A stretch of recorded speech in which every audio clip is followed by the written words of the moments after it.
we're going to open up this meeting for the South Central Marin City School District Bayside Martin Luther King Jr. Academy on Thursday, May the 14th, 2020 at 5:34 p.m. This would be a time, Itoko, is there anyone in the wait room that is a part of the community that might have comments to make that are on the closed agenda items? I don't see anyone. Okay, in that regard, we're going to close at this time, and we will come back to open when we are done with the close. Thank you so much. We'll see ya. I'm calling this open session to order at 6:22 on May 14th, and we have nothing to report out of closed session. And Caroline, will you lead us in the Pledge of Allegiance? Or repeat with me. I pledge of allegiance. Pledge allegiance to the flag of the United States of America, and to the republic for which it stands, one one nation, nation, under God, indivisible, with liberty and justice for all. Okay. Dr. Garcia, will you lead us in mindfulness? Uh-oh, he's gone. It's crazy. Okay.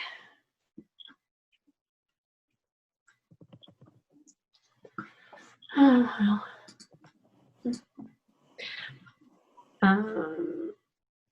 Tarina, will you lead us in mindfulness?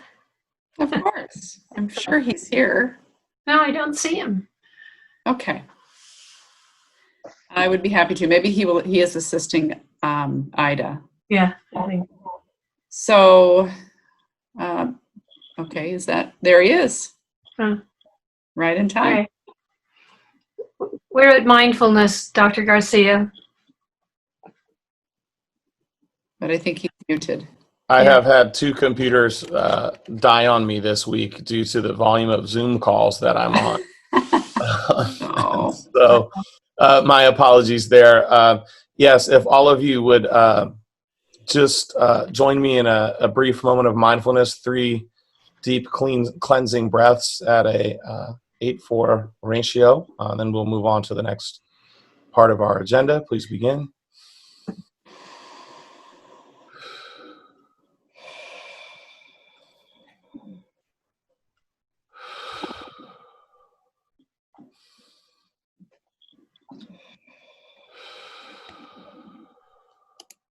And thank you for engaging in a brief moment of mindfulness to start our day. Could you pull the board docs for me, please? Mm-hmm.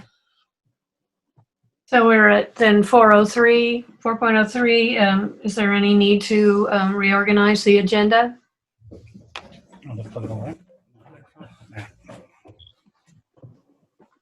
I'll move approval of the agenda. I'll second. All those in favor? Aye. Aye. Opposed? Now we're at 404, board communications. Does anyone want to share their thoughts or activities or observations? I loved the little Bayside video that Ida sent around. That was lovely. It was really great. Well, I'll shout out to all the people who are in the multipurpose room day after day and, you know, looking after all our community. It's really mind-boggling with masks, with food, with breakfast and lunch, with food for seniors. And it's really an unending cycle of kindness, generosity, connection. It's really pretty amazing. Thank you. Here, here. Agreed. Great.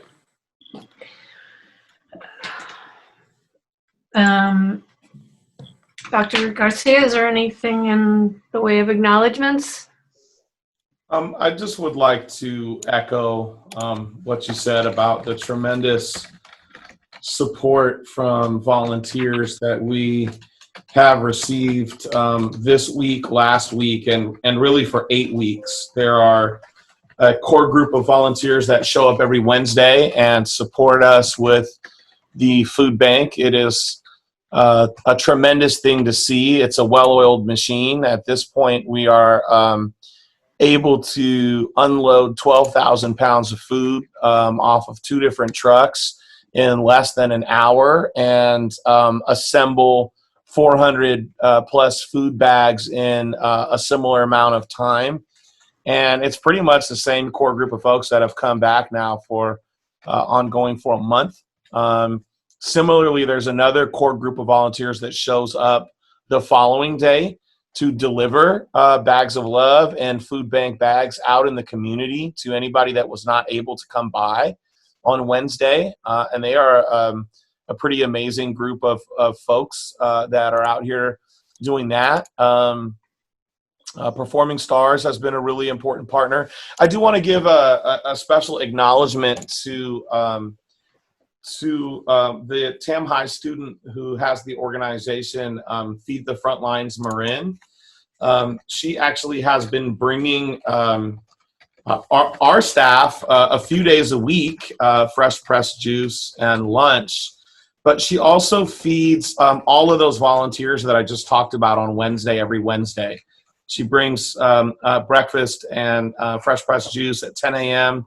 Right when there's a small break in between the construction of bags and the beginning of food distribution. And so just wanted to give a special acknowledgement to Feed the Front Lines.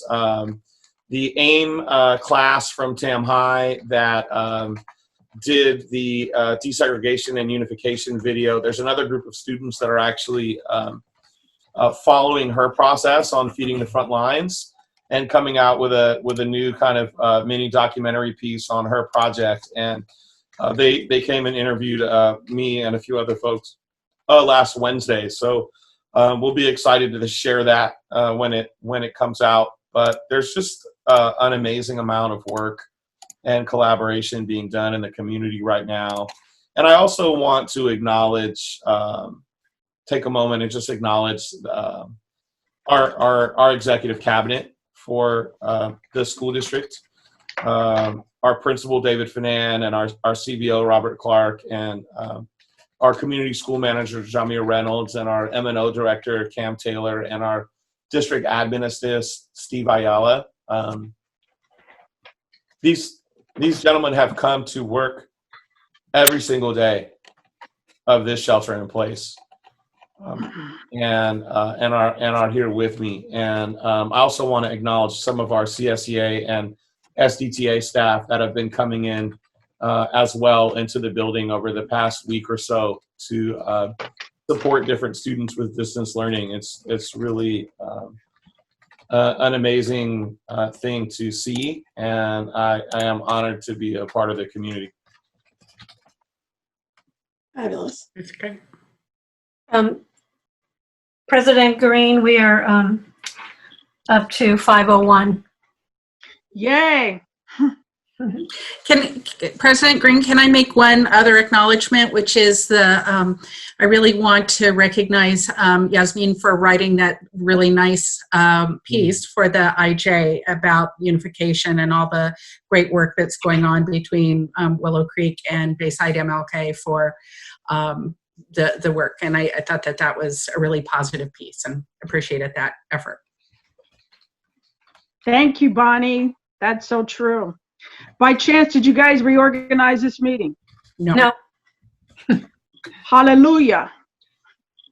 Yeah, we have 8:02 before 6:02, and then 7:02 after 5:04. No, just I kidding. thought it was 3:04. Anyway, all right.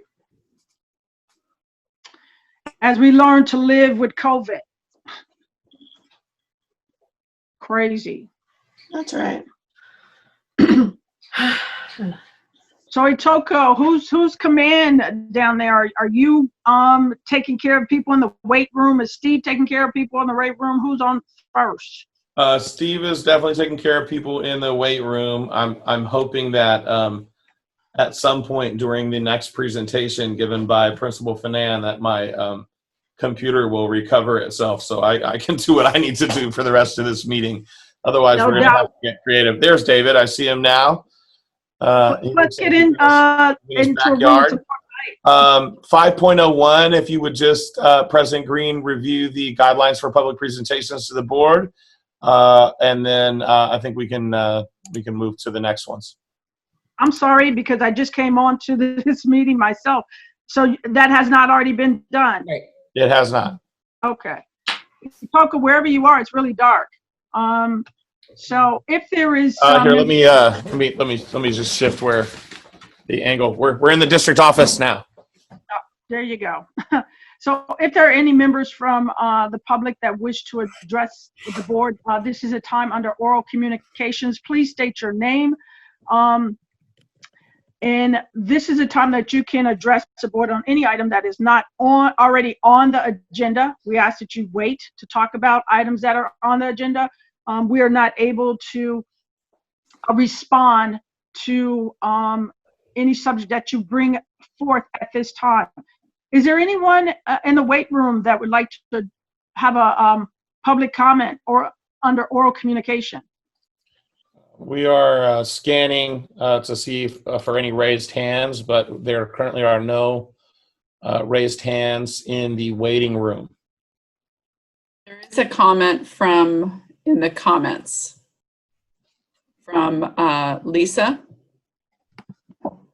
who said she'll be doing the League of Women Voters presentation, if that's possible. I'm not sure if that's further down on the agenda. Yeah, it is. 6.04. It's 6.04. Yeah, I saw that pop up. So did you say Lisa? Mhm. Okay. So Miss Lisa, if you don't mind, we'll these next few things are going to be pretty quick. We'll get to you.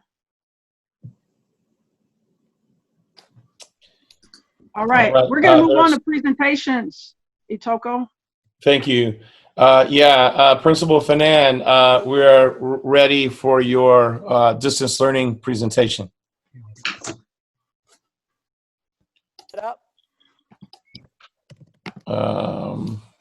He's muted. And there's no video. I think I'm okay. Can you hear me? We can Yes. hear you. We can't Yeah, see you. Steve, I sent you the presentation. Can you put it up or do you want me to pull it up?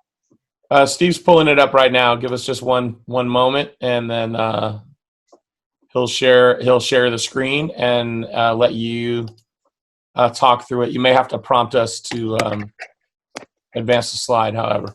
No problem.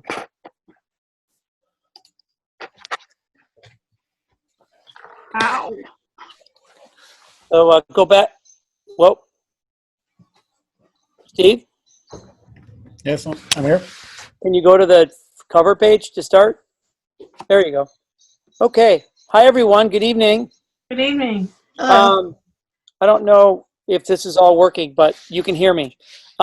So I'm excited to do this presentation for you tonight and tell you a little bit about what's been happening on the distance learning front. You can click slides. So what I'm going to do is, so funny, this thing is, there we go. I'm just going to walk you through what's happening through the different grades and then share some examples of things we're using to track student progress, share some examples of the way in which teachers are sharing with kids the expectations on a daily or weekly basis, and then just talk about some other points of interest. So in TK and K, with Mary Thompson, Trellis, and Miss Bowie, an incredibly well-organized trio. I speak to them regularly. They are doing weekly or bi-monthly, every other week, with bigger packets, 2-week-long packets or weekly packets that focus on TK and K standards and include a lot of fine motor and gross motor skill activities. as is appropriate. The team feels really like it's really important that the kids be using their hands and being using scissors and glue sticks and pencils and pens and coloring and drawing and writing. So that is happening. They're also doing daily reading work with Epic Reading. Epic Reading is an amazing website that I had never heard about until distance learning became a thing. And the books are all leveled by Fontes and Pinnell, and all of our teachers have been trained by Fontes and Pinnell, so they know what letter their kids are with regard to their reading, and they can assign kids books based on their reading level, and then the kids have a library of assigned books from their teacher, and when they open up Epic, it tells them which books to read. The computer can read with them, they can read alone, or they can listen to the story be read to them, or all of the above. Wow. We also have Dreambox Math, which is in place. The expectation with TKK is that they complete 3 lessons per day, and our goal is that they'll complete the kindergarten standards prior to August 2020. One thing you're going to hear, a recurring theme here, is due to this pandemic, we're not looking at school ending per se in June. We would like kids to work through the summer because they certainly have not had the same experience from their home that they would have at school.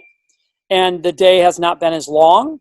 So we're hoping that kids will continue to exercise that muscle all the way up until we return in August.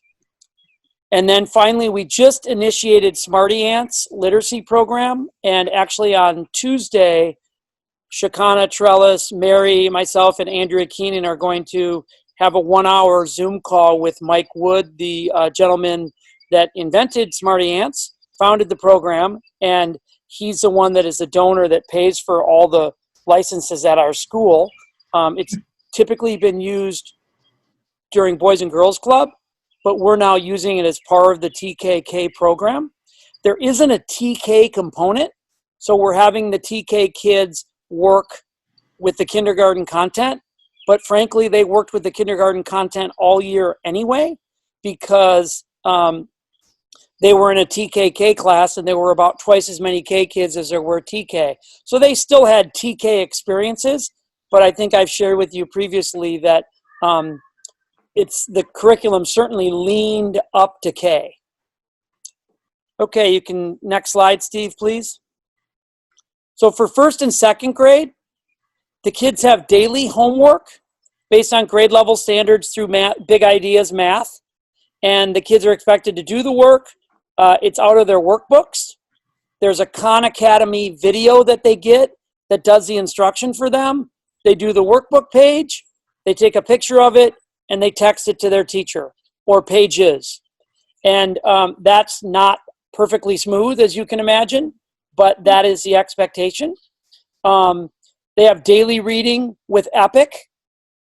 Shakana, Trellis, Mary, and then in first grade, Lawana and Samantha. In second grade, Jennifer and Derek are speaking to kids every day about their schoolwork. Kids are reading with either our success coach or our teachers most days, definitely 3 days a week.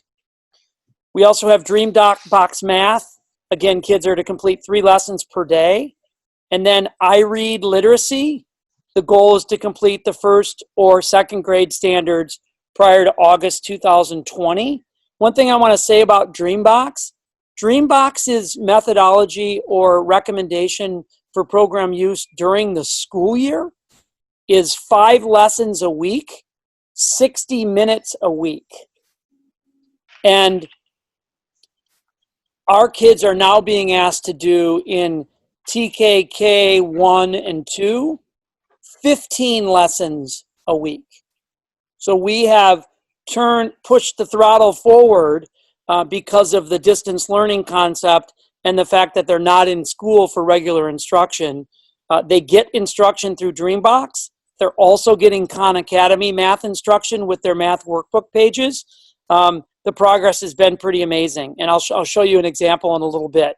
And then, of course, they're doing the iRead work as well. You can go to the next slide, Steve. So in 3rd through 5th grade, it's very much similar. The only difference is you'll see with Dreambox, it's bumped up to 4 lessons per day for a goal, or 20 per week.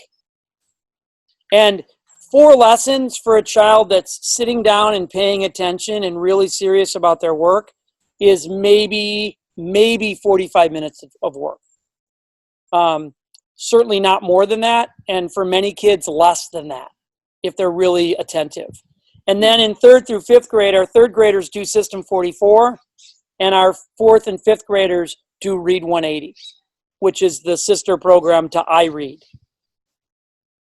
Okay, Steve? 6th through 8th grade, the kids are doing daily schoolwork in math based on grade level standards, and they're doing it with the math program with Mr. Haddad, or we now have a cooperative relationship with Carl Featherstone and Laura Cox from Bridge the Gap, and we have 8 kids, 1 7th grader and 7 8th graders that are enrolled in a program through UC Berkeley. It's called the UC Scout Algebra 1 program. And the expectation is those kids will participate in algebra through August when they go to high school, with the exception of 1 7th grader who will be in the program until she goes to 8th grade. They also have daily writing, a writing class with Mr. Holcomb at least 3 days a week, and daily writing that they're doing through a reading and writing workshop. And then, of course, they're doing Dreambox math, 4 to 5 lessons per day. And of course, our goal is that they will complete the grade level standards by August 2020. And I may have left out that they're also, the other expectation is that they do 45 minutes of Read 180 in 6th, 7th, and 8th grade. So if the kids are doing what they're supposed to be doing, they have their day, they have probably an hour and a half less school than they're used to, but they absolutely have, they have math, they have writing, they have language arts, they have Dreambox math, and they have Read 180 every day.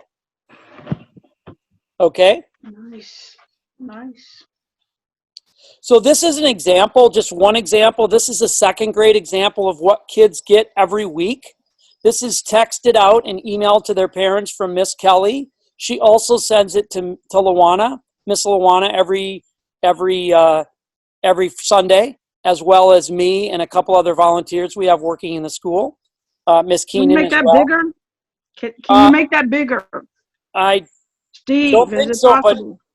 it's really big on my screen. Is it not big on yours? No. So just tell us what's in the column. So it basically, it on the left side in white, it's the reading that they're supposed to do going across the top, the math that they're supposed to do, and then the word work that they're supposed to do every day laid out. So I'll give you an example for Monday. Reading, 45 minutes of iRead and read 3 books on Epic. For math, get your clocks out. They're in the cloth bag I sent home with you. Focus this week is on telling time, page 705 to 708. Send a picture to Miss Kelly when you are finished, and that's with your workbook pages. Then do 45 minutes on Dreambox. Complete. She's a softie. Complete at least 2 lessons. We're now telling the kids 3, the kids that are working at school. And then for word work, write contractions for the following: do not, cannot, will not, would not, could not. Send a picture of your work to Miss Kelly. And then it goes on for the rest of the week. So that's an example what the kids and parents get, and then the support staff get every Sunday night. Yeah. You can change the screen, Steve, please. So how do we track student work? So I can't tell you how closely we're tracking every single student every single day. Frankly, I would say more closely than we do when they're at school, because we have to. We get every morning, Andrea Keenan by 8:30 sends out every single teacher and every single classified staff, as well as myself, Kelsey, our unconditional coach, the Bridge the Gap teachers that are working with kids, and some of our volunteers that are working with kids. Dreambox math reports for how kids did the previous day. I'll give you an example of that in a minute. Jenny Fung sends out I Read, System 44, and Read 180 reports every day. Louis Edney sends out Read 180 reports for the middle school kids every day. We get the reports via email every morning on every kid. We also get teacher anecdotal reports. I have a Monday, Wednesday, Friday standing meeting with Andrea and the middle school teachers at 9 a.m. Elementary, we meet, not elementary, I'm sorry. TKK meets every Tuesday at 8:30. We have ILT, our instructional leadership team, meets every Thursday at 1 o'clock from 1 to 2. Today, we just agreed to meet from 1 to 2:30.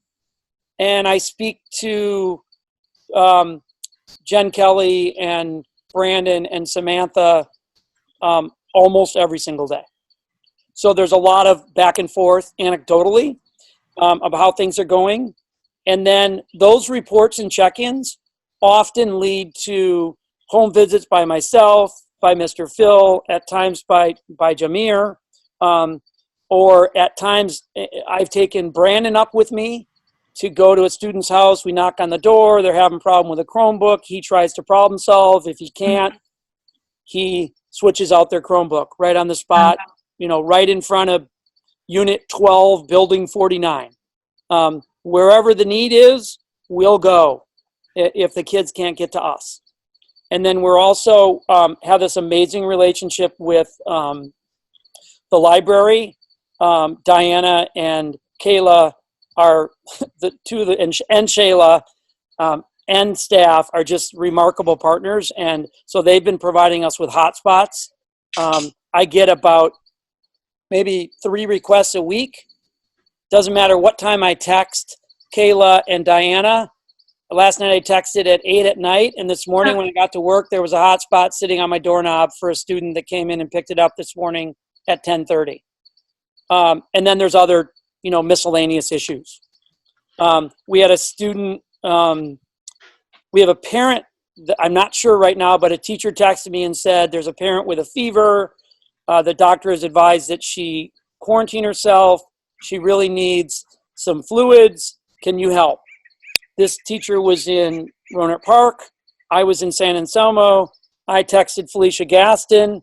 She went to the store and brought over the parent some food and drink. And then the next day she brought them over additional fluids and food. So there's all these people that are working so seamlessly together and really in an amazing spirit.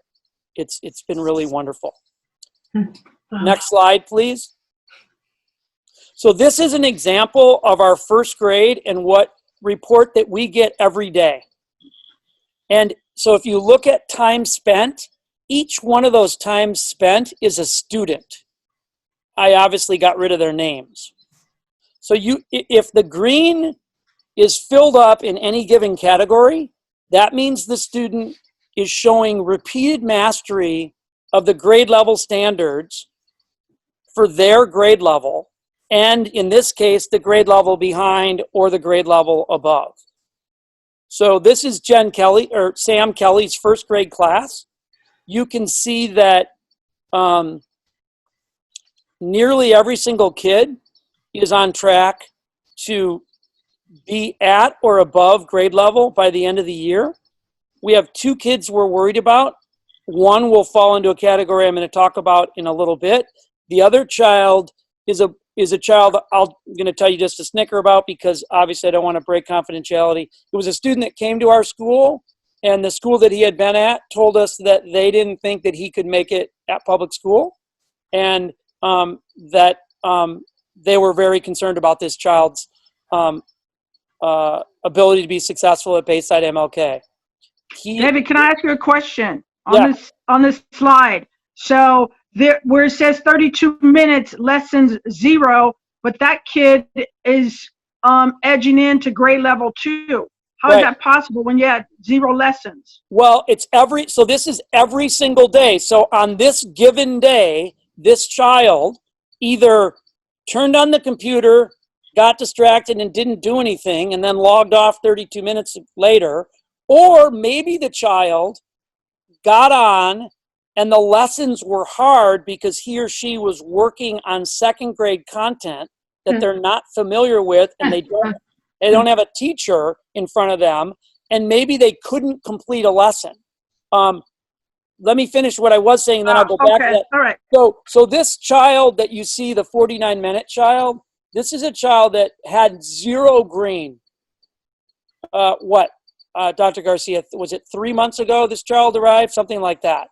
I am confident that this young person will be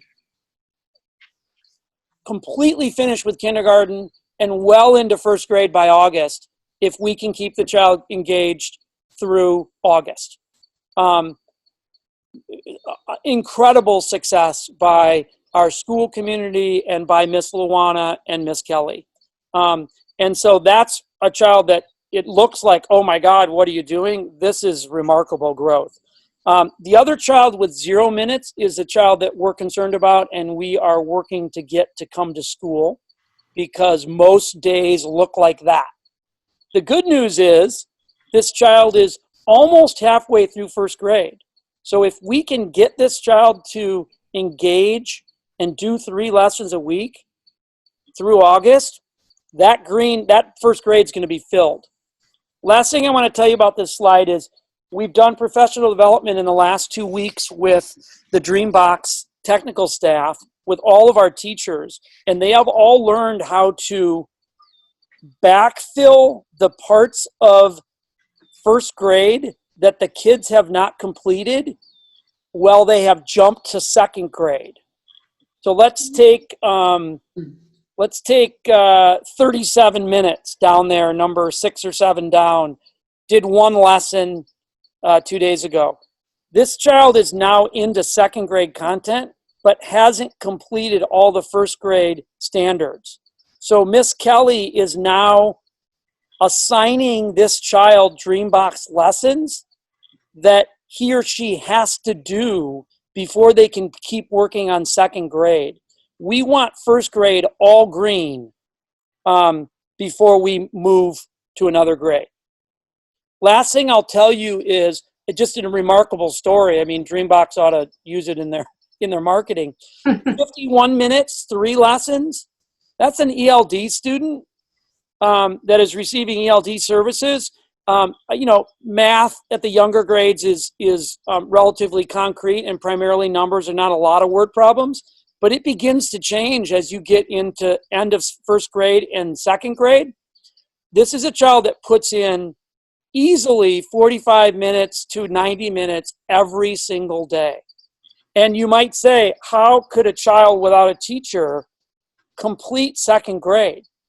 But there's a help button on Dreambox where the more you hit it, the more it explains what to do. And then it tests you to see if you understand what it taught you. And so we didn't believe this. I have to tell you, Samantha, Andrea, and I, and Luana didn't believe this. And so Samantha has been every week quizzing this child on second grade content. She knows the content. And the Dreambox tech guy said, look, I'm telling you right now, these boxes would not be green if the child didn't know the content, unless, the child's older brother is doing it, which I don't believe that's happening. That would be the only way if it was somehow falsified, because the system consistently reassesses for understanding. Steve, you want to jump to the next one? So this is what we get from Jenny every day. Dark green is above standard. Light green is at standard. Yellow is below. And then red is far below. This includes it includes every kid that I just showed you. I think. Is this the same class? Yes, this is the same exact class. The little green bar with the flag at the top, is the finish line for first grade.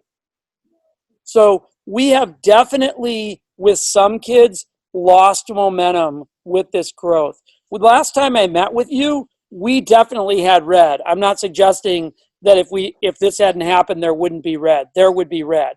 But I think that even if there were red, the kids would be farther along in level B. And I think that maybe those yellows would be green. Maybe one of those greens would be dark green. One thing that's very interesting is that our kids have taken to Dreambox from home way more than they've taken to iRead, System 44, and Read 180. Those 3 programs are intended to be facilitated. There's 3 breakout rooms. Miss Fung or Mr. Edney, and then a teacher and the success coach run centers. One of the centers is like 20 to 30 minutes on the computer, but the rest is very interactive, and they're not getting any of those other centers. They're only getting this. And I think it might be harder. Maybe it's more abstract. Maybe the language piece is more difficult. Kids are spending less time on iRead, System 44, and Read 180, and they're making less growth, which seems to make sense. So that is a challenge that we're facing right now. David, this is all reading data we're looking at now? This is reading. Thank you. Yep, first grade. Okay, Steve, you can jump. So other topics of interest that I just wanted to share with you, and my phone died and the camera on my computer is not working. So if you were looking at me, not that it matters. So we met today with our instructional leadership team, and we agreed unanimously to have teachers come in to facilitate ESGI and MAP assessments the week of May 25th and June 1st. And so we have a schedule where we're going to be bringing kids in cohorts of no bigger than 10, most more like 7 or 8. We'll be following all of the CDC and the Marin Health officers' recommendations with regard to sanitation, disinfectant, fever checking, face masks for those that are 13 and older, so on and so forth. We are really committed. Dr. Garcia and I and Andrea feel really strongly about it, and the teachers agree that it's really important for us to get an assessment of where our kids are as this semester or year ends. We want to see if we've continued to make progress, if we've treaded water, or in some cases, if we've gone backwards. And we need to learn from it because it doesn't seem like this pandemic is going away. And if we are back in any time in distant learning in the future, we want to use this assessment data to adjust going forward. So I'm really proud of our staff and excited to be able to tell you that our intention is to bring every child back for a block of time, the weeks of the 25th and the 1st. Mark and Brandon have worked closely with me to have Friday tech assistance hours. So from 11 to 1 every Monday, Wednesday, and Friday.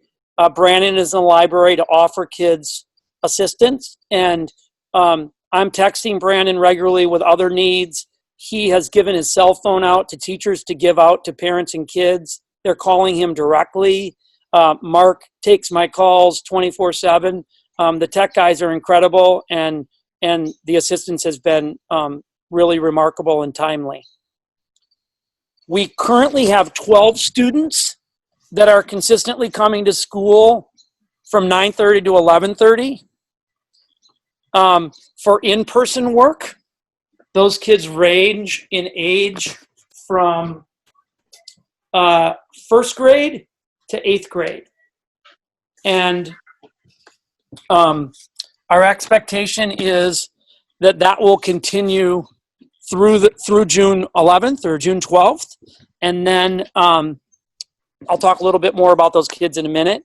We also just set up a collaborative effort with Bridge the Gap, with Carl and Laura, and with Betty Hodges and Hannah. And Betty is going to allow and offered one of her servant leaders from Freedom School that is on her payroll to go to Bridge the Gap starting Monday for 3 students that live in the 100 lot that have been pretty disengaged of late. And tomorrow I'm going to be making appeal to their parents that they just walk right over to Bridge the Gap. Laura has a secure space that will be disinfected daily. No other people will enter the space. It will just be Carl from Bridge the Gap, Destiny from Hannah Project and Freedom School, and then the 3 kids. They've got snacks already. The program will go from 9:30 to 11:30 every day, Monday through Friday. You can, next page, please. We've identified approximately 25 other students for possible return to school next week. We have, at this time, 40 kids that our teachers have identified from TK through 8, 10 grades, that we feel like are going to do much better if they're in school. Mm-hmm. And so we talked about it today at our cabinet meeting. I'm going to be talking with Cam and the team more about it tomorrow. There are some teachers that are ready to come in. I'm going to be asking some classified staff to come in. Each room will be staffed. I think there's 40 kids, 8 staff. The average will be 5. I think one room will have 6, and a couple rooms will have 4, but it will be right around that number. And then 2 other things. We're discussing incentives for students and parents, guardians for the periods of next week through June 11th, and then from June 12th through August 14th.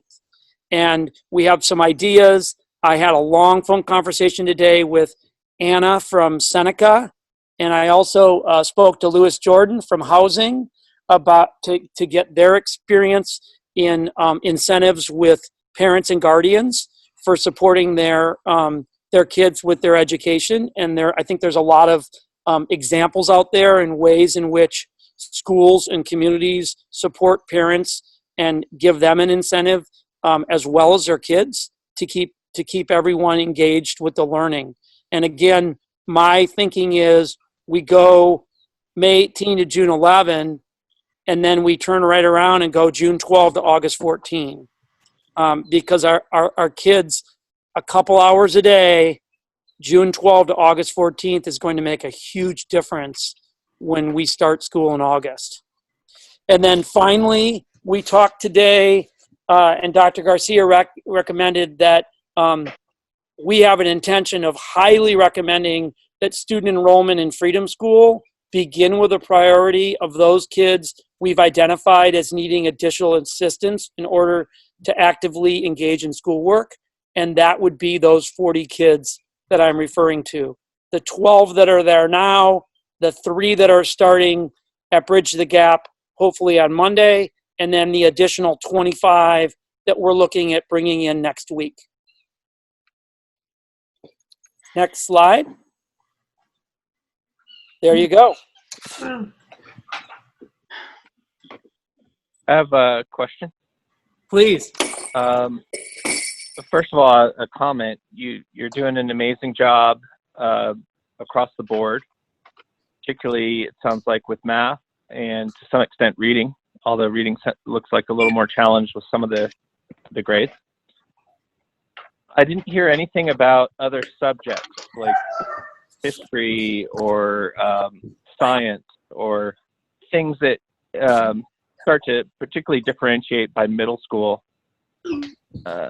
Are we doing those at all, or what's the status of those other subjects? So, it has not been, I can't even begin to say that it's been an area of serious focus at all. In middle school, Mr. Haddad is still doing some science work. In 4th and 5th grade, we have a gentleman that's working with us, Alan, and Mr. Allen is doing some work in 4th and 5th with history and science.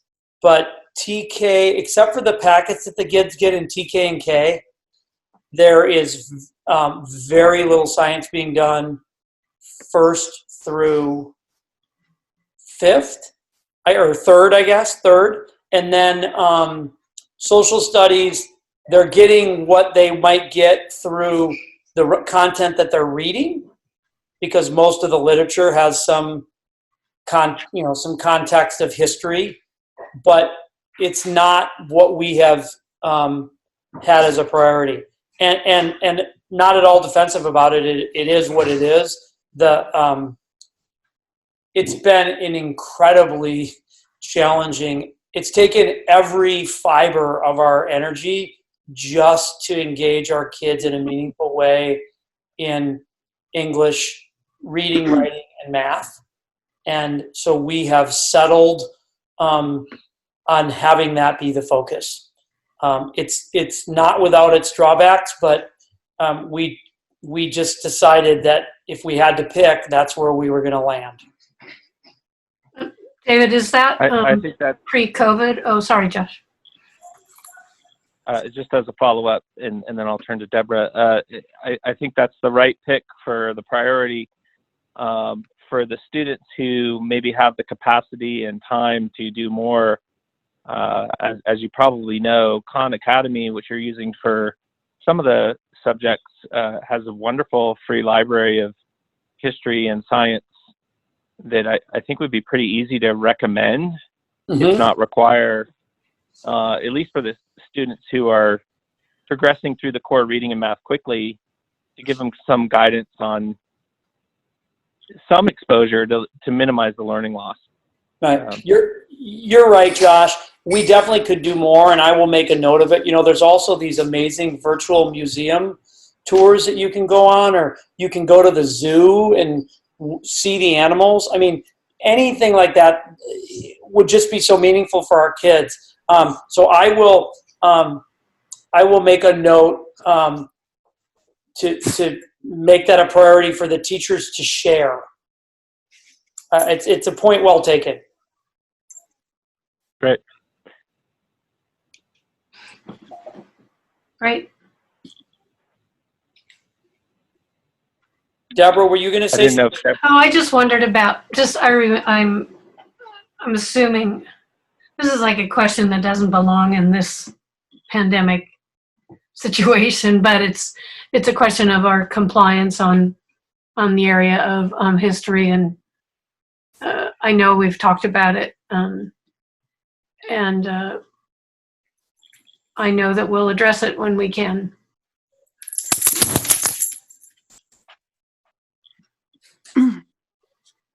David, I would question.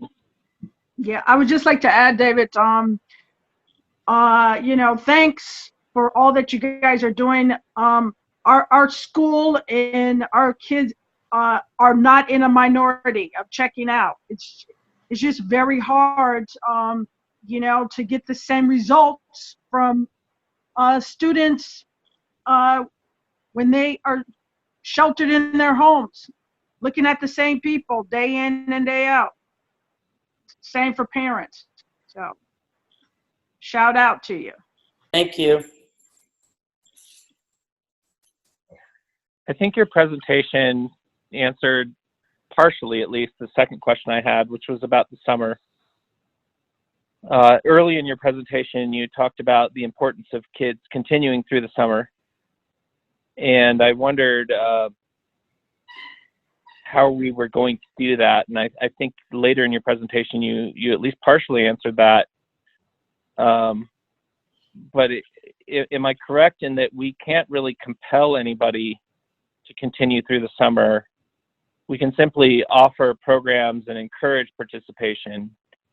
Is that the extent of our plans for the summer?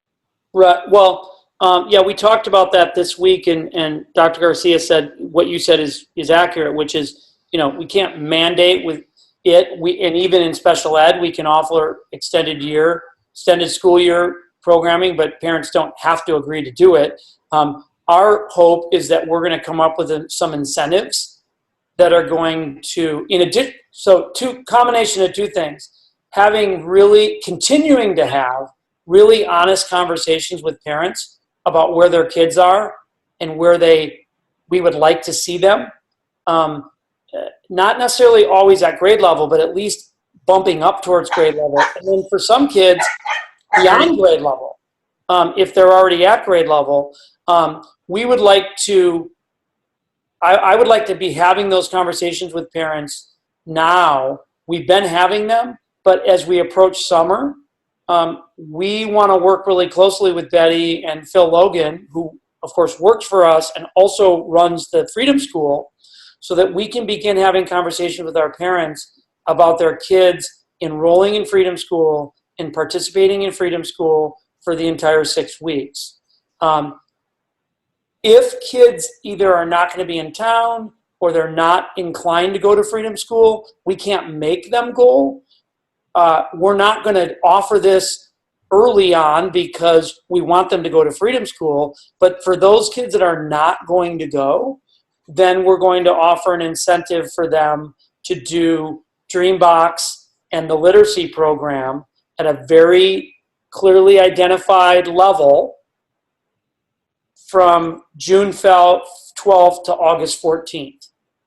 And so if they're not at summer school, then hopefully they'll be engaged anyway. We'd like them to do both, be engaged in Dreambox and Read 180 and go to summer school. And we're intending to talk to Betty about seeing if some of Dreambox or Read 180, System 44 iRead, could be embedded into Freedom School if it works with the Children's Defense Fund model. And again, that comment at the end of the slide, the last slide, was we want to prioritize the 40 kids that are no longer as engaged as probably 25 of them were engaged and were kind of losing steam. There's about 15 that just haven't been engaged very much at all. We want to start with those 40, but our intention is to make a strong appeal to all 110 families about why now more than ever their kids should go to summer school and engage in Freedom School. Thank you. David, is there any data on enrollment? Have we lost students? No, I don't think, no. Every single kid we started with is still involved and engaged in some way or another.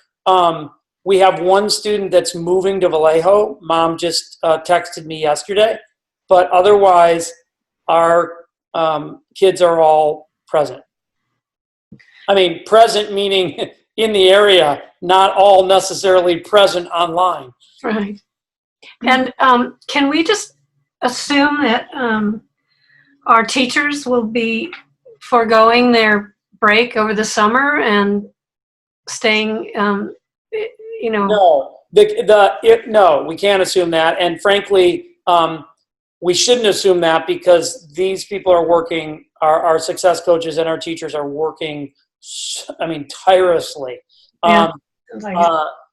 And they're grateful to be able to do it. But when I talk about incentives in summer programming, we're talking, the kids know how to log on. They all have a Chromebook from school at home. They know how to get on iRead. They know how to get on Dreambox. They know what to do. They don't need us to be badgering them, if you will. So this incentive over the summer, whether they're in Freedom School or not, it's going to be an incentive that is independent. As Trellis likes to say, they're going to need to show us that they're hungry and that they want it, because people are going to have a summer and our teachers are going to have time where they're going to have off, and I'm going to be off.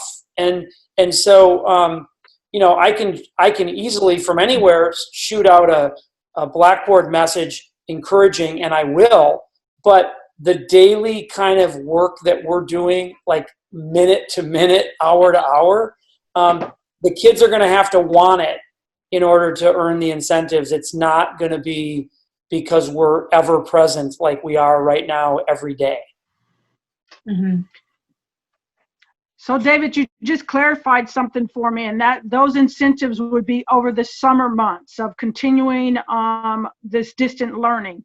And not to belabor this, because we got a whole lot of board Right. left to go, and we want to keep pushing through. But I just want to know, are we intertwining, Panther Pride and affirmations and those, those positive messages with our kids because just because you're at home doesn't mean stop doing what you're doing. No, I think so, and I think the kids are getting a lot of positive feedback. And it's interesting. The kids that you might think in some ways would be the most disgruntled right now are the kids that we've told need to come to school. But actually, I think in a lot of ways, it's a really nice breath of fresh air for them. They get to come down to school. They see some of their friends. They see other adults. Miss LaDonna Jones brings them food from the kitchen. They're munching on crackers and applesauce and cheese sticks and sometimes things that I wish they weren't eating, but she tells me if I want to supervise them, then I can serve them what I want to serve them. And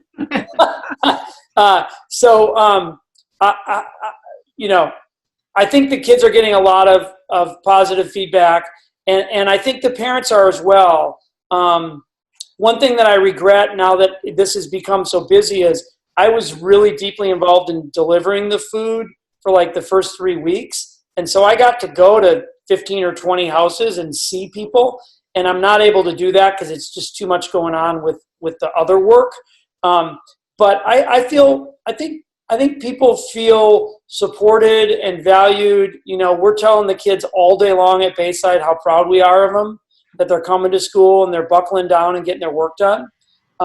So I think it's a good feeling, but there's no question also that at times we're having some hard conversations with kids and parents about their lack of engagement. And it's always done with a belief that they can do it and a positive pitch, but also, come on, folks, your kid can't take from March to August off.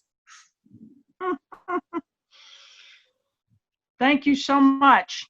Are there other questions? No. Hang in there, David. Thank you. Amazing. Thank you for You're your welcome. hard work. Thank you. You are going to circle back, right? And do Yeah, and I think I'm on next aren't I on next for Golden Bell? Yeah, that's next. That's coming up. Okay, so those teachers I think are with us, and they've been on a lot longer than I told them they would have to be. Let's see if they're here. It would be, are they here? Derek and Jenny? Jenny Hey, is. David. Sorry to interrupt, but I think we need to see if there are any comments on the last topic. Oh, I'm sorry. I'm sorry. Oh, I thought I'd asked that, but I could be wrong. Oh, I'm sorry. If you asked for public comment, I missed it. Yeah, Go she ahead. did.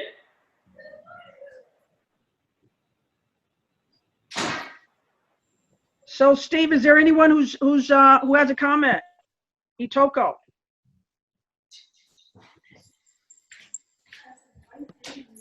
No one is raising their hand, and no one's saying anything in the chat. Okay, All right, we're gonna, Steve. I'm sorry, Ida. no worries. You want to Go jump ahead, to? David. You want to jump to the next one? Golden Bell.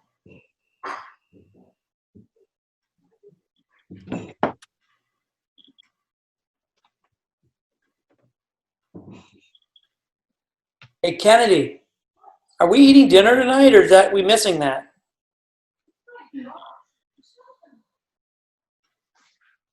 Well, if you and Kennedy are eating dinner, you need to send your Uber driver over here with the meal too, please. It's 7:20. It's awful quiet in the kitchen.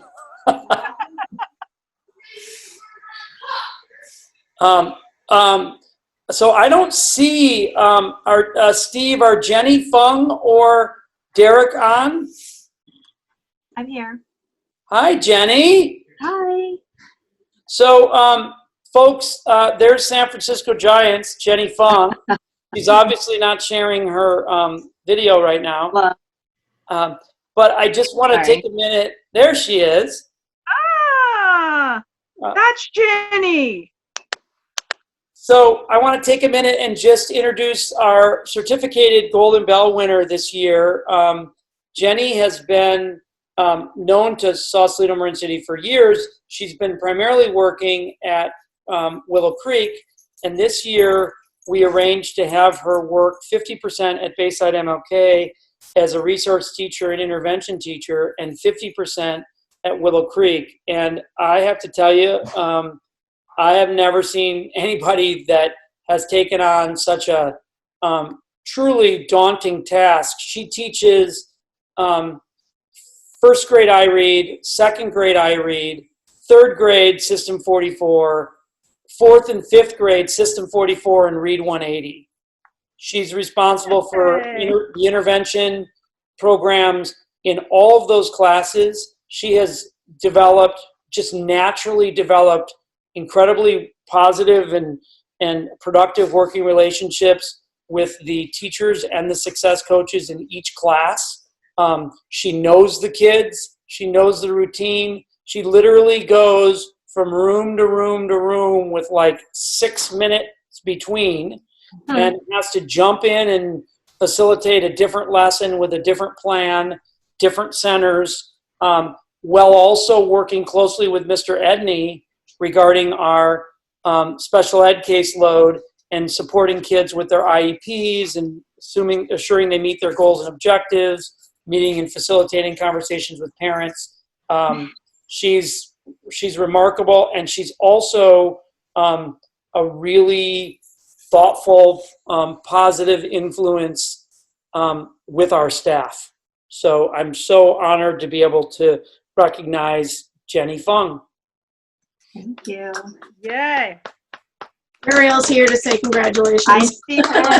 Ariel, good to see you. So thank you, Jenny. And I know that this whole virtual world and the virtual event is, I don't know if you think it's annoying or not. I do, because the event is so nice. But once we are together, whether we have to do it from 6 feet apart or otherwise, we're going to have a big old celebration and a meal like we would have at Dominican with you in person. So sorry it has to be this way now, but it no way takes away from what incredible work you're doing and how lucky we feel to have you at Bayside. Thank you. I appreciate Right it. on. Thank you. Thank you. Congrats. And I think Derek is on too. I thought I saw his name. Derek, are you here? Derek Benjamin? I saw him earlier. He may Is he have. muted? I told him to come on for, it'd be like 20 minutes, and that was an hour and 20 minutes ago. So, Right. um, Steve, is he muted? Steve, do you see Derek? He was on earlier, but it seems like he left the room. Okay. So Derek Benjamin is our classified nominee. Remarkable guy in every way. He's every single kid at school's amazing role model uncle. He never says no to anything. He goes out of his way to proactively come to me and say, hey, I noticed that LaDonna is here, or Shannon had to run to take a call. Do you need me on the yard? He is an invaluable partner and resource with Jen Kelly, who is a teacher that he works with. This year, when we made the change to Miss Averill Wilson from Lauren Bunting after the birth of Lauren's baby, he went into third grade and offered to go in and help support in that class, because the kids had a little bit of a bumpy transition. So long story short, Derek is an amazing guy, and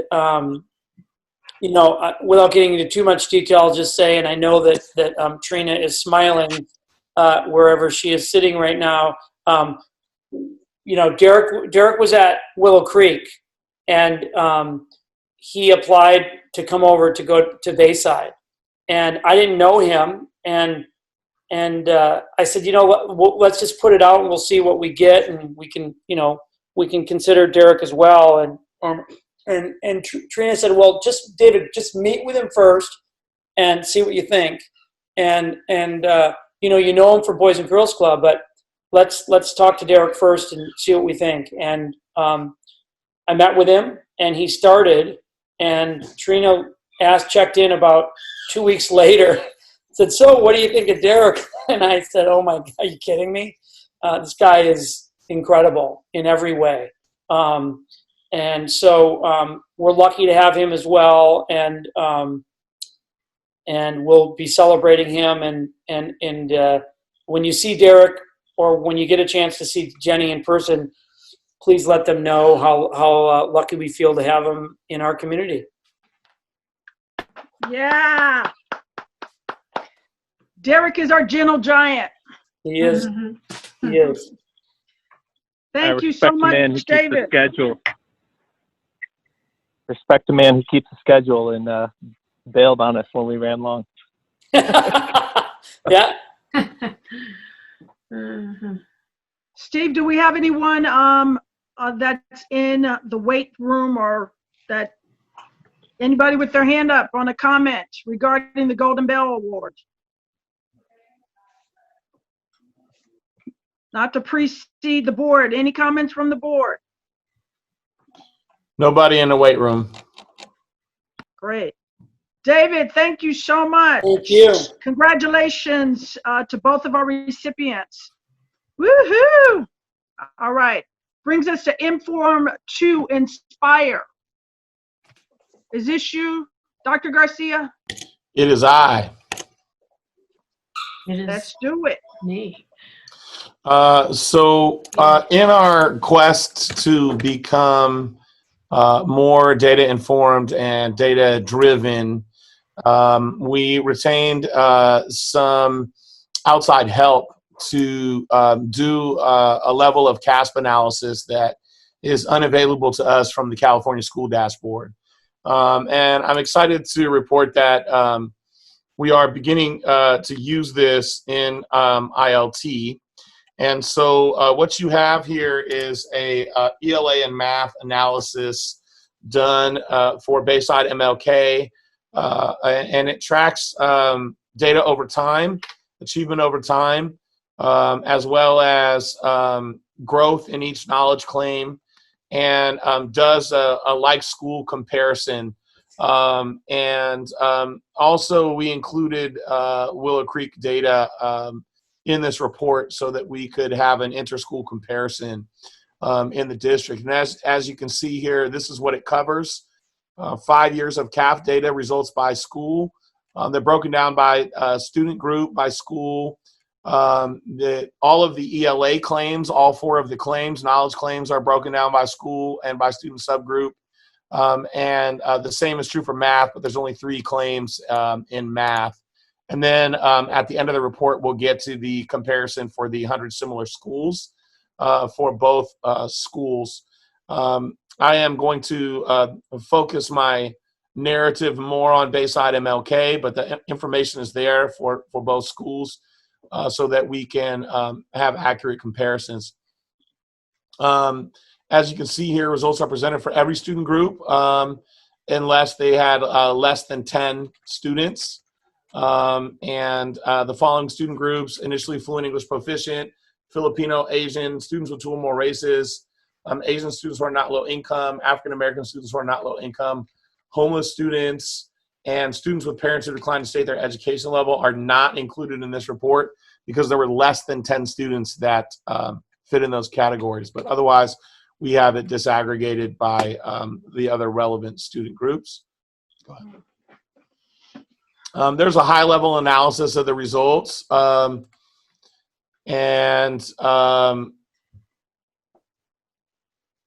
You can see there are some inter-school comparisons. Most student groups at Willow Creek had at least 50% meeting or exceeding the standards in both ELA and math. And we had no student groups at BMLK with more than 40% exceeding standards in ELA or math. Willow Creek has outscored Bayside MLK except for the following exceptions. African American students perform higher at Bayside MLK on both ELA and math. You can see 8% higher on ELA, 24% higher on math. Students have parents who graduated high school but didn't attend college, performed higher at Bayside MLK on both ELA and math, 4 and 14% respectively. And the highest achieving student groups at Bayside MLK include students whose parents are high school graduates. 40% met or exceeded ELA, 32% math. African American students were 34% and 34% on both domains. Low income African American students were 31% on ELA and 35% on math. Fluent English proficient and English only students, 29% on ELA and 26% on math. And English only students, 28% on ELA and 25% in math. You can see there the scores for Willow Creek. They're in the 80s, low 80s, high 70s there. And the student groups are a little bit different on who met or exceeded the standards at Willow Creek. Students who are not low income but are 2 or more races are a group of students who exceeded the standards, 81% ELA, 82% math. Students whose parents have a graduate degree, 79% on ELA and 74% in math. Students who are not low income and are white, 78% in ELA and 73% in math. Students who are 2 or more races, 77% on ELA and 78% in math. And students who are not low income and are Asian, 76% in ELA and 82% in math. So you can see there not only some differences in high achieving student groups from both campuses, but the disaggregation of the results are actually quite different between both schools. When compared to 100 similar schools by total students tested and the unduplicated rate, Bayside MLK ranked 74th amongst similar schools, and Willow Creek ranked 58th amongst similar schools. So when you do a like school to like school comparison of 100 schools in California, that is how both schools match up. We are going to shift our focus to the knowledge claim areas on CASP. Bayside MLK students scored highest on reading in the ELA test and concepts and procedures in math. And Willow Creek students scored the highest on writing in the ELA test and concepts and procedures in math. So, as our staff begin to work together and begin to collaborate on unit development and lesson development, it's interesting to note the shared areas of strength and the areas of strength that are different. Similar percentages of students at BMLK and Willow Creek scored near the standard on ELA and math claim areas. However, at Willow Creek, a larger number of students scored above the standard, where at BMLK, a larger number of students scored below the standard on each of these knowledge claim areas. Here you can see a 5-year over time on the ELA test on CASP. Bayside MLK is on the top, Willow Creek's on the bottom. 5-year change, 3% for Bayside MLK, 16% for Willow Creek.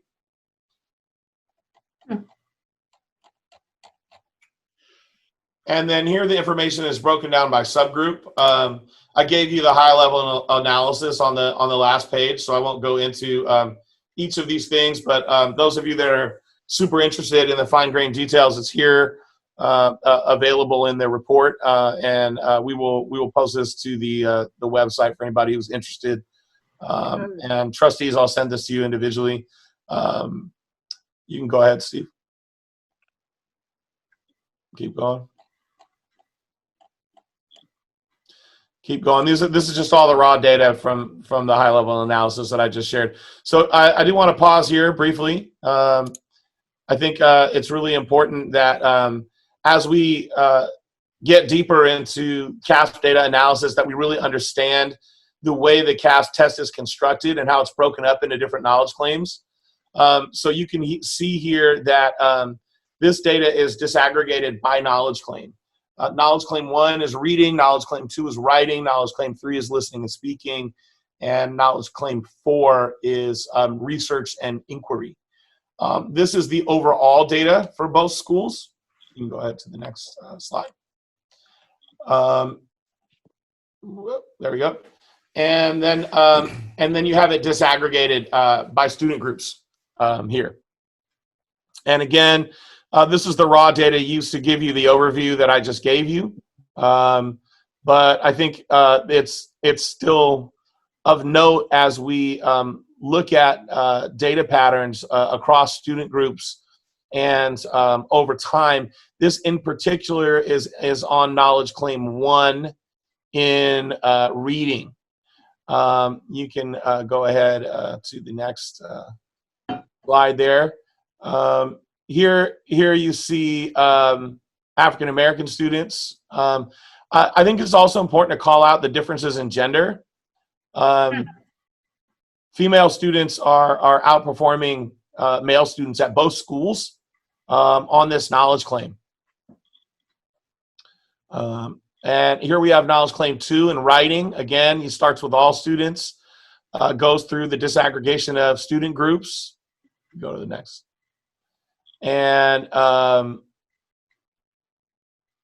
And here we see some of the same, a little bit flipped actually pattern in terms of gender on this knowledge claim. This is directly related to writing. Go ahead. And knowledge claim 3, listening and speaking. Again, it starts with all students and goes down the line. This is an area where our English learners at both schools could stand some significant improvement. Our African American students at both schools could stand some significant improvement. You see Hispanic Latino students at Willow Creek doing a little bit better. But when you look at the overall achievement of the rest of the student groups, there's a really stark difference between the achievement of English language learners and African American students and Hispanic Latino students on this knowledge claim, and a big difference between the two schools in terms of listening and speaking. Go ahead to knowledge claim 4. Knowledge claim 4 is research and inquiry. Here again, we see some similar patterns. Call everyone's attention to the English language learner achievement on this knowledge claim. 0% Bayside MLK, 4% Willow Creek. African American students, 7% at both schools. Latino students doing a little bit better at Willow Creek than on the last knowledge claim. A little bit more in line with other students. Also look at the economically disadvantaged lines of both schools and the students with disabilities as well. These are areas that we can bump up across our entire community. Go ahead and move to the next one. So now we'll get into some math claims. There you can see the change over time on CASP from 2015 to 2019.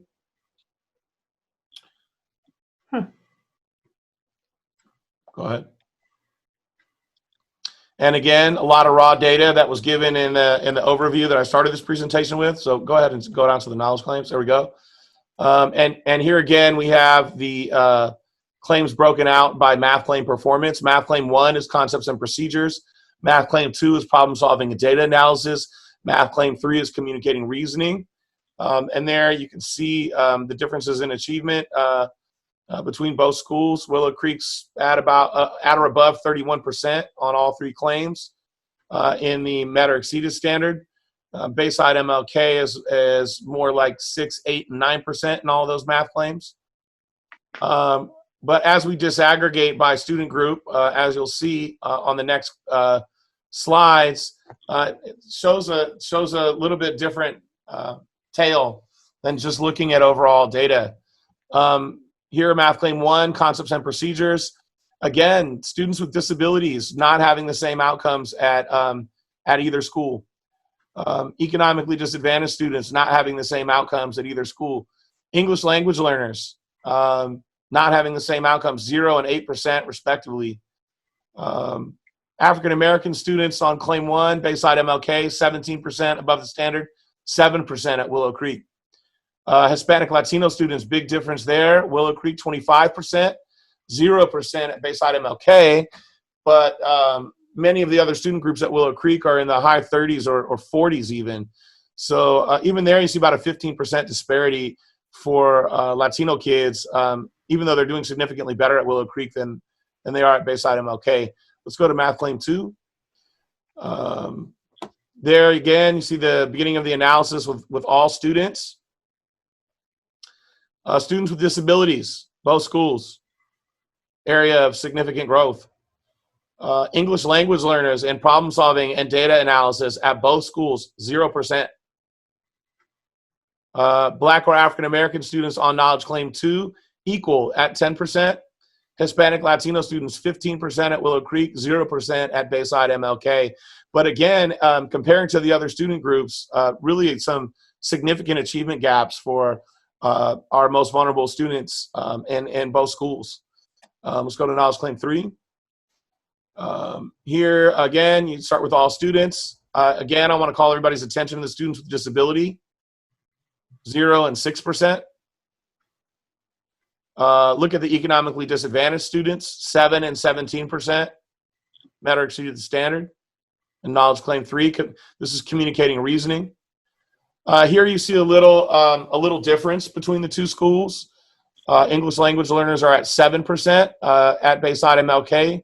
Willow Creek, 0% on communicating reasoning. And then going down to African American students, 10% at Bayside MLK, 3% at Willow Creek, and then Latino students, 6% at Bayside MLK, 18% at Willow Creek.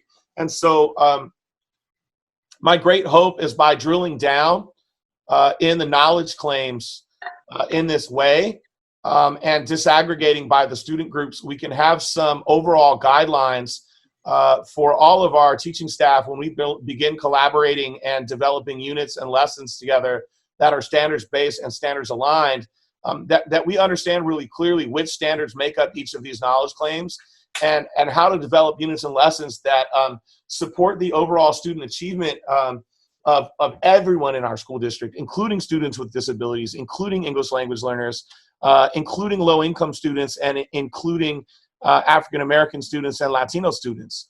I know that our unified school and the school that we all envision for our community has a different kind of dispersal of achievement for our most vulnerable populations than what we see here on either report. And we will make this data available to both staffs to help inform planning. And as I said, it is our great hope to push together with collaborative planning for the upcoming school year, and that we can use this data as a basis to do just that. I'm going to open it up for comments or questions.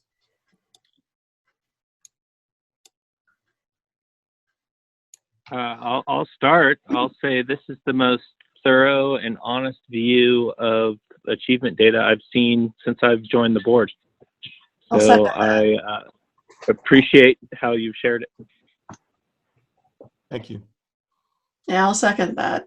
It's comprehensive and easy to digest, and love the color coding. So beautiful job. And it is my great hope that as soon as next year, we actually have a digital dashboard that does this for us with all of our assessments. Would be nice. And so this information is going to be made available to everyone broadly, as you mentioned. I really could not see a lot of what you presented, but thank you for the presentation. I think it's so apropos that, in the previous report, we're talking about having to do incentives to get our kids to do what they should just do naturally, and that's learn. And so I'm hopeful to see reports that show a larger breadth of progress across the table for all kids. Well, yeah, I agree. And I think this helps inform the unification effort, as you mentioned, Dr. Garcia, where we have areas of strength in one program versus another, or areas of common challenge. And so I think this is really going to be helpful to inform that process. Yeah, I hope that our unification task force members can get this information. I will make sure I send it out to everybody directly, as well as we'll post a link on the website as well. Great. Excellent. One thing that I think Amazing. would be very helpful when looking at this data is to note the size of each group. How many economically disadvantaged versus non-economically disadvantaged, English learners versus, others. I did skim over it, Josh, but the data is here in the tables. Oh, okay. Yeah. When we look at the graphs, it would also be interesting, but it's good that it's there. One of my concerns is as we try to bridge that achievement or opportunity gap, is that we don't tackle the challenge of some of the other large student groups who are also not at or above standard, and as a result might feed into potential flight because those student groups aren't getting enough attention. So it's a delicate balancing act to help our most disadvantaged students while still lifting the students who are not disadvantaged and keeping them in our district, especially in a unification effort. Are you saying that they're not showing on this chart, Josh? Because I can't see the chart. No, they're shown. But as I heard Atoko, and before him others going through the data, we rightfully so talk about where the biggest gaps are and the most disadvantaged students. And that's absolutely should be our focus. And at a time of unification, though, I also worry about retention, and participation in our district. And when we look at the non-disadvantaged students, they're doing better, but they're not doing terrific. Yeah. And, we have, in many cases, 30% or lower meeting standard. And that's not a good number. Yeah. So, how do we move those numbers up while still paying special attention to our most disadvantaged students and make our district attractive to all residents? Mm-hmm. And that's really what I think the challenge is. It's not just being attractive to disadvantaged students, it's being attractive to everybody.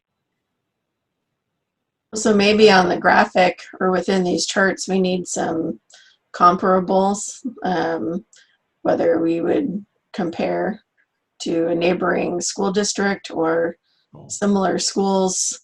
And I know we did that just kind of in aggregate for the similar 100 schools. But if we're trying to create programs that are on par with, Mill Valley, Miller Creek, the schools around our district, particularly with similar student groups, then those might be good benchmarks. So, Caroline, at the end of the report, Yeah. you can see a comparison to 100 similar schools.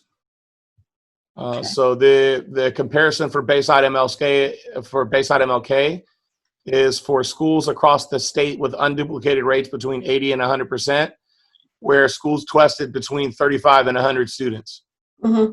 And so there's 100 schools here where you see a comparison, and then similarly And the next table, there's a similar comparison for Willow Creek.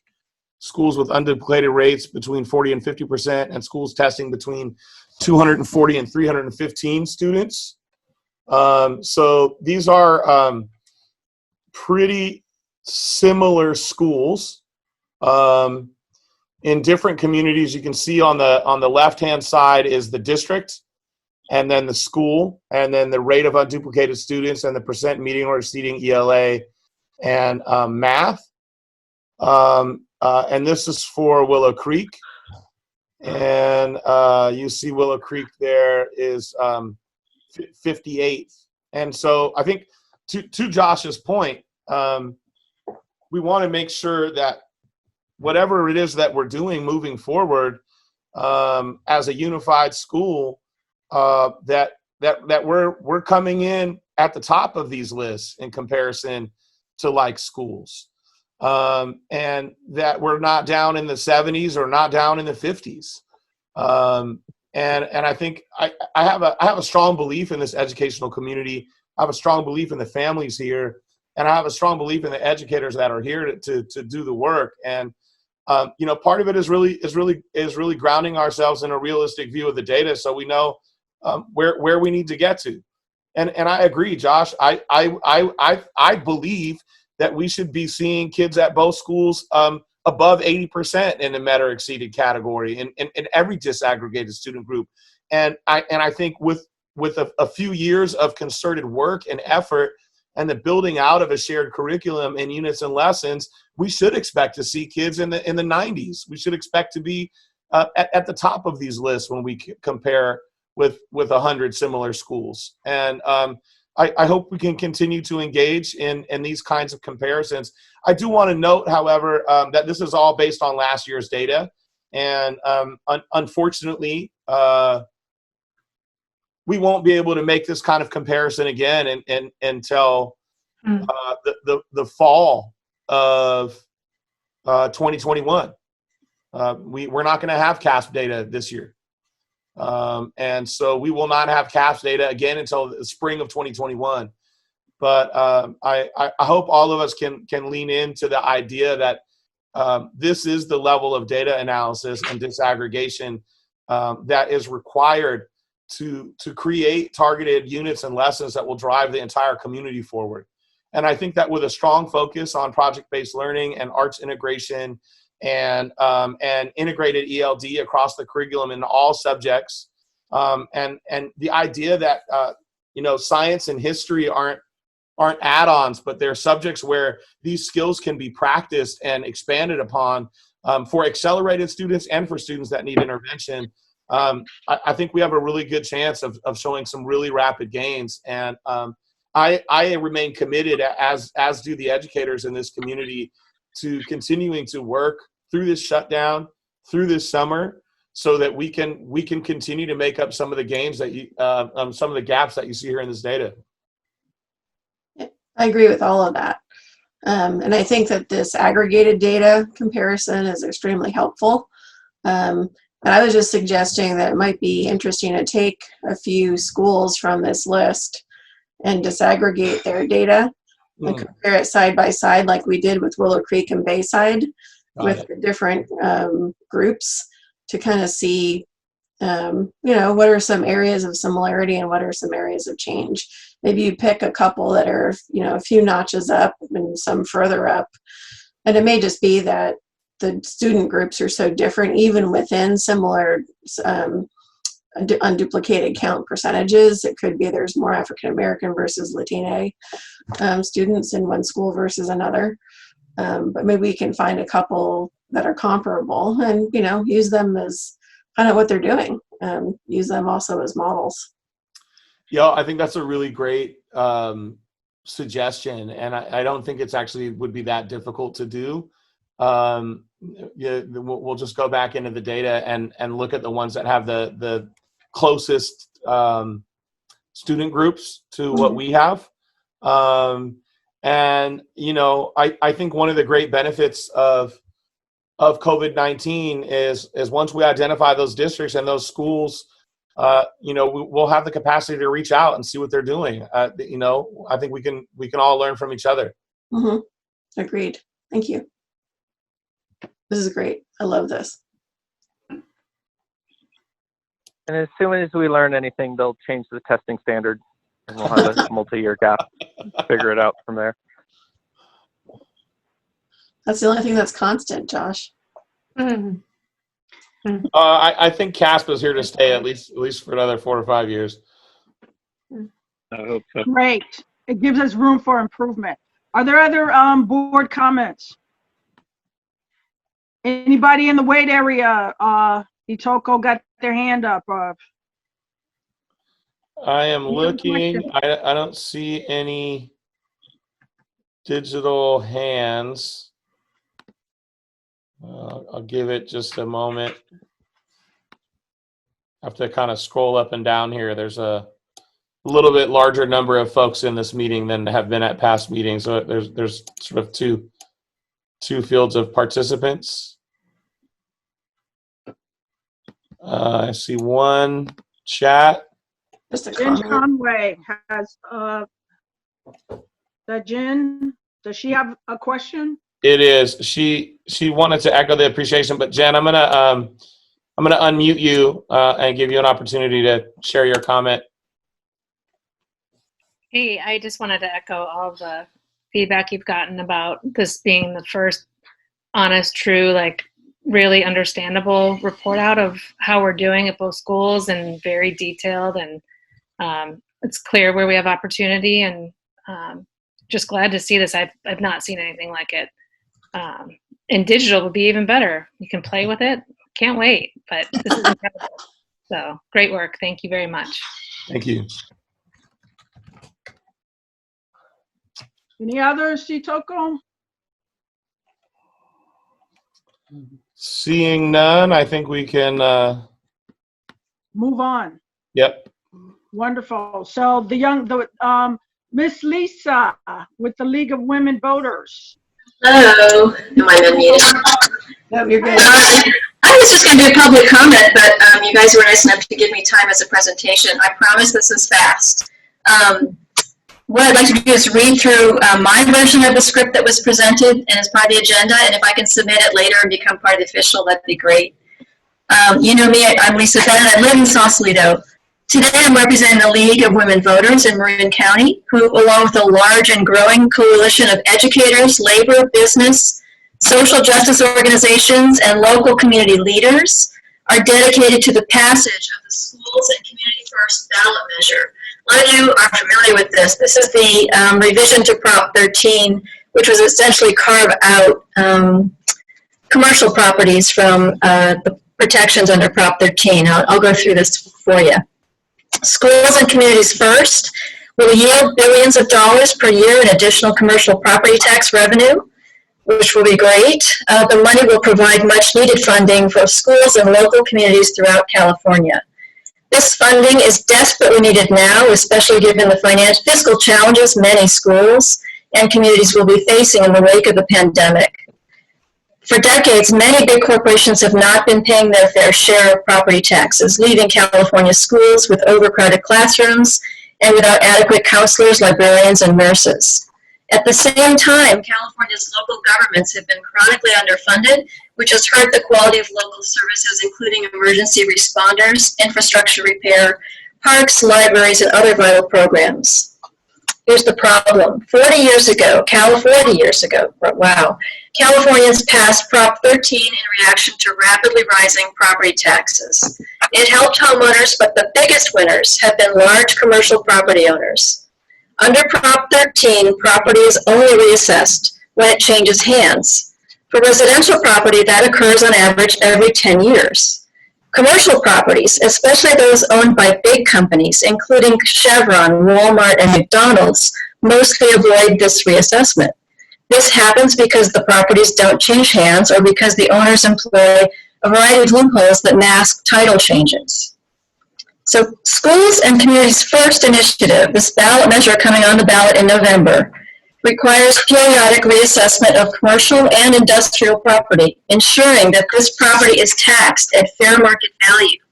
It closes commercial property tax loopholes, thereby reclaiming lost revenue. Despite some negative messages you might hear, homeowners and renters will not be affected by this initiative. This can't be said enough. The measure only affects the assessment of commercial and industrial property. It maintains protections for homeowners and rental residential property, as well as for small businesses and agricultural lands. As a small business owner myself, I am in support of this measure because I understand how interconnected my grocery store, my pizza business, my small gym are part of the fabric of the same community, which includes my public school and town governance as well. We must all look out for each other, and this initiative is only demanding that those who have not done so pay their fair share for the benefits we all enjoy. And finally, schools and communities first ensures strict accountability so that taxpayer money goes directly to schools and local communities. Join a growing coalition and powerful coalition fighting to fund our schools and local communities by closing California's corporate property tax loopholes while protecting homeowners, residential renters, agricultural land, and small business. I endorse the California Schools and Local Communities Funding Act to create responsible, fair, and long overdue reforms, ensuring California can thrive now and in the future. And boy, is this important now. And that's it. Thank you. Goodness. High time. I'm hearing some feedback, Steve. I don't know what's going on with the sound. It is horrible. Good now. Thank you. I have a comment or question. This is a very timely presentation. I've been seeing a lot of information or perhaps misinformation on this, which pitches it as a threat to Prop 13 and implies that it's a threat to residential homeowners. But what I'm hearing tonight is that this is actually just changing the rules as it relates to commercial and industrial property. Is that accurate? That is completely accurate, and there's been a lot of lies and misinformation scaring people to think that their homes are going to get reassessed. It is absolutely not true. So Well, this is very helpful. Yeah, I support this as well. I'm curious what the sense is, though, that how much these new costs to commercial properties would be passed through to companies through lease costs, and then trickle down to employee incomes and so forth. Has there been on that? There's a carve out in this ballot measure for properties valued at $3 million or less. This does not apply for commercial properties of that size. And honestly, one of my businesses is in a very large property, which we would see a pass through to us. But given what's happening to the California budget, I have come around to say, no, I don't care. I think it's important that we help in this way. So I think it's really important that we all get behind it. So does it have the support of certain business organizations as well? I'm not entirely sure the list, but I can get it to you. Okay. Thank you. Are there other board comments? Well, I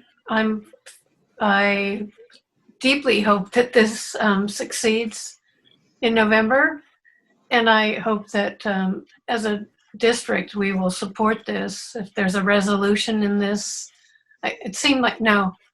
Well, maybe we can do that and go on record as if this is as endorsing this ballot measure. I remember the devastation of Jarvis Gann back in whenever that was, 1970, and I've seen the consequences for the past however many years, and it's high time to turn it around. I mean, you've seen the impact on the schools for decades, so this is great. And how totally misrepresented that original measure was. I mean, people didn't realize it was excluding commercial properties. Amazing. So that Josh has seen misinformation is just, that's the playbook. So we need to spread the good word. Exactly. Yeah, there's a lot of fear-based messaging going out there, and we have to overcome that. Yeah, it's got some strong, well-funded lobbyists. It's got some strong, well-funded lobbyists against it. Yes, it does. And I was sad that it didn't make the last Can I ballot. So I'm fix glad it's still. the audio? It's really breaking up. There's a lot of feedback. Yeah, can't hear somebody's you. microphone or something is just like, it's horrible. Yeah. Oh, it's It's Lisa. you? Oh, you're on. Oh, okay. So I was just saying I was sad to see that this didn't make it on the last ballot. So I'm glad it's coming back around. Yeah, definitely. So Steve, is there anyone in the public that has a comment on this particular topic, on this presentation?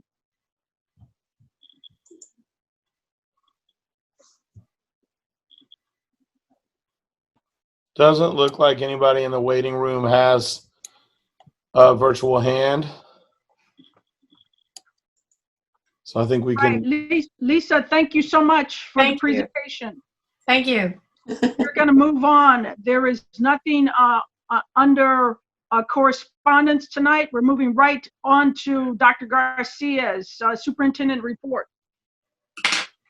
Yes. So I apologize. I'm having a little bit of technical difficulty this evening. So bear with me just one moment. And there we go. Perfect. Yes. That's fine. Thank you. So it has been a busy month, even though we have been sheltering in place. We have been working and working hard. We have had multiple check-ins on multiple fronts. One of the things that I'm really excited to announce is an extension of our partnership with Marin Health and Human Services, and an increase in the amount of grant funding that they are providing the district. Those of you that came to our LCAP committee meeting, gosh, was it yesterday or Tuesday? I can't remember now. Also been a very busy week. Tuesday. We'll note that there's an item that I'm calling the social workers in the schoolhouse. And I'm really excited to announce that through a series of calls and meetings with Marin Health and Human Services, that we are going to be able to offer and hire a full-time social worker to work here at Bayside MLK in the upcoming school year. That will be Marin Health and Human Services is going to increase the grant that they give to the Sausalito Marin City School District by $110,000 to cover the cost of that position. And so we will be able to actually hire directly a social worker to work with us. We have also had some extensive meetings with our partners at Community Action Marin. Those of you that pay attention to countywide news will note that they just announced last week that in the Bolinas-Stinson School District, they will be offering universal pre-kindergarten for all students in the Bolinas-Stinson community. They will do that because the Bolinas-Stinson School District will move into the pre-K space for 3 and 4-year-olds. And all of the community partners that were doing pre-K work in that community will move their focus down to the 0 to 2 age group. As those of you that pay close attention to our monthly updates here at the board, you know that we've been working on a very similar initiative.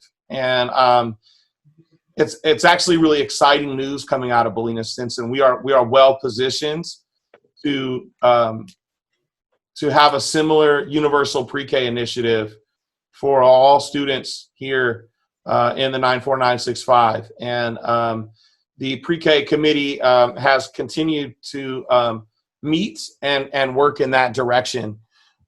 We also are exploring the development of a girls' chorus, and we have had 3 shared governance meetings in the last month to talk about how to bring staff back in a safe manner. We've also covered topics around potential strategies and staffing for reopening. And we will have another meeting tomorrow that will take a closer look at a potential modified school calendar for the upcoming school year.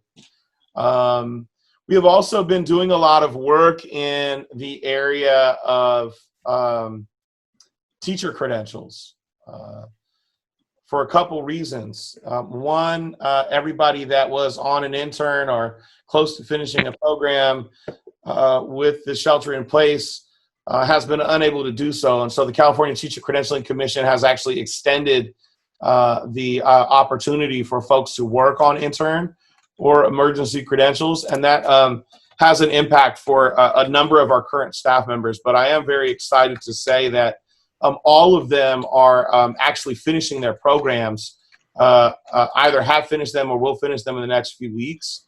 And so the modification on credential requirements means that we'll be able to retain a significant number of teachers of color that have been brought into the district over the last couple years, and that they will have the upcoming school year to finish all the final requirements to become fully credentialed teachers. So that's very exciting. I've also had several meetings with community partners like Bridge the Gap and the Hannah Project and Performing Stars, not only to talk about summer programming, but also to begin an exploratory conversation around what next year will look like if we're able to reopen, in a modified condition in alignment with public health orders. And I'll say a little bit more about that shortly. We are doubling and tripling down on our community school model. There's been a tremendous development over the last couple months in what we've been able to do as a community school, from food banks every Wednesday to partnering with Performing Stars to work on the mask drive for Marin City that to date has created over 2,500 masks either made or donated. Should have included the Masketeers and the Church of Latter-day Saints and Lisa Bennett in that mass drive in my acknowledgement. I apologize for the oversight, but they have been tremendous supporters and contributors of materials. Also, Liz Darby from the county, Marin County government, have all either sewn masks or donated materials or donated masks. It's been a really incredible drive, and we're not done. We're still about 1,000 masks short. Wow. And so one of the things that we've been focusing on is looking at, since we're all in this digital remote space, how do we make sure that folks can access and map out all of the community school offerings and all the other community resources that have been brought to bear on a digital platform. And so we've been in discussion with several different developers that have apps that will help us and support some of what Mr. Reynolds will cover in his community school update, so that we have a live version and a digital version that's accessible via mobile technology. Very excited to announce that the Center for Culturally Responsive Teaching and Learning and Dr. Shiraki Holly have agreed to provide professional development for our school district next year. Those of you that are unfamiliar with Dr. Holly's work, it's Hollie.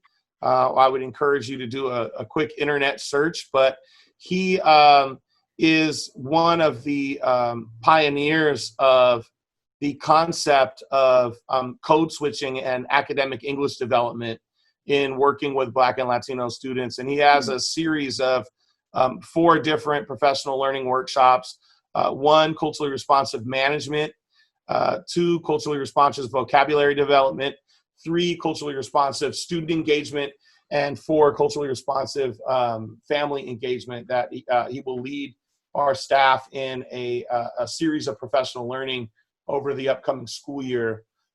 We continue to work with other community partners to expand food offerings in the community. In particular, Play Marin. We've been engaging in a partnership that last weekend donated 100 meals on Sunday night to the community, and had a really interesting call regarding the daylighting of the creek on the Nevada Street campus. And so looking at what it would take to do that and what all the educational benefits and environmental and community benefits of that kind of daylighting might be, as well as the costs, and some preliminary plans that have been put in place. Also have been in pretty regular communication with our friends at Arts Plus regarding the strategic arts plan and the inclusion of arts and integrated arts in the LCAP.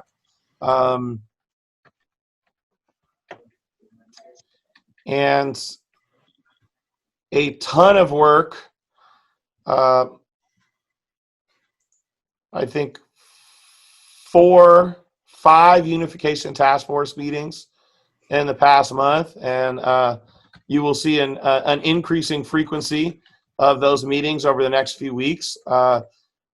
Your trustees, Turner and Van Alst, and Willow Creek board members, Alina Monder and Johanna Vandermalen and Lexi, I'm going to mispronounce her last name, I apologize, so I won't even try, have been putting in an incredible amount of work to move the unification process along.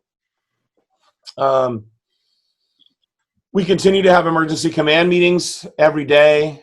We continue to have regular superintendent check-ins. Many of you have heard the announcement and seen the press release and seen the newspaper articles around the Prop 39 settlement agreement. And what you can't see is the amount of meetings from Trustees Huff and Trustees Green and myself and Kurt and Jim and Alina that went into making that agreement and creating the joint press release about it. As David shared, the instructional leadership team meets weekly.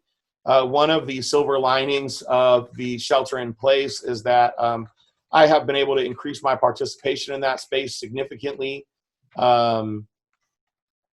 We have expanded our collaboration with Marin Promise Partnership. I'm really happy to report that the coordination and facilitation of the Teacher of Color pipeline is fully in the hands of Marin Promise Partnership with my ongoing consultation. But it's wonderful to have built a coalition to help with the coordination and planning of that group. That group is moving along. We should see finalized MOUs from all partners. UC Berkeley is fully aboard. University of Redlands has come aboard along with the 3 partners that have been there with us, Dominican, USF, and Cal State Teach. One of the MOUs you'll see for final ratification as an action item later tonight. There is a tremendous amount of excitement regarding next year and that collaboration and partnership.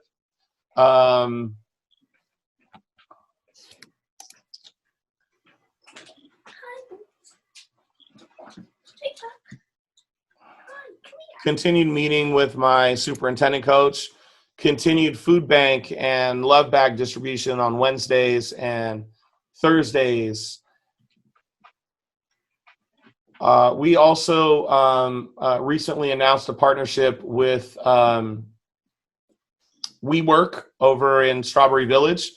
They have very graciously announced and allowed open their facility to any of our teachers that need a remote workspace that isn't home and isn't school. And we do have a couple staff members that are taking advantage of that space to engage in the remote learning for our students. They have some really nice workspaces with state-of-the-art AV, and some of our staff members have an entire conference room to themselves, really socially distanced over there.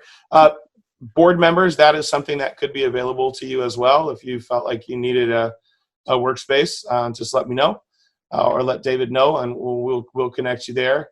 Have made a new connection with the Sausalito Lions Club. We're really excited about the connection with the Lions to provide volunteers and resources to the Marin City coordination team. I'll let Jamir explain a little bit more in detail what that is.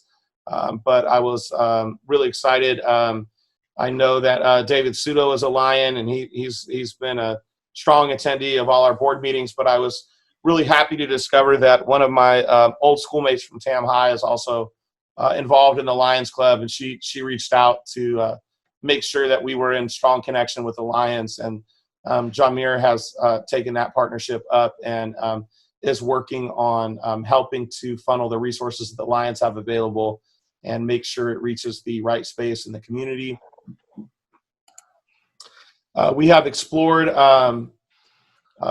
what David didn't share with you in his extensive update, is we've also been exploring a bunch of different online learning platforms. While we think that we're doing a pretty good job with what we have, as he shared, the engagement with the reading platform is a little bit lower than what we would hope. And so we're going through a process of vetting a few different blended learning platforms that would be able to provide access for our students through the summer, nights and weekends, through holidays, that have an integrated ELA and math platform and assessment capabilities, so that our students wouldn't have to juggle and our staff wouldn't have to juggle, 4 different learning platforms, but might be able to focus and localize in one place.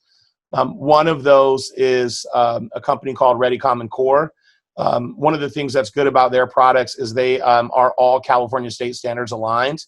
And I have seen some pretty impressive gains in achievement in other districts in which I've worked using some of their products. So that's one of the things that we're reviewing and considering.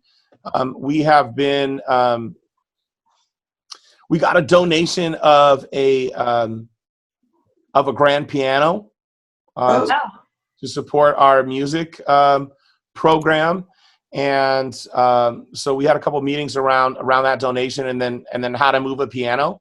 But we got it done, and it's here. It's a Steinway for those of you that are lovers of classical music. And we've also spent a lot of time, and I'll spend more of my update in just a moment on this focus on back to campus planning. David laid out some of that, what's going on already, but we also are using that as a pilot to figure out how to open extended school year for special day class in the summer, how to make sure that Freedom School operates, and also how to have a plan so that we can open school for all students in the fall. Let's see, we've had a facilities committee meeting and a couple unification committee meetings. I had the great honor of being invited to present the work that we're currently doing to the Rotarians, and was able to engage in that presentation. Thank you, Dr. T, for inviting me into that space. And also really wanted to thank Yasmin McGrange. She's been organizing what is called Coming Together for Coffee. And so I was able to participate in that. And I think that we'll have an ongoing participation in that space. It's very informal. It's open to everybody. I'd encourage all of you to join. Let's see. We continue our work with the Arts Integrated Principal Leadership Network. Our participation in that space allows for our teachers to have free professional learning in the integrated arts integrated learning specialist program. Want to reiterate that that is a PD available to teachers from both Willow Creek and Bayside MLK. If folks are looking for professional learning opportunities this summer and moving into the fall, that will still be available for people. And I had a chance to contribute to the work of a Tam High student who's home on COVID-19 leave from Wesleyan, and got to conduct an interview with her regarding a project she's doing in terms of education. Also had the great honor of being invited to keynote the Dominican College credential ceremony for their new round of credentialed teachers. You can catch that video clip. It'll go live on Saturday, and I'll share it with people. We've had several meetings to continue to coordinate the communication and PR efforts, and have had another pre-K advisory group meeting with all the folks in the county that are doing pre-K, Community Action Marin, Head Start, Marin Horizon. We have a tentative plan for an 8th grade promotion. We just got the graduation guidelines from the county yesterday, as a matter of fact, and I'm proud to say that what we're thinking about doing, I think, will comply with those guidelines. If you haven't marked your calendar already, June the 10th is when graduation will be happening, and I hope all of you will be able to join us. Just to tease a little, and we'll come out with some details, more concrete details in a little bit of time once we have some commitments, but we are thinking of a car-based parade as a graduation, and one that places our graduates in classic cars. We are in conversation with some classic car clubs who are considering letting our graduates ride in their classic cars and to be part of the parade. And so we'll be having some forthcoming details around that. We will also have photos and some other things made available to the students. Had an LCAP subcommittee meeting, policy committee meeting, calls with some folks that are involved in exploring multiple sources of philanthropy for many of the different programs that we're proposing. And that leads us to today. So I'm going to conclude my update with the following. It's probably the hottest thing on everybody's mind. And if you have come to some different meetings, you may have heard some version or another of this. But I think the main question on all of our hearts and minds is, how do we get back to the business of doing school? And it is becoming clear that school will not reopen in the fall in the way that we reopened in the fall last year. And that if we are going to reopen school for students in the fall, it's going to look very different than any other school year we've ever had. The current guidelines for in-person childcare / school are 12-1. These are the most restrictive guidelines that we will face. And so we are working on a plan A, plan B, and plan C, but we are currently working on a plan to staff at a 10-2 student ratio so that we can reopen school for all students in the fall. We are currently vacating every room on this campus so that we can do a deep clean and look at what kind of work would need to go into making it a viable space. Even if we're able to open for students in that fashion, school will look dramatically different than it ever has. those cohorts of 10 to 2 or 12 to 2 students to teachers will need to remain isolated from each other throughout the entire school day. They cannot cross-contaminate. So we'll have to assign people bathrooms. And if cohorts have to share bathrooms, we'll have to do a level 2 clean and disinfect in between cohorted bathrooming times. We'll no longer be able to do food service in the MPR. Food will have to be delivered directly to classrooms. Kids will not be able to go out on the playground and mix all together because that would break containment. So we will have to have a cohorted playground schedule.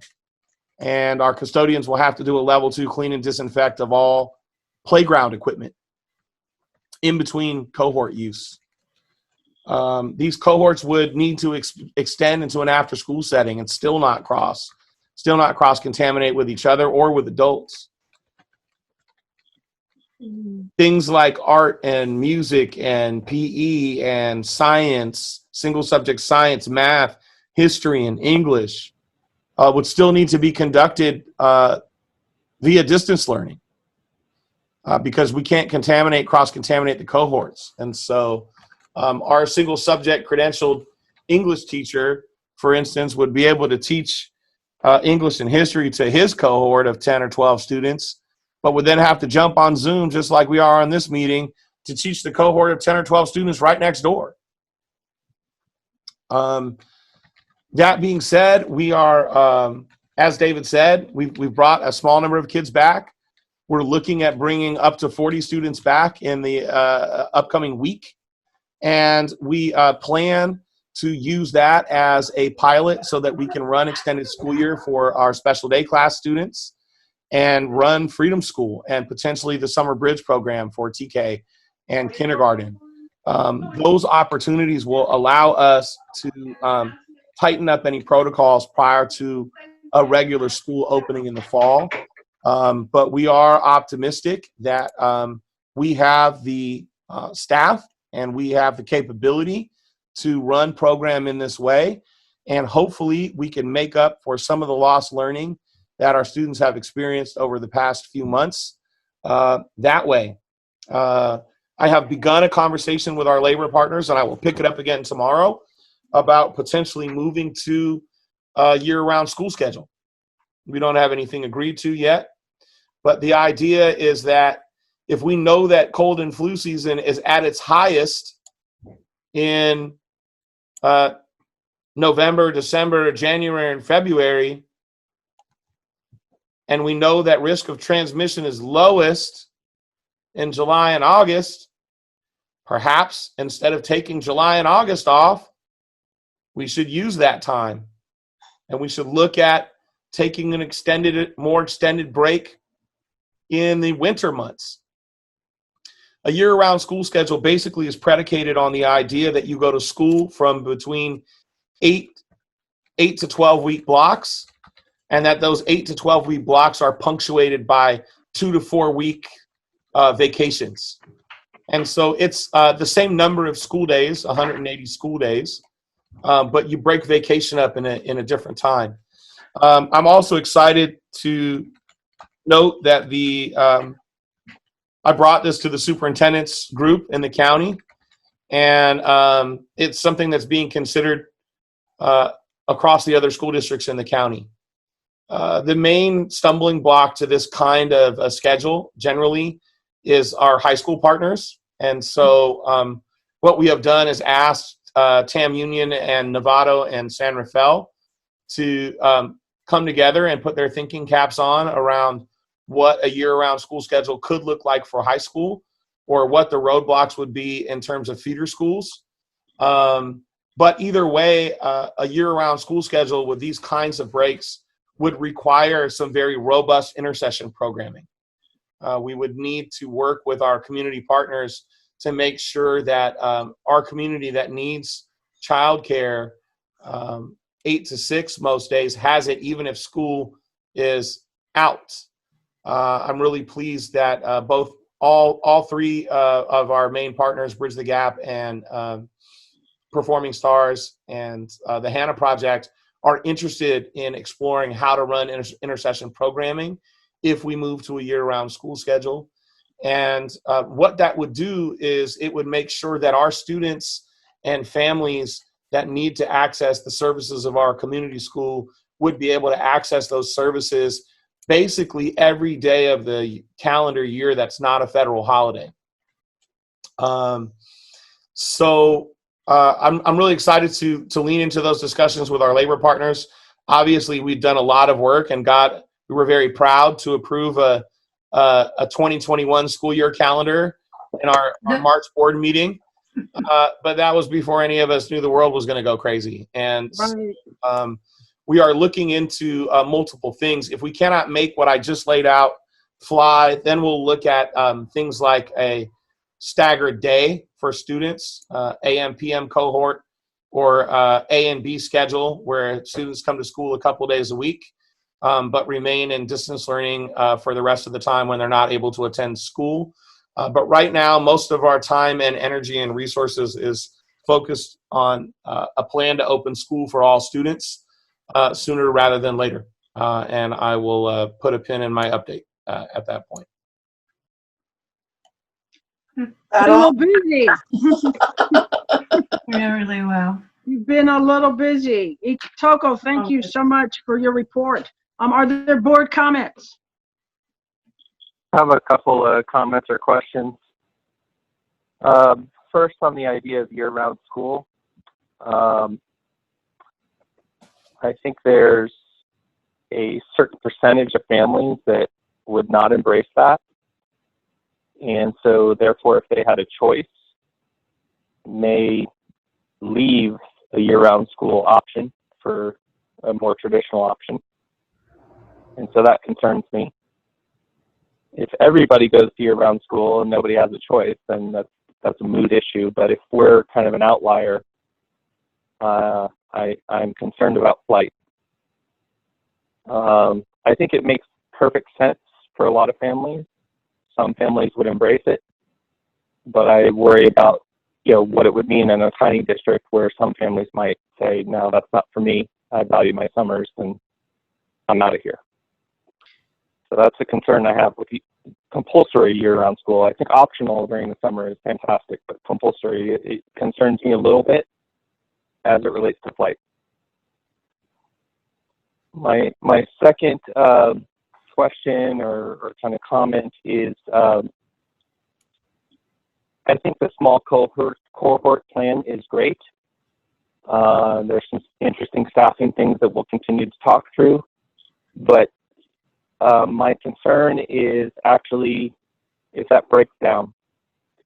If we see spikes in the pandemic that cause us to say even the small cohorts aren't working, we got to go back to what we're doing now, which is full remote learning, almost. I mean, I know you have a few kids showing up, but for the most part, full remote learning. And I feel like we need a contingency plan that has us ready to do that and do it even better than we're doing it now, including science and history and just bringing it to the next level, because as much as I hope this doesn't happen, that there is a hypothetical where it plays out that way, and we got to be really good at this remote learning next year. So I want to make sure we have a plan for that. Well, thank you, Josh. I think it definitely lends itself to the fact that we are all living with the virus now, and things are complicated in all of our lives. And change is never easy for anyone, but and I do think, Dr. Garcia, that to even go in the direction of a year-round school, for people to embrace it in the greater percentages, they need to know what the benefits are. So other board comments? I think the year-round school, as much as we may have flight with some groups, it may also appeal to others. And so there may be some that come into the district because they'd prefer a year-round school. Camp is expensive and hard to find during the summer, even for those that can afford it. Like, I don't know, $900 a week. So, you know, and to avoid the loss of learning during the summer. And I appreciate, Dr. Garcia, that you're speaking with your high schools as well. Yeah. I could see that be a big challenge, trying to coordinate a family that has both elementary, middle, and high school students, and the scheduling nightmares that couldn't be involved there. And I think you mentioned you had plans A, B, and C. I'm assuming A and C, or B and C, whichever one is not the one you described, would include having to also pull back if there was a reinstatement of the shelter in place, as well as a loosening of the standard, where the kids could perhaps start cross-contaminating among the groups. How much we took for granted in the past. Right. Really. So I know that you've put an immense amount of work into this. You've touched a lot of folks to kind of get a sense of the buy-in on this, as well as, you know, it was just something that we would have to do regardless. So I appreciate all your thoughtfulness and your sensitivities to this, and your energy toward this as well. So thank you very much. Thank you. I agree. I agree, Caroline. And for me, I think what's really remarkable in Dr. Garcia's depth and breadth of enthusiasm and knowledge is that this really can be a true change in our educational system for the better, in a way that, you know, it's just nice in this harrowing time to see some silver linings. And this is, I can't imagine a bigger, more profound one than to up our education game so that all our kids are in that green zone. Yeah, I echo that. And my understanding is there's a lot of studies out there that small class size promotes stronger learning environment. Right. And to try and convert to that model can sometimes be a massive change and may not be possible but for a situation like this. Yes. So if we can, you know, make lemonade from our lemons, you know, let's go for it. Yeah, and seize the moment, really. Yeah. Yeah. Bonnie, are you piping in here? No, I'm just, you know, again, in awe of all the work that's going on and the thoughtfulness that you bring to this, Dr. Garcia, and the commitment of all the educators and the classified staff to really try to think through how to make this happen. And it's an incredible challenge. And, you know, I also really appreciate the thoughtfulness of the reporting about what's happening and how much, you know, everybody's really trying to keep on top of what's happening for the kids. So I agree. I think we should absolutely have contingency plans for going back into full remote learning, because we just don't know what's going to happen as we reemerge. But yeah, I think anything we can do to avoid this sort of summer drop off and keep the kids progressing is really, really valuable. So thank you. Thank you. Couple things I think that are important to note. Even if we go back to a level 1 shutdown, the most restrictive shutdown that we have, if we are staffed at a 10-2 or 12-1 ratio, we would be allowed to continue to operate. That's where we currently are. And so this plan actually anticipates that we will return to this kind of restrictive environment, but we wouldn't have to stop school if we were able to adopt this plan A, if you will. I think, and happy to share the research with anybody interested. There are tremendous benefits to small class sizes at this ratio. And to your earlier comment, Trustee Barrow, these kind of class sizes show tremendous benefits for accelerating learning for already advanced students, as well as for closing the gap for students that need intervention. At these kinds of teacher to student ratios, the ability to differentiate instruction is incredible. The other thing that I neglected to mention is if we plan the calendar well, we also could avoid lost instructional days due to public safety power shutoffs. And going to year-round school doesn't mean you don't have a summer vacation. It just means summer vacations may be 4 weeks instead of 8 weeks. And that you spread those other weeks out, push them to the winter, for instance. But as with all calendar decisions, these are things that we'll do in collaboration with our labor partners.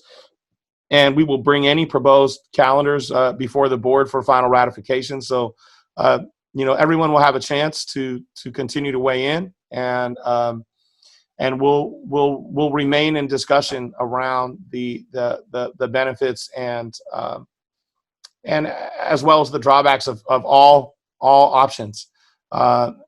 We are committed to not only bringing kids back to school, but having the best distance learning platform around, because we know even if we bring kids back to school, all the kids back to school in the way that I just laid out, we will still need a strong distance learning platform. It's not going away, and I think that's absolutely true. And we are spending staff time. Staff will continue to spend time on developing the top distance learning platform around, and who knows, maybe we'll even become an online learning option for other people as well. I'd Dr. like to Garcia. clarify what I was saying, because I see the strong benefit of the small class size, and I see strong benefit to year-round school. I think my concerns are about just general public psychology. There are a lot of people that, the changes is not something people do easily, and so the idea of year-round school is something I actually think most people opt out of. And so, a campaign to get people on board with that, or just a concern about that is where I'm at. Not because of the educational benefit, but just the psychology of change. And similarly, even returning to small class sizes where you have like 12 kids or 10 kids or something together, right now there's a strong psychology of resistance to that. And that may continue into the fall. So even if we're allowed to operate that way, as we may be today, there may be a significant number of families that say, not for me. I prefer a remote option. And so I'm not questioning the educational wisdom. I'm just being very sensitive to the psychology of change and the psychology of fear, and how are we going to embrace, overcoming that in the fall, assuming conditions don't get much better. And so that's what I want us to be conscious of. I'm certainly not questioning the educational wisdom in the direction you're going, but pointing out there's a lot of psychological things for families to overcome. Absolutely. Thank you. Duly noted. Are there any people in the weight room or that would like to make comments on your report?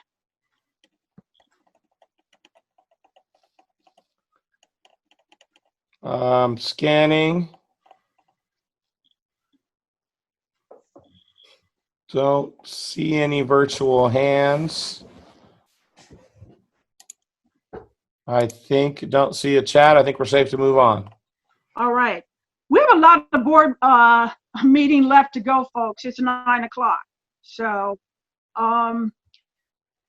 Principal Fanan, are you ready? You're up. Maybe he's eating dinner finally, huh? He was on. Let me buzz him real quick. Is he muted?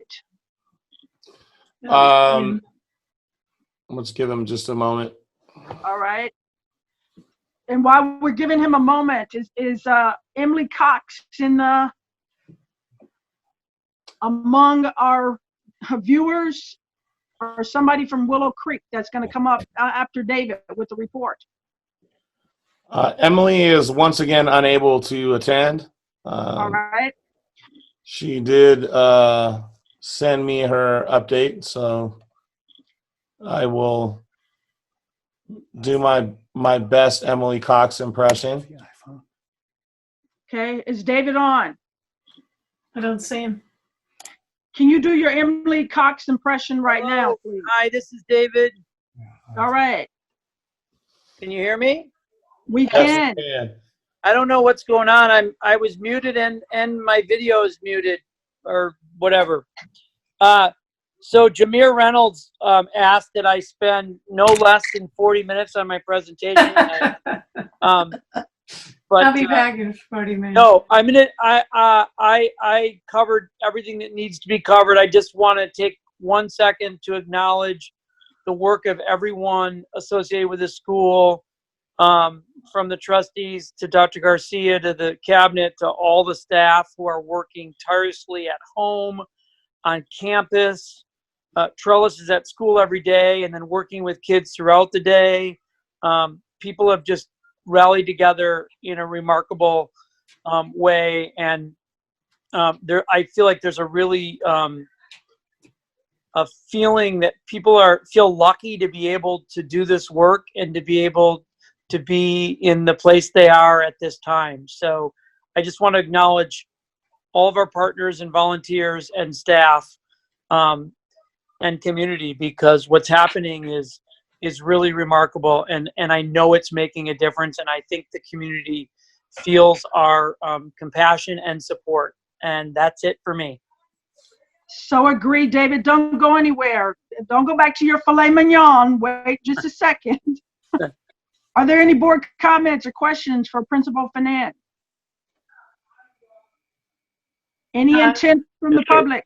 I just want to say one thing. Thank you. Thank you. Thank you. Thank you. Yeah. We were cross-talking. Yeah. But saying the same thing. Thank you. Okay, thank you, everyone. Oh, don't go, David. Dr. Garcia, anybody from the public that would like to ask David a question? I don't see anybody. All right, David, enjoy your filet mignon. Oh, I wish I'd. Your lobster tails. I think it's cold spaghetti, but it'll do. Good night. Thank you so much. All right, I'll be here, just quiet. Thank you. All right, Dr. Garcia. We are here. Yes, I am again doing my best Emily Cox impression.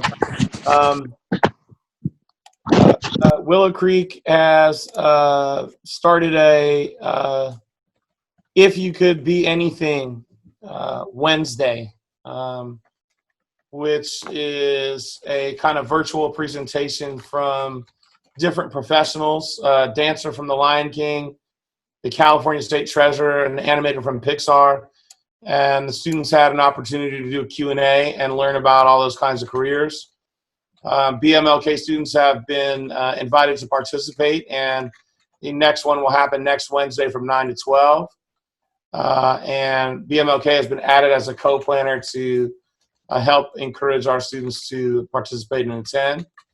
The series will continue through the end of the year, and they're asking for more participants, ideally from Marin City. The Willow Creek Wednesday elective schedule continues to expand. There's an executive functioning skill for the middle schools, an intro to Tam High for 8th grade girls, guitar and ukulele lessons, and after-school explorer-led activities like origami and bracelet making. And students at BMLK are welcome to attend. Of course, this conflicts with the academic assignments on Wednesdays from our teachers. In order to encourage more community cohesiveness, Emily has started up a regular school-wide Zoom Wednesday assembly. Students shared poetry, their original poetry, because April was Poetry Month.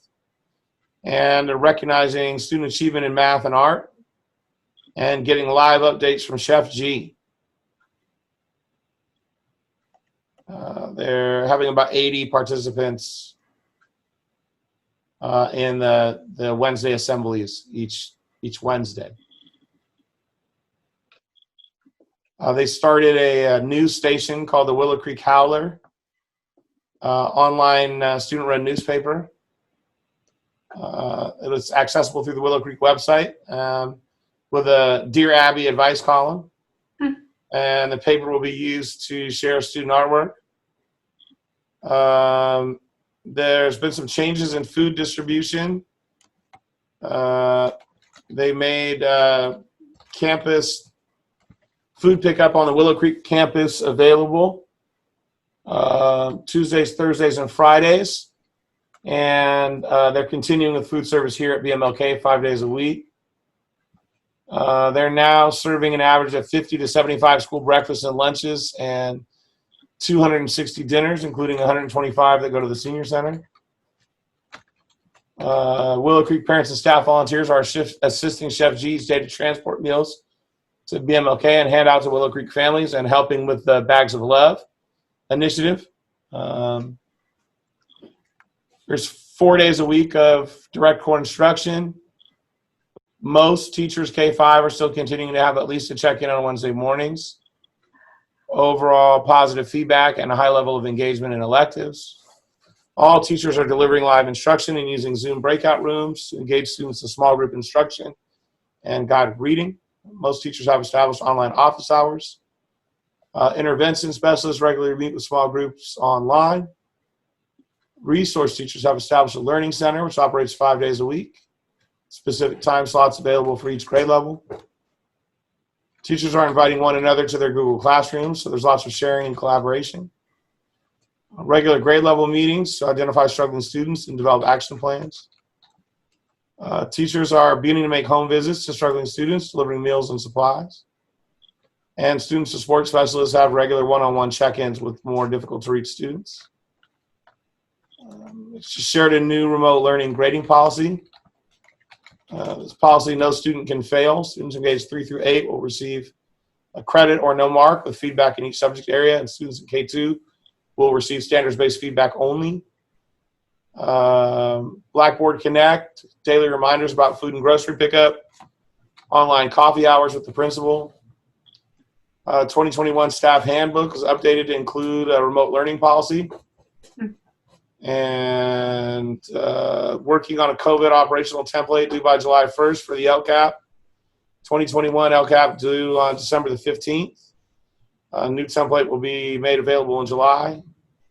Willow Creek working with the district and the county office to apply best practice guidelines and develop protocols for returning kids to school safely in August.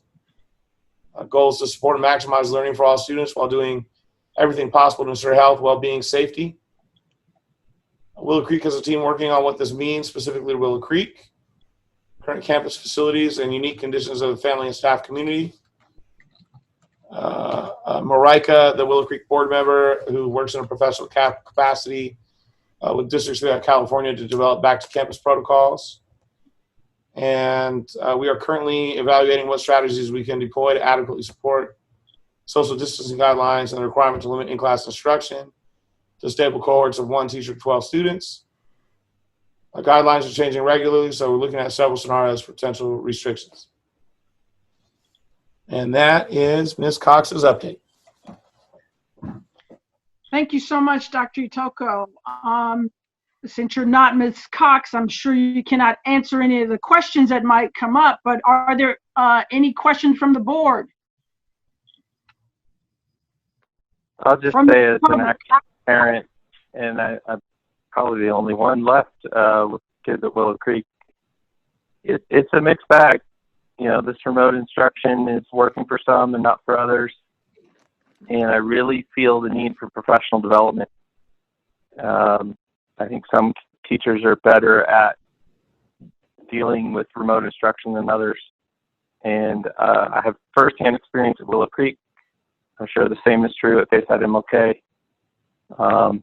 And so, again, as part of that contingency planning for the fall, or even just addressing the immediacy of the now, I don't know how long we'll be stuck with this or what the next pandemic will bring, but we got to get better at this.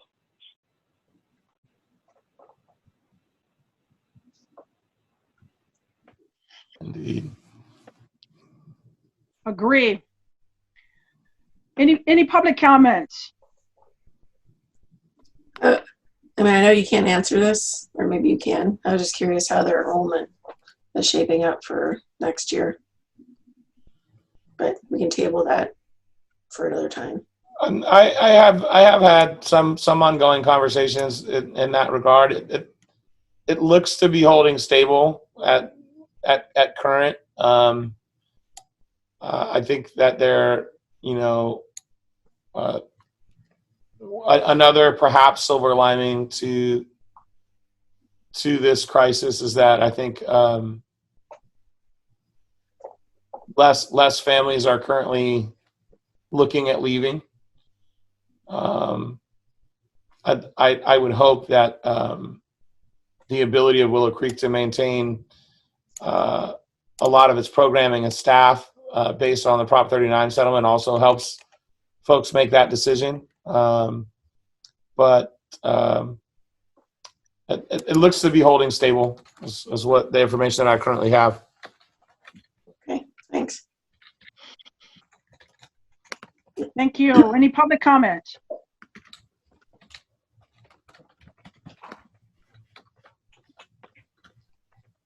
I don't see any.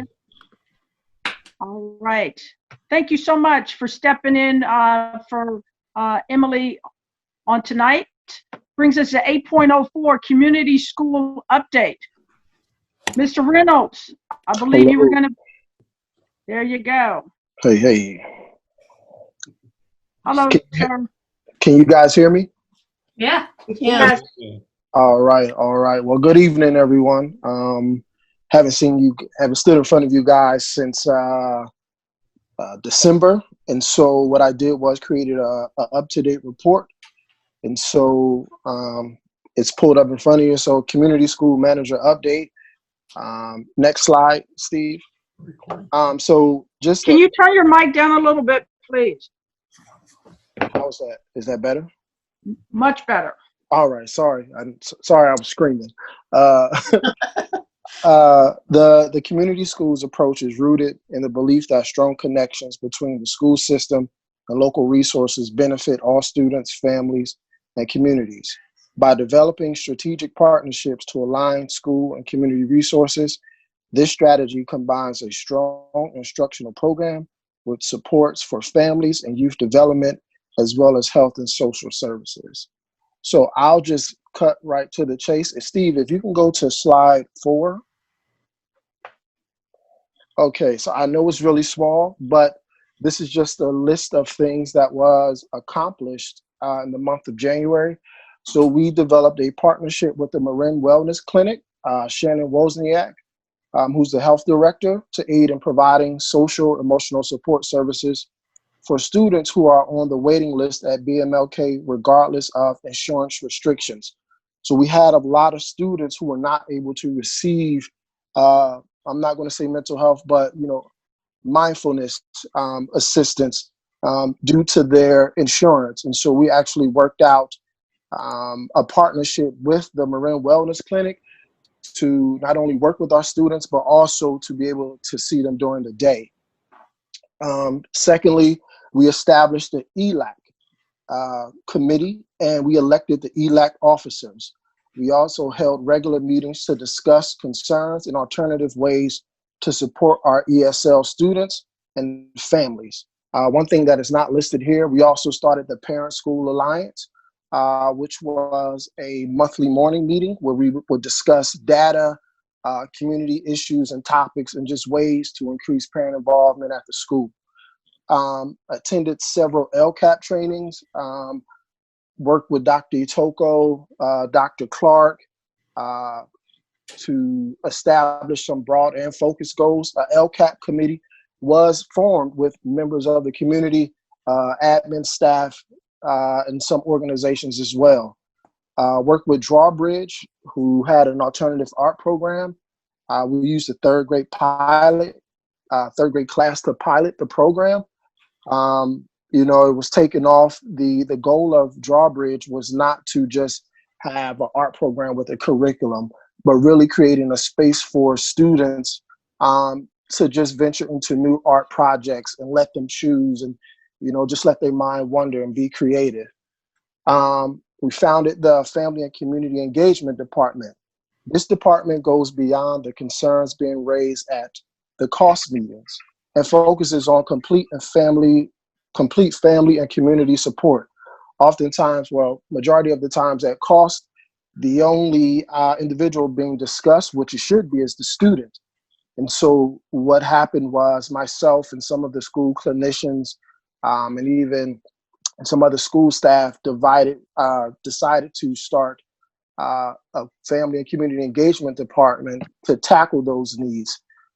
So we would take our information from cost, bring it to the family engagement program.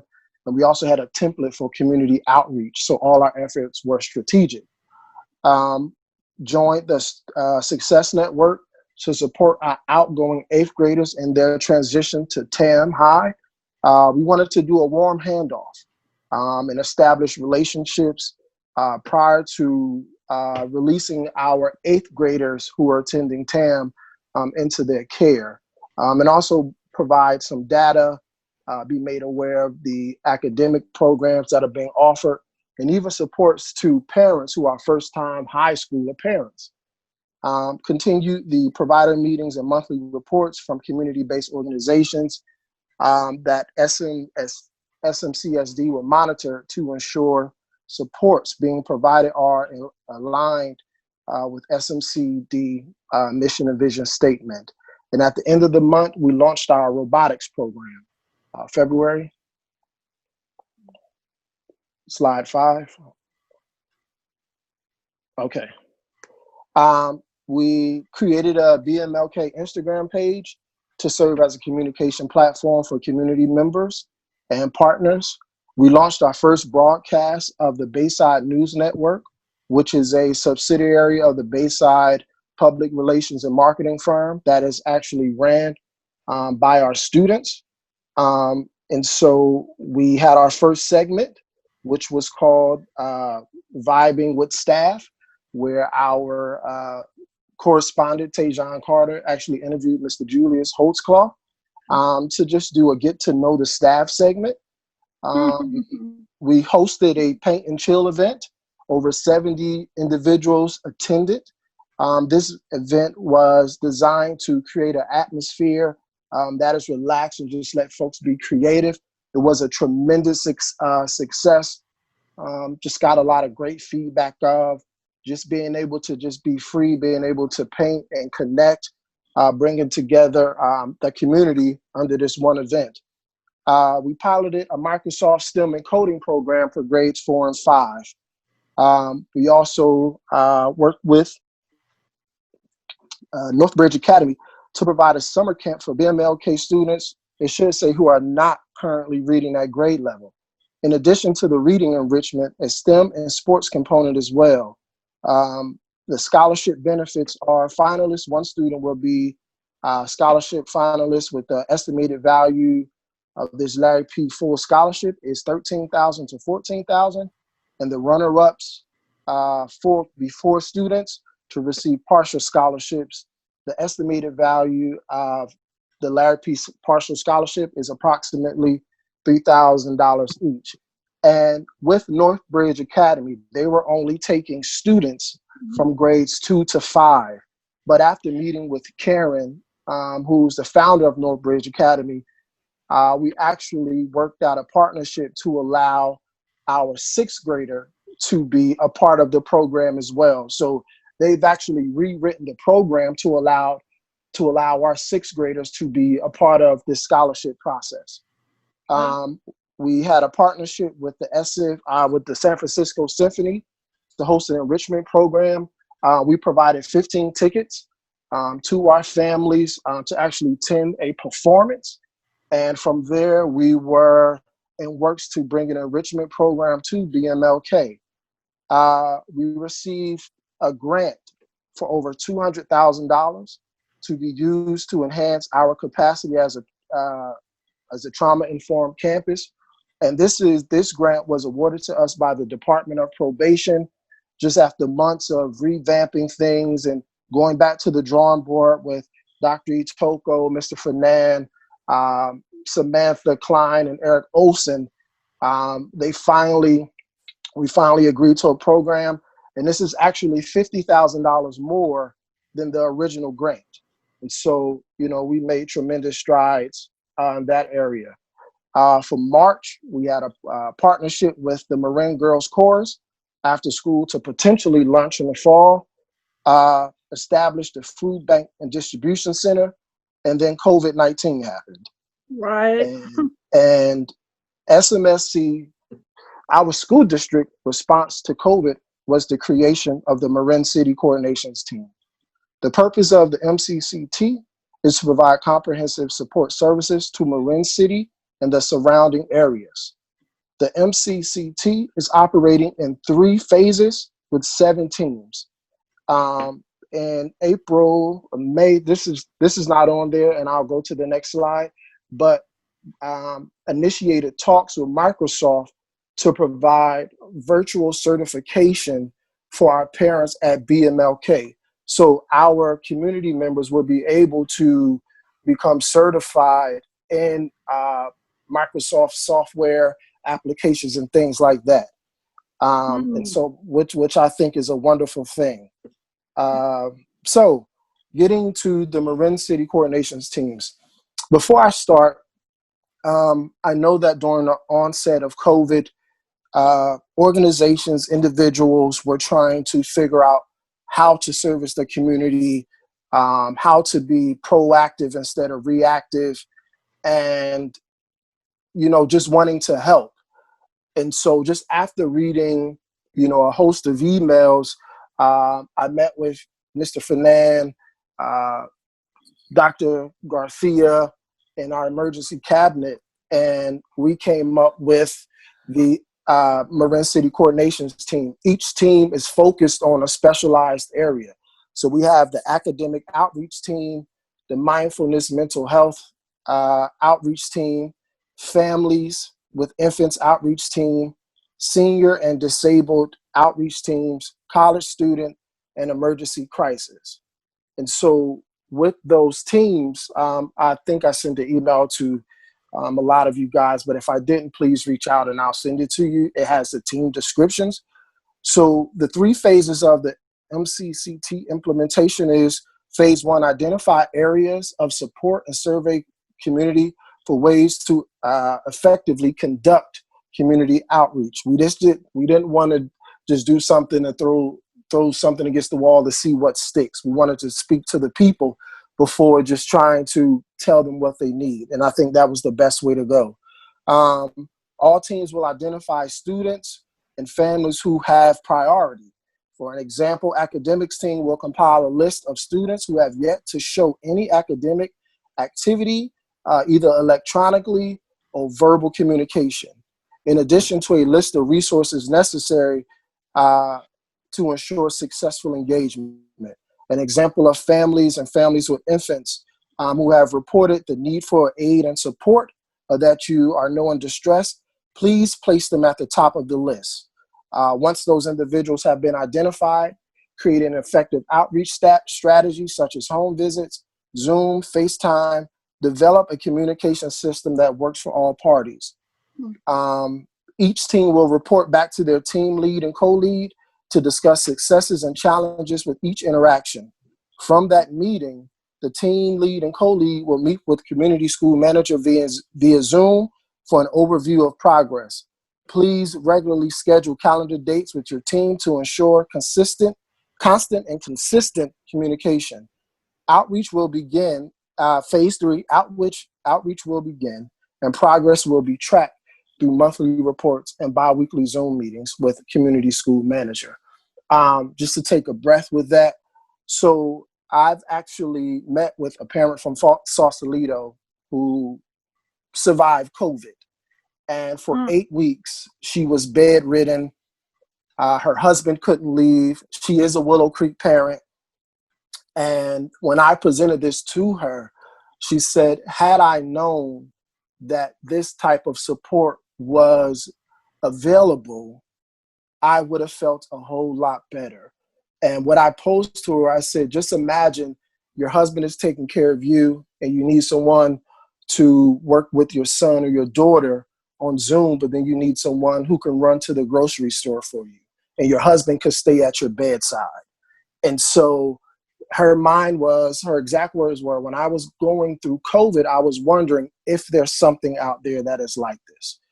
And so volunteer updates, since the implementation of the MCCT and its response to COVID, the Sausalito Marin City School District has increased its volunteer numbers from 3 to 39 volunteers to assist with community engagement efforts. Initially, March 16th, food bank update, March 16th, the Sausalito Marin City School District Food Bank served between 150 to 170 families, and it has grown to serving over 400 plus families in a matter of weeks. Wow. In conclusion, community schools are intentional about how they bring together resources. Community school partnerships are not ad hoc, and more is not always better. In the most effective community schools, every activity is selected and designed for a specific reason. Partners understand that their contributions must help fulfill the conditions for learning and connect to the school's agenda. Thank you. Wow. Wow. Wow. I like the fact that, it's been all about action. Just certainly none of us thought that we would be where we are today in terms of being sheltered in place and all these restrictions. But when you look back, maybe last November when your family members were really sick, it just really caught up with us. But thank you so much for this very in-depth report. I just have a quick question on the broadcast. Is that on our website? Can we listen to it on our website? I could send it to you guys. I'll have it loaded up, but I could send it to everyone. Yeah, it would be good to have it available for the public too. If that's possible. Any board comments? I have a question. And forgive me if we talked about this at an earlier board meeting, but the over 200,000 of grants for being a trauma-informed campus. Yes. So I don't recall talking about that before. So can you elaborate on what that means and how we're using it? So repeat the question. Repeat the question. Did not hear that.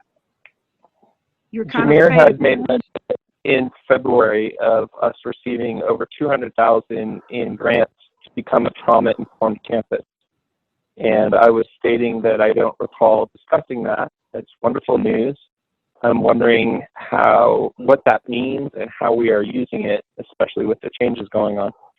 So with the initial talks with the Department of Probation took place back in February, and a particular fund became available, and it was about $150,000 for programs to support student learning in a social emotional environment. And so we had already had an agreement, but it wasn't finalized until I would say March. But we had already basically in partnership agreed to it. And so what it means is we're able to hire a multi-sensory room instructor, and we're actually building a sensory room for students to maybe engage in yoga, meditation, just things that will help them as far as like social emotional. They will have a space dedicated to just tranquility. And so it would also be available to some staff as well. But we're hiring an individual who specializes in that area, trauma-informed practices, positive behavior intervention strategies. So that's how we came about it. Initially, it was going to be a mentor program, the MC Youth Mentor Program, but the team decided that before we could introduce mentorship, we want to build our students from the inside out and create a space for them that they welcome in, a mentor. We just didn't want to stick them with someone just to say, hey, you have a mentor now. We wanted them to be able to receive it, to be able to express themselves, and, just have the space to, if they need to breathe or calm down, then they would have that, and they would have someone who specializes in it instead of sticking maybe a student success coach in the room who might not be properly trained. I think you need to call that room Big Mama's room. She'll be able to work it out for them, okay? Yes. Do you still need them to have the slideshow up on the screen? Are you done with the slideshow? No, I'm done. I'm done. Yes, I'm done. Can you take that down, Steve? Are there any other board comments? Amazing work. Constantly impressed by you. I mean, the elusive community school is just taking shape in your hands, under your leadership, and discovering the community of support that we have. It's really wonderful. So I wanted to add something. So we're currently building a Marin City coordination team website, and actually on this website, if someone is referred to it, each team has a tab that you press, and you can put in, what type of support that you need. And we're creating a feedback system, Mr. Logan and I, that we're responsive because we're right in the area. We have all of the organizations under one umbrella. And to be completely honest, if Bridge the Gap has a student who is having some mental difficulties, they're not really equipped to handle that. So just imagine if you're a part of a team and you have a team, the mindfulness team that you're a part of, you can refer this person. And so, we even have some elders who are not receiving meals. And they, their son or their daughter, or they could call a number or go on this website. My goal is to have an app for the MCCT. So we would work like a Grub Hub or something. We would just dispatch supports in and around Sausalito and Marin City. And so that's the goal. That's the reasoning behind establishing the coordinations team, because I don't know if you guys are following the news, but here in Northern California, 3 students have committed suicide because of COVID. And, we know a family that is going through a domestic violence situation. And on our mindfulness team, we actually have a domestic violence counselor. We have a licensed MFT. We have a clinician. Like, we have professionals that are equipped to handle, if we put the call out and it's more immediate instead of waiting 2 days or 3 days to get a call back. And I know that there are some sites where they have resources listed, but for our site is more interactive, and you can pick whatever ails you, and we have somebody who can connect with you immediately. Wow. That's amazing. Yeah. Yeah, it's a terrific service. Thank you so much for all the work that you've done. It's really exciting. Thank you. Yeah. Wow. Yeah, I appreciate how you are connecting with ease of use to the folks who might need the services. It's one task to coordinate everybody, but then to actually roll it out to the folks who need help, that's a whole other skill set. So I think an app is an amazing idea. So, yeah. Thank you. Really great. Thank you. Yes, and he doesn't even have gray hairs in his beard yet. So. I do. I just turned 40. I just turned 40. Yes. Oh, congratulations! Happy birthday. Thank you. Welcome to the Gray Hair Club. Yeah. Steve or Dr. Garcia, Looks You don't good, know Josh. what gray is yet, Samir. Josh, Josh, I see you rubbing your wisdom. Is there any intent from the public to ask any questions at this point? Steve, Dr. Garcia.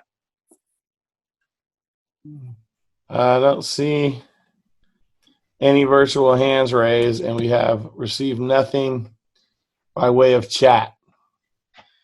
Do we still have people on the line? I mean, We they do. haven't fallen off yet. No, We have less than what we started with. We have 19 people now. Oh, Louis waved his hand. Maybe he wants to comment. Okay, great. Just saying hi. Yeah. Oh, he's just saying hi. Jen's waving her hand. I think she's saying hi. We miss you. Hey, Louie. Hey. My cat meowed. She said hi too. My dog went to bed. All right. All right, Mr. Reynolds, thank you so much for your work ethic. Thank you for being a team player, and stay safe. Thank you. All right. All right. Feel free to hang on. We'll only be another 2 hours. I'm in the playroom with my 5-year-old who sleeps. See. Oh. Yeah. Yeah. So I'll be All here. right. That brings us to 8.05, the LCAP update. Who is doing that, Dr. Garcia? It is I. All right. Yay. Let's do it. Give me just one moment, please. Sorry, we got the wrong document up. No, we don't have a document. We had a pretty extensive LCAP subcommittee meeting last night, as a matter of fact, and Last night? 2 nights ago. No, not before. Night before last. Not before last. I told you it was a long week. Sorry. Yesterday. And we got a really good round of feedback from the community. I was going to give similar information to what Ms. Cox gave in her update, but the traditional LCAP timeline has been completely changed by order of the governor. We no longer have to have a 3-year LCAP approved in June with our budget. We will need just one. It's basically a one-page annual update with our budget, and there will be an emergency LCAP required for the 2021 school year, but it is not due until December the 15th. And the 3-year LCAP that we've all been working so diligently on is actually now not due until June of 2021. Wow. That being said, however, the LCAP committee and I are pushing forward to get to as final a draft of our 3-year LCAP as we can, as early as we can. Wow. And so we will provide an even more complete draft than what we provided to the LCAP committee on Tuesday night in the coming weeks, and engage in some ongoing cycles of feedback before. So we're well aligned for that 3-year LCAP, as well as the 1-year update that's required in June, and a draft of the emergency LCAP that will be required in December. Obviously, you've heard a lot of different updates tonight, and there's a lot of different moving pieces and things that we're still unsure of in terms of funding for the upcoming school year. The governor did give his May revise today, and I think Robert will touch on that a little bit in his update, Dr. Clark. But there's a lot of moving targets in terms of school funding. It looks like there will be a 10% LCFF reduction, but there's some opportunity for some funding to get made up, both from the state fund and some potential federal action. And so I think the uncertain nature of the of the state fund and of local revenues is one reason why there has been a modification of the LCAP. I will post the current goals and actions, and we've been making them available via individual requests, but I'll post them online so that they are available prior to us making the draft 3-year LCAP available. We have been continued on with LCAP surveys, and once we have a full and complete draft, incorporating the feedback we got last night, we'll do one final round of surveys before we proceed with that. Is the June requirement just backwards looking, or does it require us to set goals for next year? The requirement in June is just backwards looking. Do you have an intention by June to set goals for next year? Because I really think we should. Yes, I do. Great. You also mentioned a 10% reduction in LCFS. That's probably a bigger topic, maybe going beyond this agendized item, but I'm curious how that impacts. I've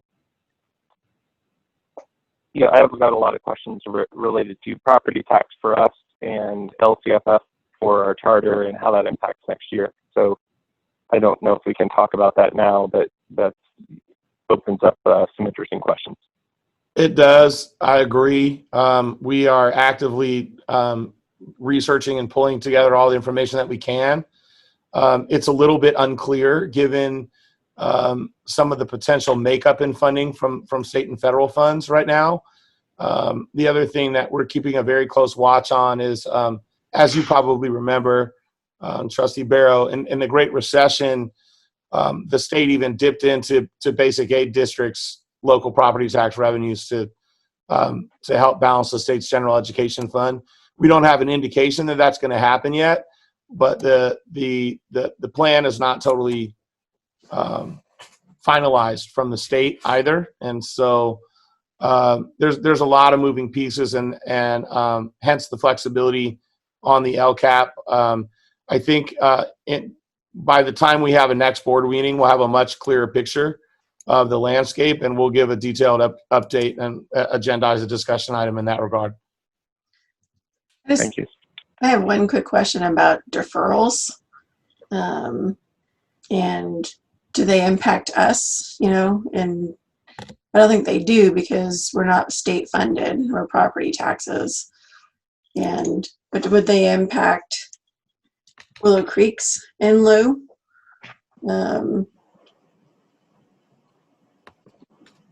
That's one of the I see things. Trina's shaking her head no. Yeah, that's one of the things that we're currently researching. My understanding is no. I don't know, Tarina, do you want to chime in? No, it doesn't affect the code section that governs the in lieu payment schedule. It will affect Willow Creek's state funds. So, they get part of their funding through the in lieu. They get some state funds, just as the district does. And so it's a pretty significant deferral.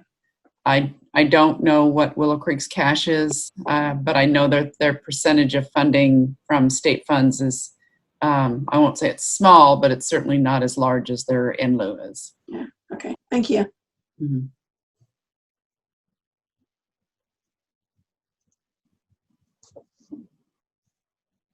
Back to you, Steve. Other board comments? Any intent from the public? We see no virtual hands. Mazel tov. Let's move on. 9.01. It's a discussion of a potential general obligation bond measure for November ballot. That would be you, right, Dr. Garcia? It is I again, and we also have a couple guests that may add to the discussion in just a moment. Again, thank you for your patience. I'm sorry my computer is having a very difficult time. Bell actually emailed you. Can you pull up the documents that he sent?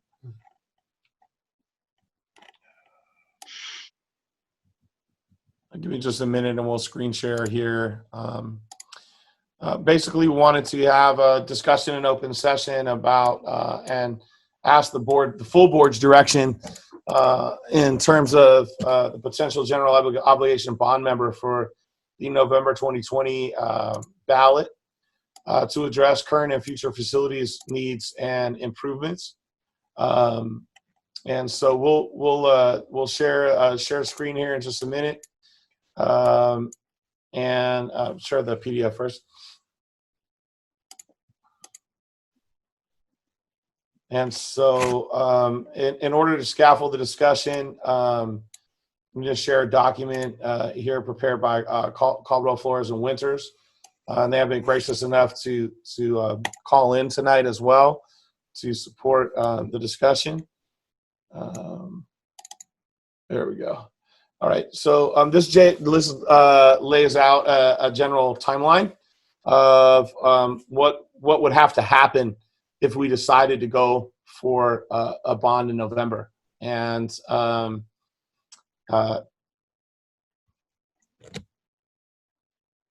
you know, you can see item 1 here. We're laying out the proposed process. Thank you for making it bigger. We would be looking at probably doing a community survey to test the community and see their receptiveness to a bond. That would need to happen in early June. Conduct voter opinion research in early July and present the results of that voter survey and the opinion research to the board in late July, as well as prepare a resolution calling the election. We would also need to adopt that resolution. So all of those things would really need to happen in late July. We would then need to create a campaign committee, identify a treasurer and a chair, and the last day to file the resolution with the County of Marin would be August the 7th.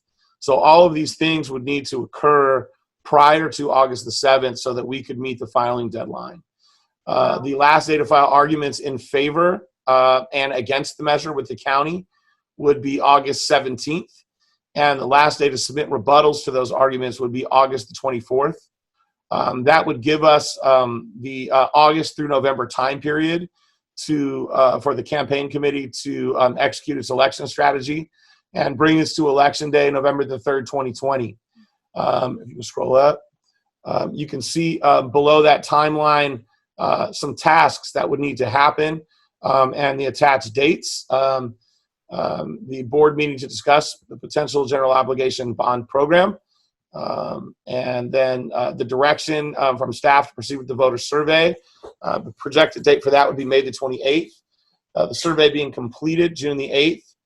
Voter results to the board on June the 11th, or in this case, the 18th. Prepare the resolution calling for the election June the 25th. Have a special meeting of the board to call for the election in early July and form the campaign committee. File the resolution August the 7th. File the argument in favor August the 17th. Rebut any arguments against August the 24th. And then campaign August through November all the way to election day. And so I realize that we basically want to bring this as a discussion item so that the board could have a full discussion and provide staff with some direction about whether or not and how to proceed given this timeline. And I may defer to our guests from Caldwell Flores to answer some of your questions.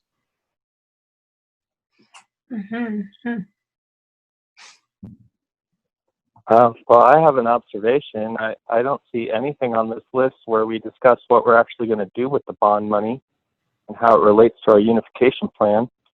And to me, that feels like step one.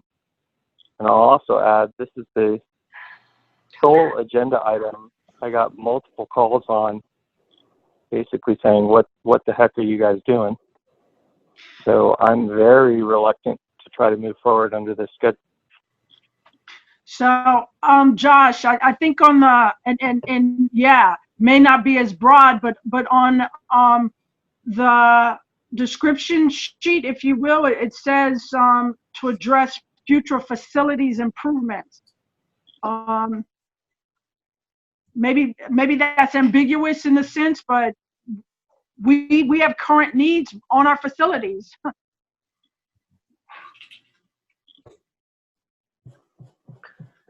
I mean, yeah, that's a broad, clear statement, but bond planning is, I think should be very detailed, very precise, very transparent to the public. And Well, the one that was back in 2016 certainly wasn't that, as far as I was aware as a community member, but maybe I missed some of the, anyway, it doesn't feel as distant to me because of my work on the Unification Task Force. I don't know if you're involved in any committee work, Josh, but it has been, I think, a part of our an awareness, even in this time when we're sheltering in place. So, but I do, it's clear, I think, that the success of a bond effort is really contingent upon a clear action and presentation of a unification effort, because otherwise it's kind of a moot point, in terms of a public support. Yeah, I agree with that, and I see your concerns, Josh, and I too had wondered where in that timeline would be the community outreach as far as facilities master plan and funding priorities under the bond. I think some of the reasons this is coming forward is under the presidential election, it has a lower threshold of passage, which is 55% is my understanding. And as I think Deborah had mentioned, and I think we all know, that we have some significant facilities needs for just deferred maintenance, but also capital improvements and updates that have been kind of long overdue, mostly on the Nevada Street campus, but also on Bayside MLK. But I also agree that this needs to be part of the unification process plan. And it's hard to envision that without kind of the plan in place. But we're kind of trying to parallel track this timeline with unification plan work. And it's hard to, and I think some of the unification plan will be rolling out fairly soon. But I think that this bond measure needs to tie in with that. And I think it'll be really hard for it to pass unless it is tied closely with the unification plan. Yeah, I agree. I think timing is in many ways on our side as well, because of what's currently going on in our country. I regret that some of these challenges are affecting people very in some of the most difficult areas. But when you think about the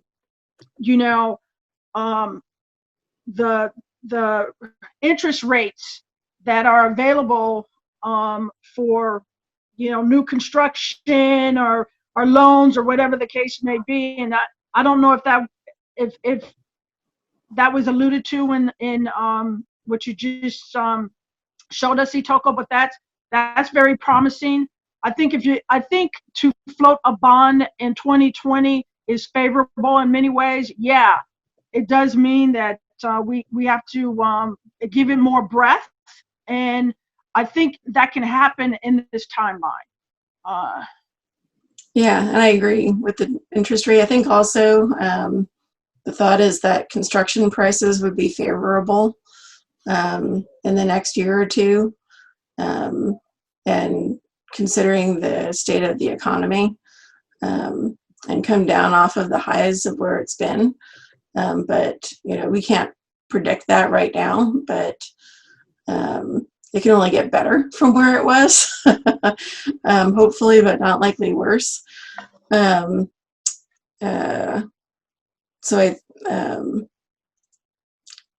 I think we didn't really want to pass up the opportunity. I know we were originally going for thoughts of a bond under the past unfortunate name, but Prop 13 increase to our bonding capacity. Unfortunately, that didn't pass.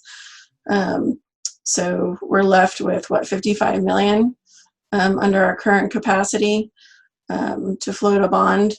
But I do think that we definitely need plans for community input. And the 2016 bond, to your question, Deborah, did involve several community sessions to look at, here's some of the facilities needs, here's some of the facilities wants.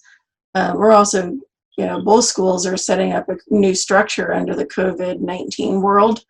And I believe there are going to be some facilities needs as a result of that work. That'll be independent of unification, but I think it will tie in with unification, where it may be additional classrooms or bathrooms or what may be under those requirements. I know those may not be permanent, but at the same time, if we're looking at a small class size as being a preferable educational program, we think that's going to be a permanent change, not a temporary change. And so any plans for construction, hopefully we could put it all together within the next, start doing work within the next 2 years under that plan. If we don't go for the bond now, it's going to be another 2 years before we can go for the bond. So it'll further delay repairs that will be needed to buildings, as well as any other needs that are kind of more immediate under the COVID-19 plan and also unification plan. So I know it does feel like it's kind of the cart before the horse before the unification plan comes out, but we've got to parallel track it. I'd also just like to offer that the community process that is being called for is underway with the facilities master planning folks, and there's an opportunity to really ramp that up over the next few months in conjunction with this plan. I want to share that whatever may be happening in committee, or I guess it's all committees, is great. But if I compare it to 2016, we brought everything back to the board. The full board was involved in discussions of facilities needs, plans, etc. And by this date and time relative to the election, we were much further along at an entire board level. That is definitely my memory of it. I don't feel anywhere near close to that as a board member. Maybe the committees are further along, but as a board member, I don't feel anywhere close to that. And I don't think, well, I know that there are many elements of our community that have no idea what we're talking about right now, because they're reaching out to me and saying as much. I also feel like even though interest rates may be good, even though construction costs may or may not be good, people are getting pinched right now. And the idea of property taxes going up, there's some super wealthy that's going to be fine, but there's a lot of people that's going to matter. And so the timing of this is very sensitive. So I also had reservations about our 2016 bond, which I thought was further along than this one. I remember expressly communicating that even in that process, which got very far along and went through the whole board, we didn't get to the point of prioritizing spend. And I was really concerned. We were putting out a plan that was bigger than our bonding capacity and asking voters to just trust us, we'll figure it out. And I was really uncomfortable with that. So, look, I get we have facilities needs. I just don't think we're where we need to be, and I don't feel this timeline is reasonable given everything that we have to go through, especially in context of unification. I'm very concerned, and I may be the sole person expressing those concerns, but I need to express them. Absolutely, without a doubt. And I don't think that we've really taken a real deep dive in this discussion either, Josh. Bonnie, did you have something to say? You just came up. Yeah, I do. I will say I'm concerned because I think it's a huge amount of work in a relatively short amount of time, and we have a lot of other things going on. And there's a level where to me, I think you've got more guidance in terms of how we're going to need to structure our campuses post, given the pandemic. That said, I agree that facilities are a pretty critical part of the vision for unification. So if we think we can pull it off, and if the amount that we need for voters is lower and that kind of thing, it seems like it's worth investigating to find out what the appetite is, where people are at, all that kind of stuff. And it's going to be, to my mind, such a strange election because everything is so up in the air. And, we have no idea in many ways where we're going to be in November. On the other hand, I have heard from people that facilities are, sort of a key thing in terms of how they're envisioning this. So my initial response was, oh my God, do you need to take this on with everything else? And I don't, I guess the other question is, sort of what the cost to the district is of that kind of investigation and research. Because, it could well be that we do some polling and find out this is not the time to be going. Mm-hmm. But that would be my other question is I don't know what the financial implications are for the district of taking the next step before we decide that, yeah, we want to go for it. Maybe our guest can enlighten us. Dr. G. And maybe our guest can enlighten us on. She's still with us, Dr. Yeah. Garcia? Yeah, so in light of some of the questions that are raised, I'd like to invite Mr. Guillen and Mr. Tuason sorry if I mispronounced your name, sir, to respond to some of those questions. And they also actually have a presentation that may help enlighten us.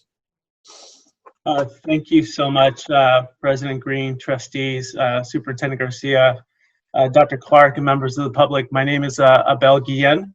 I'm with Caldwell Flores Winters, and we are financial advisors and school facilities planners.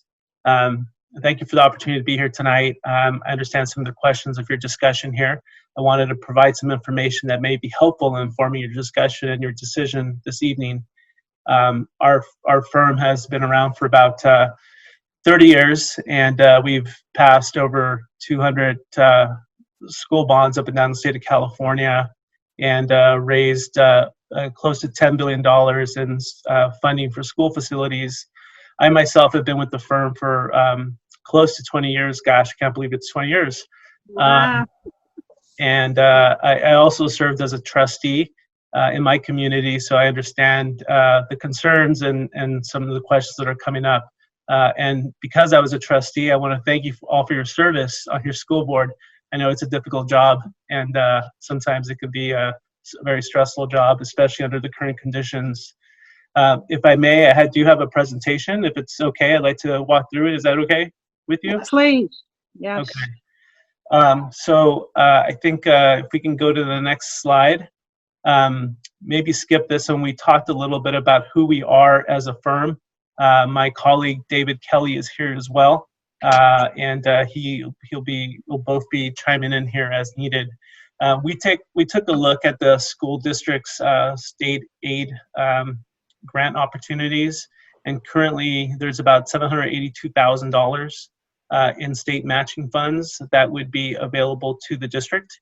As you may be familiar with the school facilities program, there are two basic programs. There's a new construction program and a modernization program.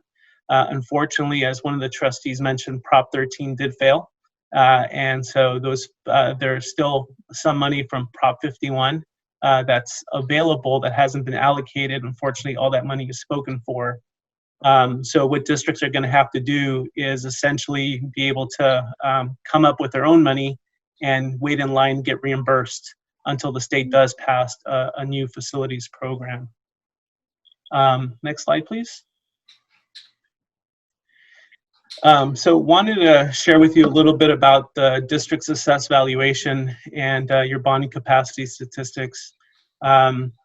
Looking at your assessed value growth from 2010 to 2020, you've had pretty stable growth over a 10-year period. You grew about 3.7% in terms of your assessed valuation. Currently, the total property value in your district's about $4.5 billion. And last year, it grew at about a rate of 5.5%. We did see in 2011, 2012, there was a dip because of the Great Recession, that your assessed property values did take a dip, but it since has fully recovered. When we're looking at a Prop 39 election at the 55% threshold, the district could garner about $40 million initially, and your current bonding capacity is about $40 million here, your current debt limit. If Prop 13 would have passed, your bonding capacity would have been increased to about $75 million here, but that's not currently on the table anymore. The district does have an option also of looking at a 2/3 election, which is an option that some districts do go out for depending on what the needs are and what the voters of the district are willing to pay. In that scenario, if you went for a tax rate over the $30 threshold, let's say to $45, the district could raise about $60 million. And if you went up to $60 tax rate, that gets you closer to about $80 million for facility improvements over time. Any questions on this slide before we move to the next slide? Okay, next slide, please. Taxes are always of concern to the community, and so we wanted to take a look at where the district rates in terms of your tax rate levels compared to your counterparts in Marin County. On the one extreme, you have San Rafael that has a tax rate of $70.50, and Sausalito Marin City has the lowest tax rate currently in Marin County at $16.10 per $100,000. Now that is $16.10 per $100,000 of assessed valuation. Now that's not to say that you should go out for a bond. Our job as advisors are to provide you with information and to really outline a process to help the district determine whether or not when it's a good time to go out for a bond program. Next slide. Is this amount $16.10 just for our current debt levels? That's your current debt. Yeah, that's right. That's what the county is currently collecting on your outstanding bonds. The $15.5 million. Yes. So that tax rate corresponds to $16.10, what's being currently collected for the 2016 bonds. Okay. Thanks. Next slide, please. So we took a look at the demographics here, and we believe that the turnout is going to be quite high even in this presidential election. Marin County always has a pretty good turnout, particularly for presidential elections. We anticipate a 74% turnout. And of the 8,000 voters that you have at a 74% turnout, in order to pass a Prop 39 election at 55%, you need 3,323 votes to win. Alternatively, if the district went out for a 2/3 election, you need about 3,971 votes to win. Your electorate demographics look pretty favorable in that you have quite a few, the majority of your voters are Democrats. However, you do have a lot of seniors in your community that are over the age of 55 and a lot of 65 and overs. So, you know, we never want to assume whether or not people are going to be supportive of elections just based on demographics, and that's why we would want to do the research. We would propose that we would do a voter opinion survey to talk to the voters in the district, although it's becoming a little bit harder nowadays because a lot of people don't have landlines and a lot of people don't pick up their phones. But we've been able to combat some of that by doing surveys by email as well to sort of help make up for that. So, you know, part of what we would want to do is to talk to a demographically representative sample of the community. We understand that you're going through a planning process right now. The district has hired a team that is evaluating your facilities and trying to come up with your facilities master plan.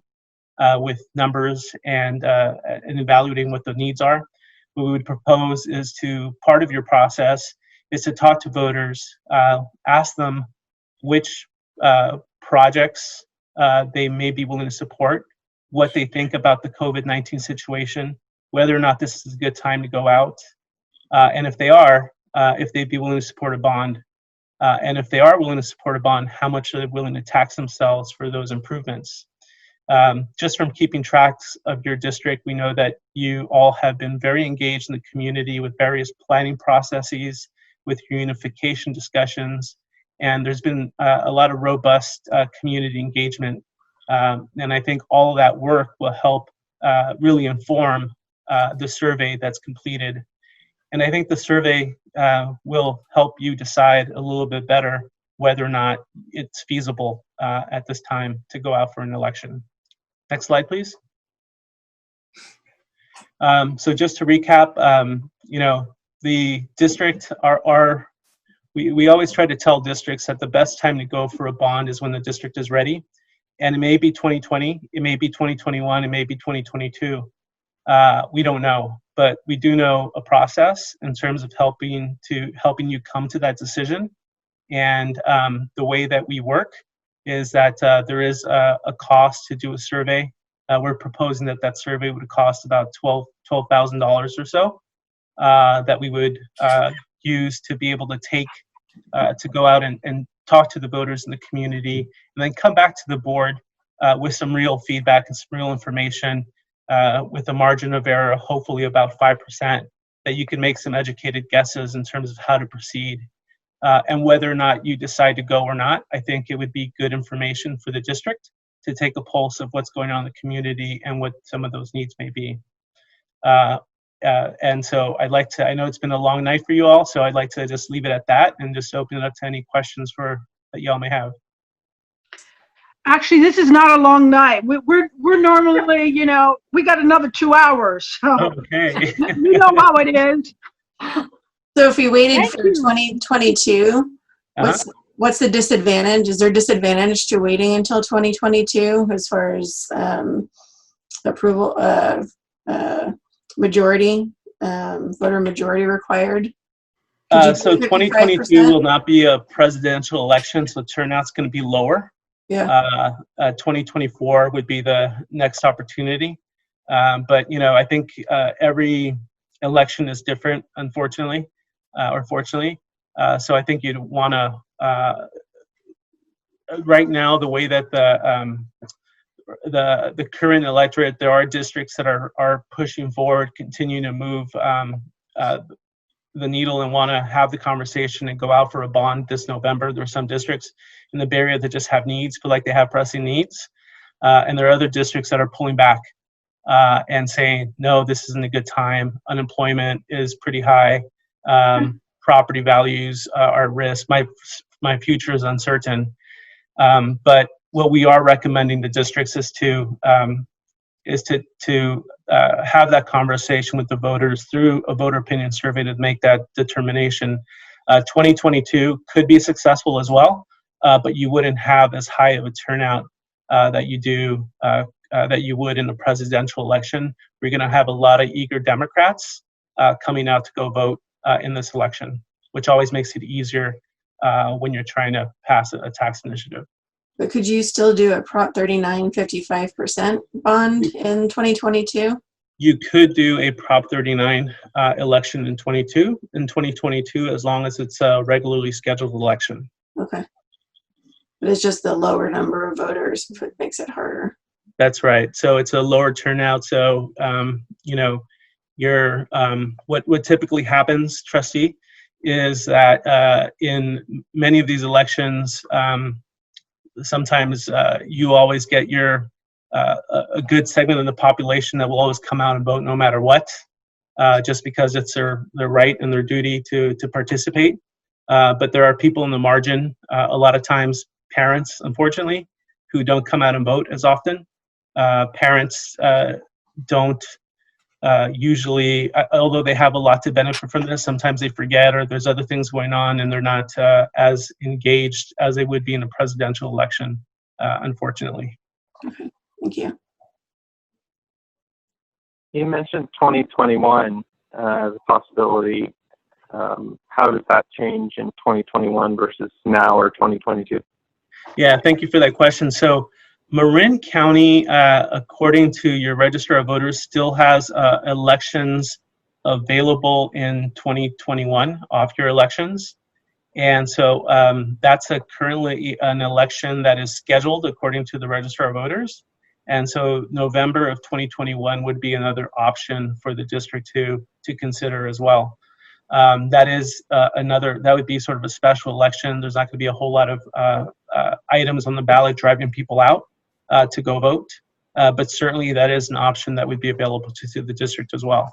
But a special election, we'd need a 2/3.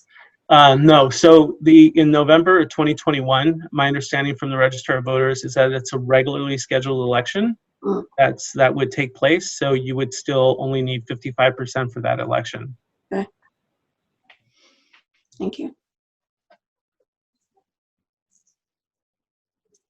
Other board comments?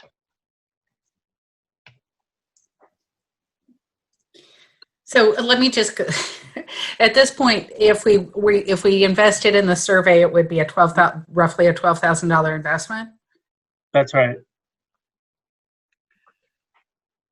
Yeah, so it would be about $12,000. Our goal would be to talk to about 400 voters, preferably at least 300, but ideally 400 voters. And we would do telephone calls to voters, both on cell phones and landlines, as well as put out a message from the district via email for the emails that we have that are publicly available, asking people to chime in on the survey as well online. We would try to collect all that data, come up with a survey instrument that makes sense for you, answers the questions that you want to know the answers to, but would focus on testing the climate in the community, how people are feeling, what they think about your local schools, what projects they're willing to fund, which projects they may not be willing to fund in the district. And this will be informed by your facilities master planning process that I believe is underway. And tax rates, whether or not voters, what they're willing to tax themselves to support these improvements. And then we would present those results and make a recommendation based on those results. They may come back to say, oh yeah, it's a slam dunk. You have 80% approval from your community. Or it may come back and say, hey, it's marginal. It's about 50%, which maybe you want to take a step back and say, let's take a little bit more time. Let's do more community engagement before we go down the pipe and invest the political capital that it takes to move forward on a bond election.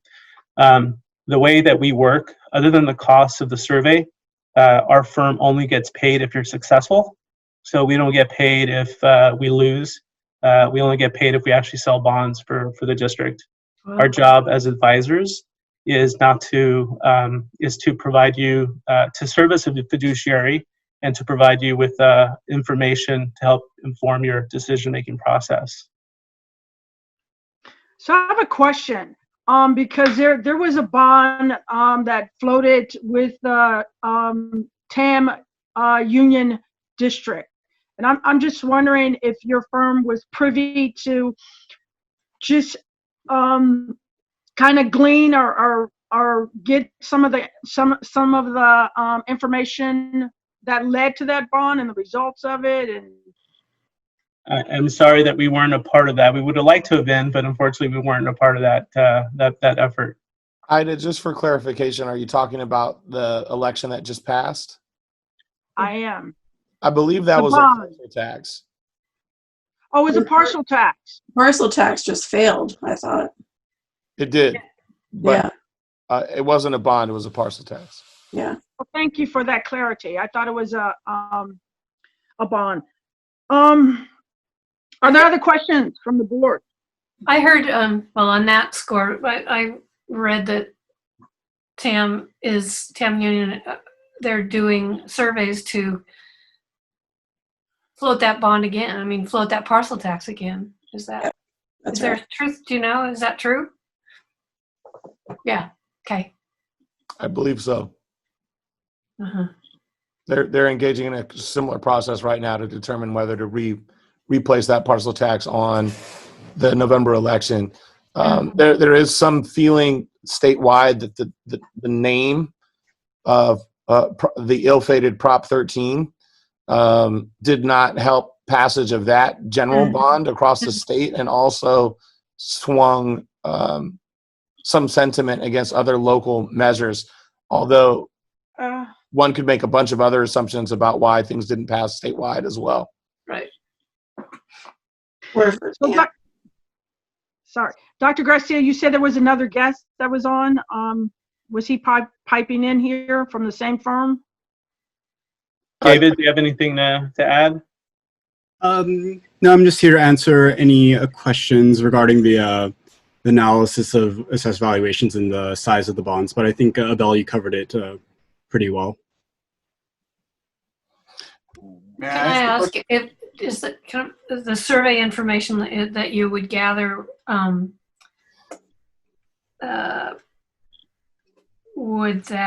would we then have to repeat that survey if we postponed our effort until 2022? That's a very good question. Thank you for asking that. So I think you would have to do another survey if you were to go out in 2022. Unfortunately, as we've come to find out that the world changes in 60 days, 90 days, and certainly a survey that we do in May would not be accurate or valid for what's going on in the mind of voters in 2022. Right, of course. Right. Although yeah, right, it's true, definitely. Can I ask if you're involved in a survey or have been involved in a survey in April and in the midst of this pandemic, and what have you observed in terms of community response? We did. So, we we've conducted a survey in late March for a district in Southern California recently that just comes to mind. And actually, was that late March? No, that was February, before the pandemic broke out. It seemed very favorable. I think this was a different type of program.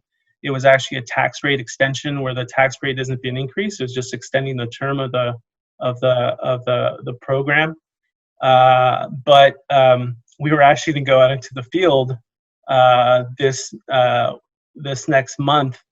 But the Board of Trustees actually just recently pulled the plug because of the impact that it's having in their community. So, it's totally reasonable to say this may not be a good time. That's certainly what other boards are going through. But there are other boards in very heavily Democratic areas that say, hey, we have the need. Let's leave it up to the voters and let the voters decide whether or not they want to fund these improvements. And so boards are also letting the voters of their community make that decision. And what's your experience with a process that seems very fast-tracked I mean, we don't have a minute to lose based Yeah, on I your think timeline. I think that a minimal investment would be a survey to give you some real concrete information. I would not be helpful if I told you, yeah, let's just move it through and get it done this November. I think that would be bad advice.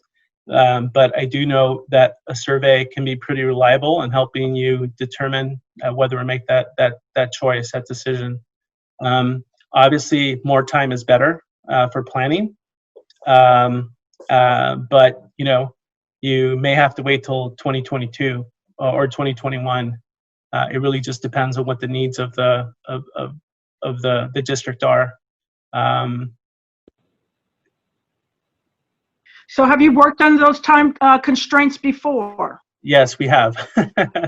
We have worked under time constraints. We've actually worked under shorter time constraints with other districts. How did that work out? Well, it was a mixed bag last election cycle. The last election cycle, historically, school bonds pass at about a rate of 85%. And in the last cycle, I think a lot of it because of Prop 13 and because we started seeing what was happening with the stock market tanking, as well as the impact of COVID-19 right at the end of February, we saw a lot of bond measures go down, more so than we had ever in the past, at least in the last 10 years. Mm-hmm. Other board comments? I'll just reiterate, I don't think we're ready. I don't think this economy's ready.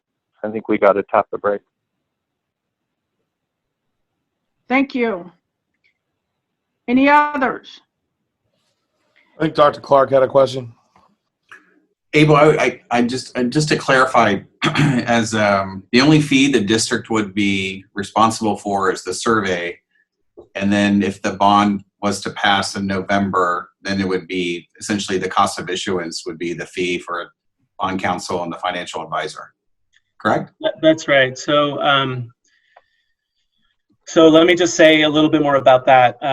So the fee that we're proposing for a survey is $12,000, and essentially it's our cost.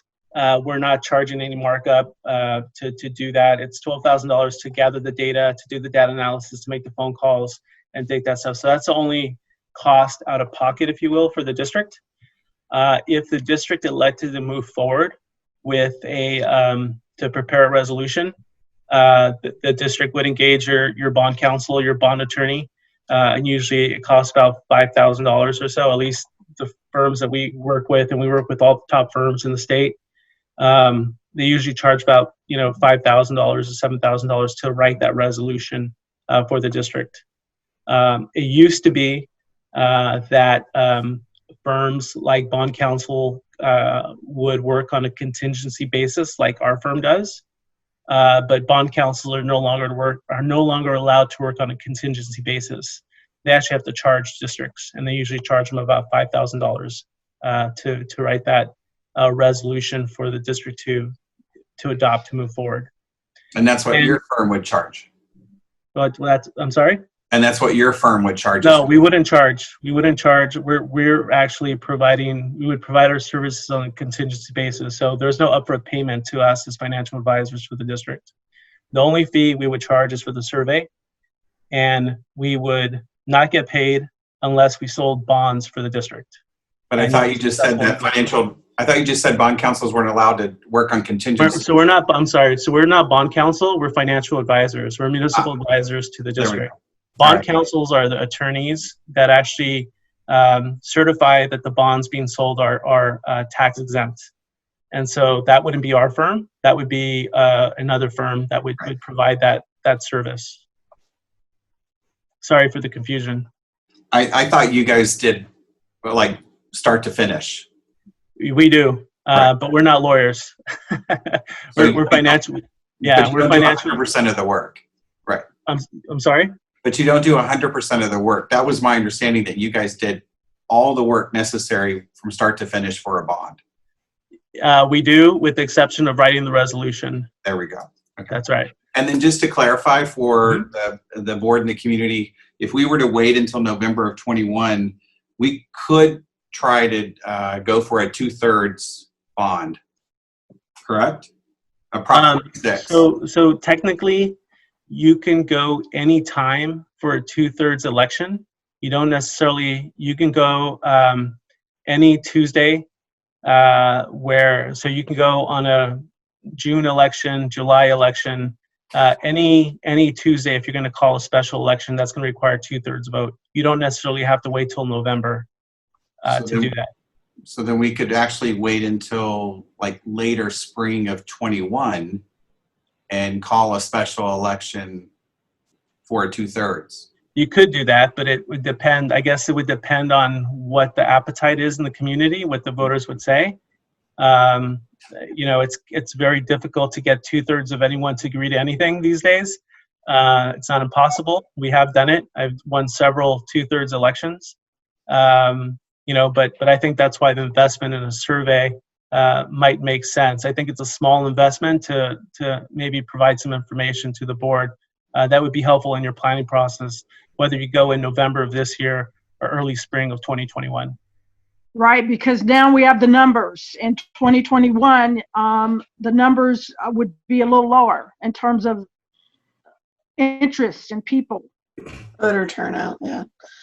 I mean, I see Josh's concern, and it makes me slightly torn. I kind of wish we were a little further along as far as projects lists and the facilities master plan before we had to make this decision.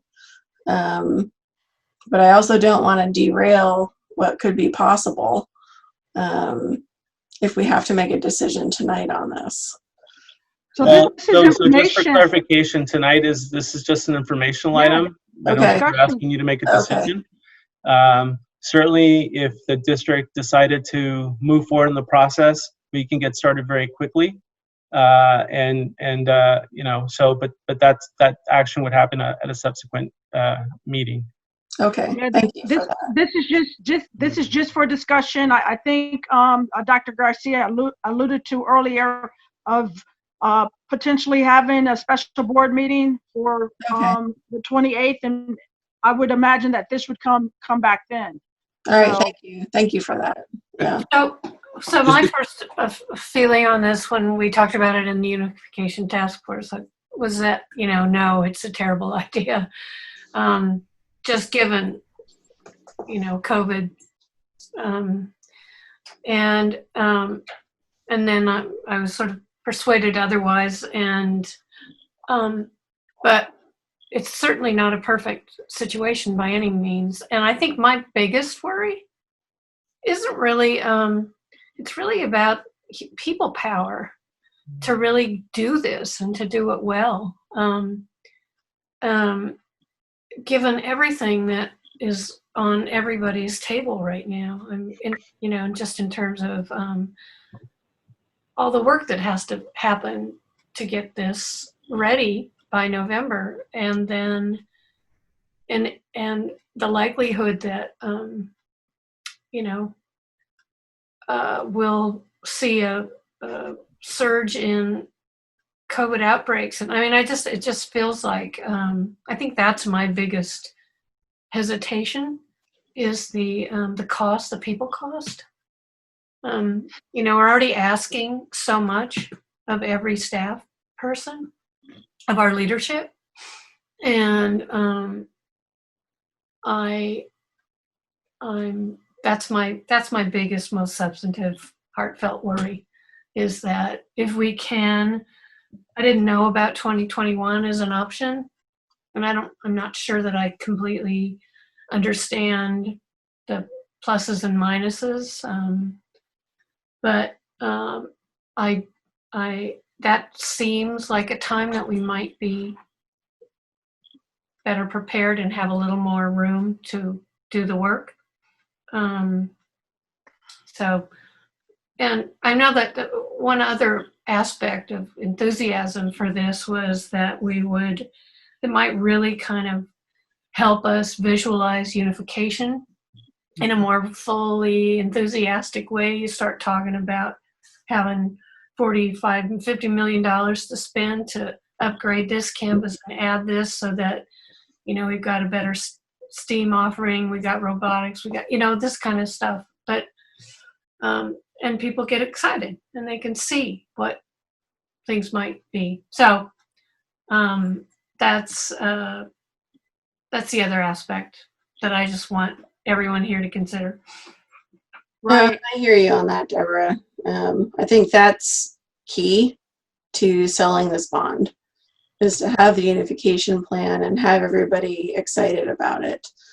But number one, I think passing in 2021 is going to be really hard because we're not going to have the voters. I think 2/3 in this district is really impossible.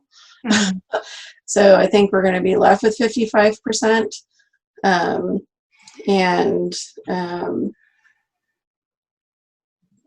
So, but at the same time, part of me is I don't want to lose momentum, that if we're able to come up within the next, literally it's a month away, a unification plan that everybody is excited about, folks are on board, and we need the funding to really create that fabulous program for the STEAM labs and fabulous, magnet middle school and so forth.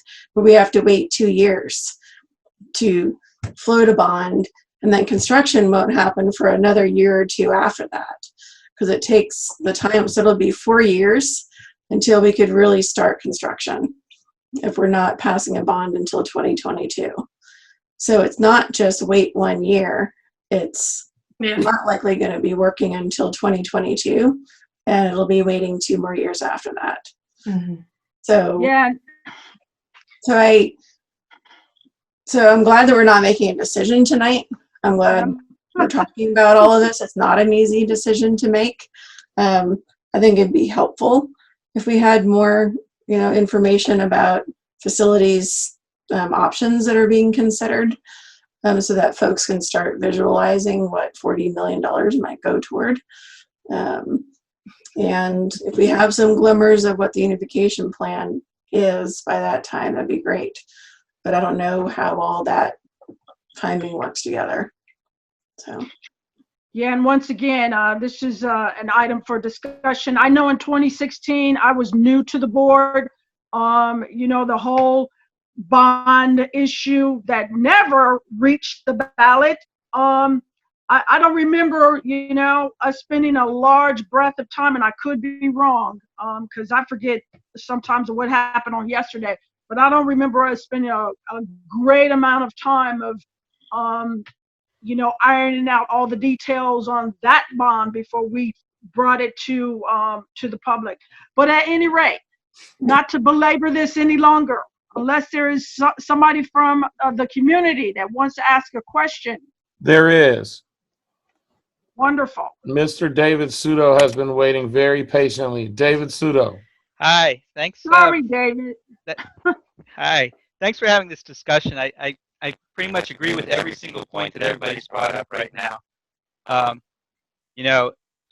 think we are a little bit rushed and we haven't had enough discussion, community discussion. And I think, remembering back to our last time, I think we did have about 2 meetings where we discussed the items, and I think that it wasn't nearly enough discussion. But I think the advantages of going this year are going to be huge. We can, I think the cost advantages of going this year and getting something passed that we can work on our maintenance backlog would be really an advantage. And I think that's at least a good reason to at least look at it as a survey. I think we probably have what do we have as a backlog? $10 or $20 million worth of maintenance backlog right now. So that's half the bonding capacity right there. And then we have, our debt on our portables that we could retire also and free up a lot of money between our ongoing maintenance costs and that portable cost. That's a lot of money we could free up to provide for programs for, arts or robotics or intervention for our kids that are struggling. So I I agree that we haven't done a lot of outreach. We haven't had a lot of discussion, but maybe if the bond was focused on our ongoing maintenance issues, it would be a lot easier to get through, and either you reserve part of the fund for later discussion, or we go back for a bond for more capacity, or for more funds later. But we have such an immediate need right now. I think it would be at least good to do the survey and see what people are thinking. I think as the summer progresses, maybe sentiment changes a lot, depending on which way our country goes. But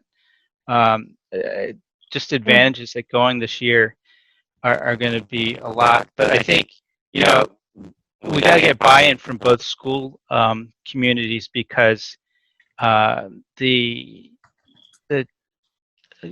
the board is been painted as money wasters in the past, and if we can't change that perception, then this bond will fail no matter what we do. So those are my comments. Yeah, good point. It's interesting because that last bond, I don't at any rate. Thank you for your comments on that. Dr. Garcia, is there any other comments from the public? I see none. Yeah, I just want to comment, David, thank you for bringing up the COP. I forgot about that point.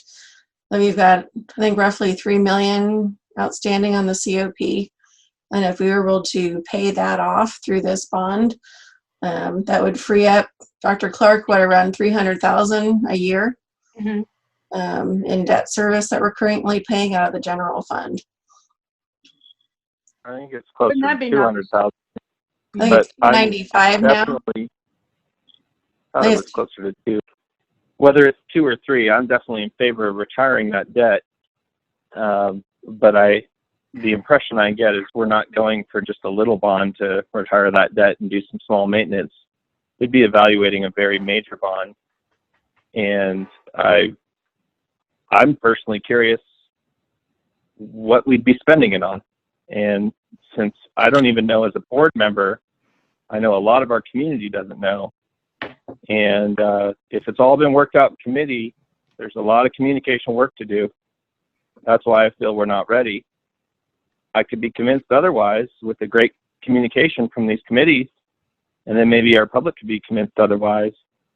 But I don't think we're talking about going for a little $3 or $4 million bond to just retire the COP. I think we're talking about, testing our bonding capacity, and that's a whole different ballgame.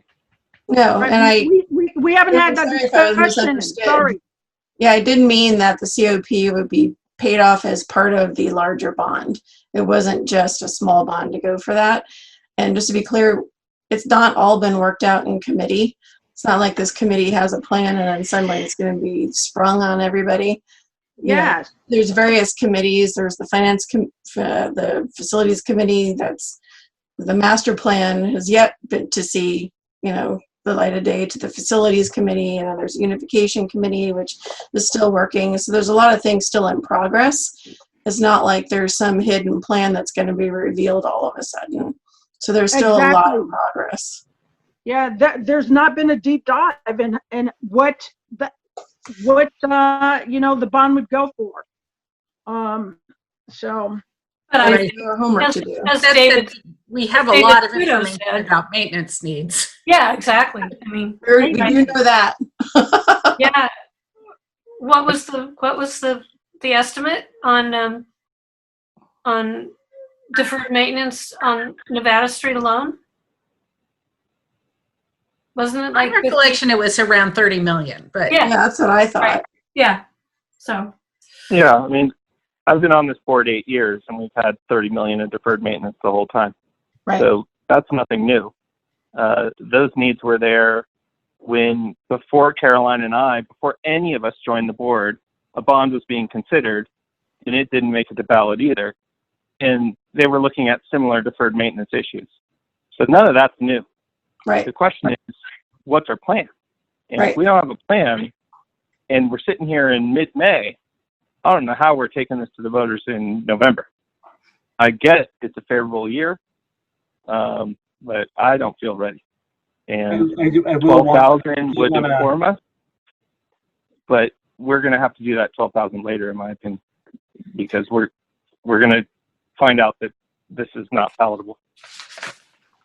Trustees, I just wanted to add that just to say that in the Prop 39 bond, you are required to have a project list. It doesn't have to be a definitive project list. It doesn't have to be this classroom will get this modernization, but it does have to be a general list that is presented to the public in terms of what your modernization projects would be, what your new construction projects would be, what you're going to do with those dollars. And it's important to recognize that whatever's in the bond language in that project list, you're allowed to do those projects, but if it's not on that list, you can't use the bond dollars on those projects if it's not on that project list. So I just wanted to bring that up as well. Thank you for the clarity. My understanding was that there was a master facilities process going through, and I thought that there was a list that is being put together through that engagement process at each of the campuses, coming up with that master facilities need that would help inform that survey list. Do I have that incorrect?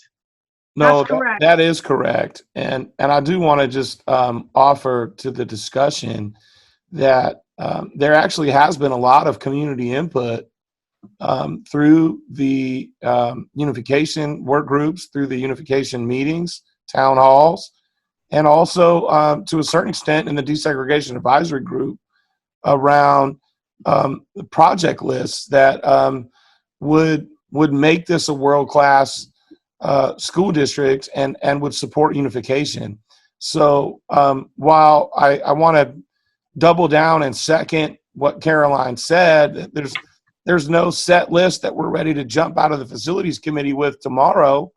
The reason we brought this issue for a discussion before the board and the public tonight was precisely to begin this discussion and start to transfer some of that community engagement work around facilities needs to provide some direction to the facilities master planner to help them land that process and potentially generate a project list.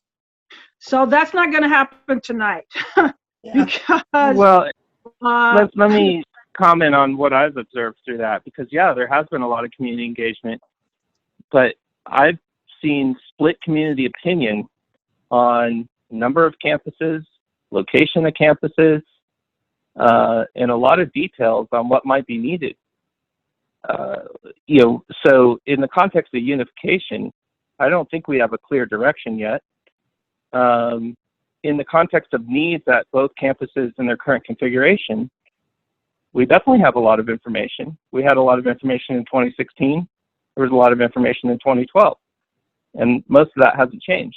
The campuses are about the same or slightly deteriorated. But in terms of where we're going to prioritize and what unification might look like, I don't see a clear direction yet. We need to get there.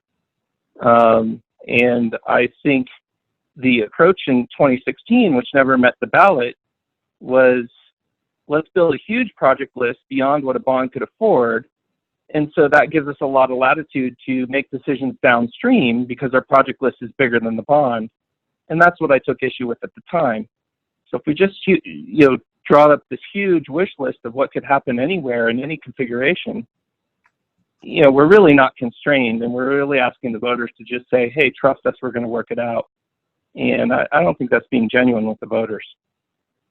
I couldn't agree more, but I think what he was saying is that in my recollection of the 2016 bond list, because I was on that committee and I was deeply involved in a lot of the community engagement around that process, as well as talking with the architects, is we did come up with a big, long list, but there were certain projects that were prioritized, and those were the ones that were going to be on the list on the ballot.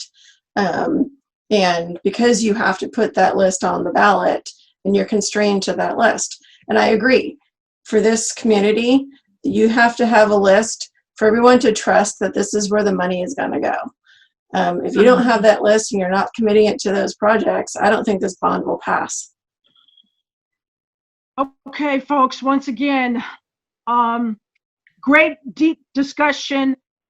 I think that we got to circle back around to this before making a final decision. And so it does sound like we're going to need to do that special board meeting sooner than later. So I'm sorry. I know we have. I know I can tell you're going to get irritated with me, but I'm just going to say that what I think we owe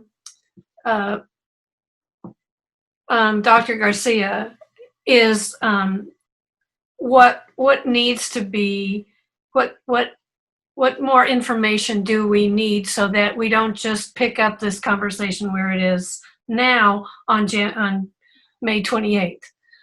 I mean, what information do we need to seek from either Mr. Cullen, I can't read your name, I'm sorry, or, Kelly Swassey. you know, so that's, am I right that we need to just say, okay, we've talked this much and this is what we need to know? I mean, we need to have the facilities master plan come back with some, you know, something. I don't know. Well, let me maybe parse out what I heard, or what I think I heard. What I think I heard was there's perhaps some general interest in pursuing a survey. What I think I heard very clearly is that the faster we can get to a discussion about a project list that isn't super broad and wide, but maybe is tighter and narrower, the better. And I think the last thing that I would, you know, not to extend this discussion too much farther, but I would ask all of you as trustees to think about, and if you have an immediate response, that's great. And if not, you can communicate with me individually. But what other questions might we want to ask on any potential survey? Good baseline. We can send it to you. Yeah. Deborah, thank you for bringing that up at the time that you did, and that's a good baseline. Yeah, and I just once again, I just think that we cannot hash this out. You know, unless we're going to bring back some of these action items to our next meeting. And I'll just say real quick, the survey was developed with the finance committee and the advisors. The facilities committee and the advisors last time. So there was a committee of the board members involved in that. And I believe it was brought back to the board to review before the survey was sent to disseminated for the public. And that's certainly something we'd be happy to do as well. Yeah. Thank you. I'd like to respond to Deborah's question, especially as the person who's probably most vocally wanting to tap the brakes. What I would want to see is that we have clarity on our direction with unification, and that we put our facilities plans in that context, and that when we are surveying with that clarity to see what the public appetite is to support those facilities plans. Yeah, that's a good point. Without that clarity, I don't even know what we're asking of ourselves or the public. And so for me to get behind something, I'll just speak for me personally, I feel like we can't be raising millions or tens of millions of dollars for, you know, what should have a multi-decade lifespan of facilities build without knowing what our multi-decade vision is. And that's clearly around unification. Well, we still need to hear from still need to hear from the unification task force. We haven't even gotten the report. Yeah, Josh, I agree with you. And I think that's where the facilities committee and the unification committee all landed on this bond discussion, that exact same spot. Mm-hmm. Yeah, I agree. Okay. Dr. Garcia, what is our timeline on getting information from the task force? June 15th. June 15th. Oh, isn't it something like that, right? Yep. I believe to just be specific and precise, Yes. June 18th. Right. Right. Lovely. All right. So are we up to speed? Did you get Dr. Garcia kind of a breath of what the expectations? Yeah, thank you. It was a valuable discussion. I really appreciate everybody's input and the comments from the public. And thank you to Abel and David. We really appreciate your appreciation, your presentation, and your input. Pardon me. And I think I have a clear pathway, at least over the next couple of weeks. I think that we will schedule a facilities committee to take a deeper dive into some of these questions. And as you'll hear in our update from the unification committee, we actually already have a pretty aggressive meeting schedule for the unification committee for the next month. And I think that's sufficient enough to move us forward, and then to decide if we want to call a special board meeting in May and maybe take an action item for the survey. Can I echo your thank you to these two gentlemen? They have stayed up late with us, one of which in a suit and tie. It's amazing. So Agreed. Thank you both. And a very concise and clear presentation. I appreciate that. Thank you. I appreciate the opportunity to present, and we'll await your direction, and we're ready to serve whenever you're ready to go. Thank you very much. Thank you. Thank you. Thank you. It could be my eyes, Josh, but it looks like it's getting darker and darker wherever you are. It's getting dark everywhere, and I've just got the light of my fire to light the room here. All right. All right, folks, this brings us to the consent agenda. And there wasn't any discussion in removing anything from the consent, and so this is a roll call. Well, somebody's got to move. Approval. Oh, thank you. Second. Moved in second, roll call. Mr. Barrow? Aye. Yes. Ms. Turner? Yes. Ms. Green? Yes. Ms. Van Alst? Yes. Ms. Hoff? Yes. Okay. Chugging along. Here we go. Action items 1101. This is a resolution 783 to cancel regularly scheduled board meeting for June 11th. Need a motion to approve. I move that we approve resolution 783. The purpose of moving it is that we don't have to have an LCAP approved by. Let me just ask real quick on that timeline from the bond advisor. Was there anything that we would have to do on that timeline at a regularly scheduled board meeting that it might be beneficial to have one on June 11th? Nothing that I don't think we couldn't accomplish at our regularly scheduled board meeting a week later. Okay. You'll want to come together and look at a draft resolution and draft language, and then approve it at another board meeting. But the draft we could look at in a special. Yeah. What? Okay. All right, I'll move approval.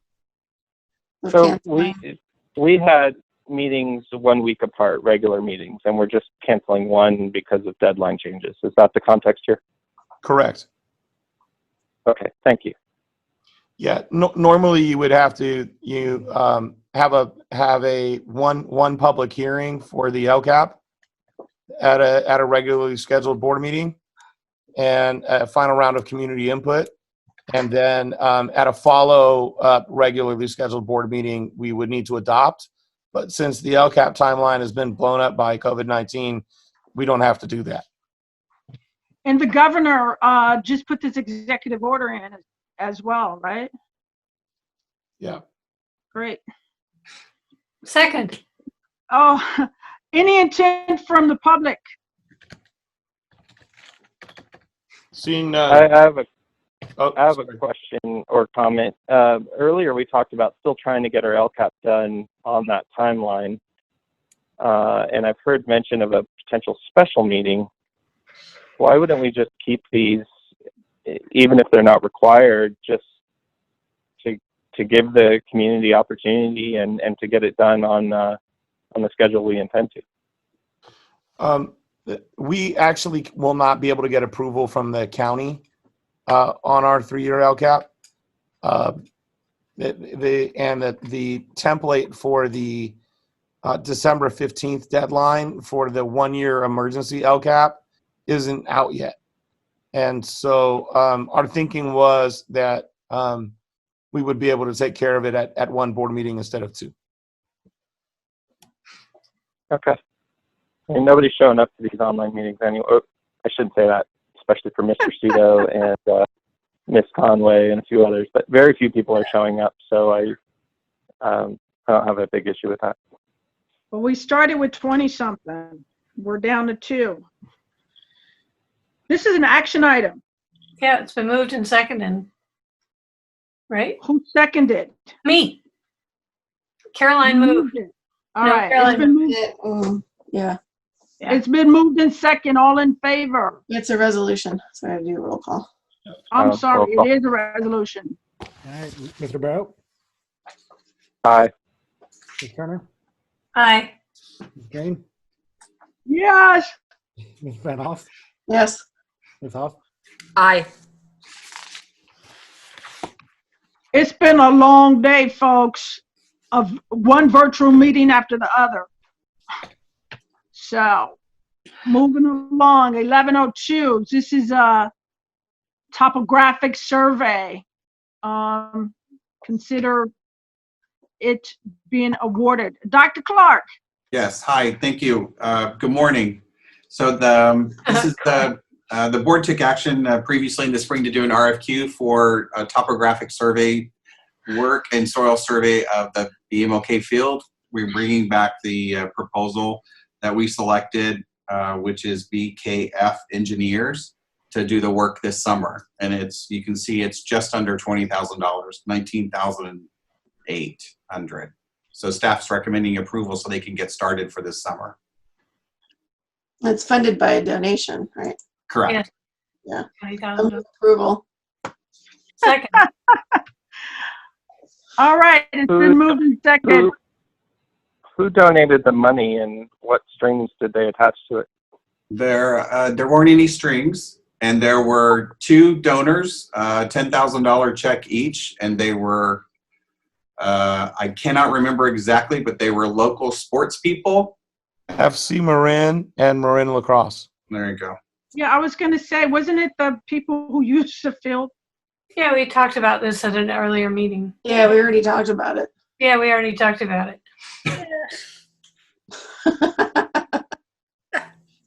Well, I mean, Did the we actually donors. talk about it? The donors were named, so yeah. All right, it's been moved second. Anything from the public? Any comments from the public? No virtual hands raised. Wonderful. It's not a resolution. All in favor? Aye. Aye. Aye. Opposed?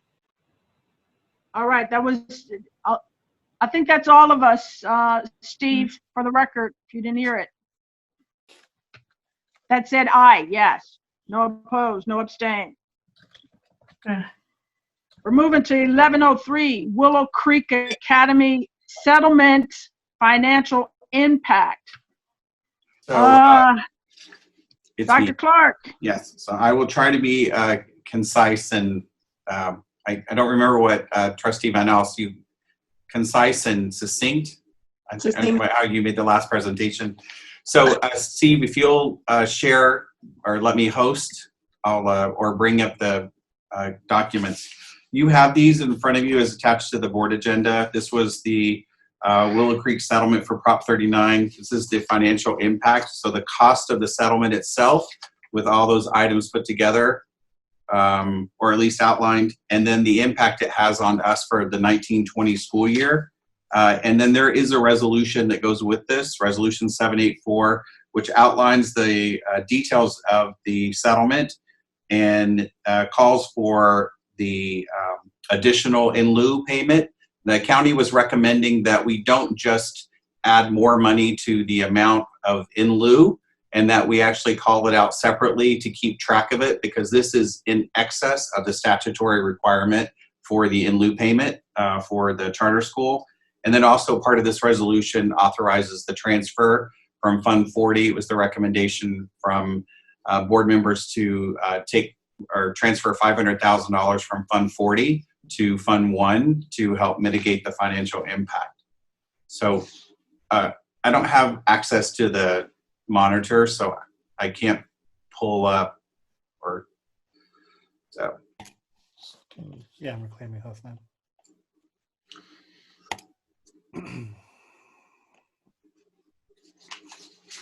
So unless there's any questions while we're waiting to pull up documents, but you have all these in your board packet. Oh, there we go. Right.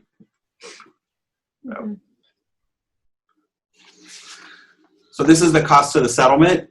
You can see in year one, this is the additional cost for us for the Prop 39 pro rata fee that we were going to, that charter school would actually pay.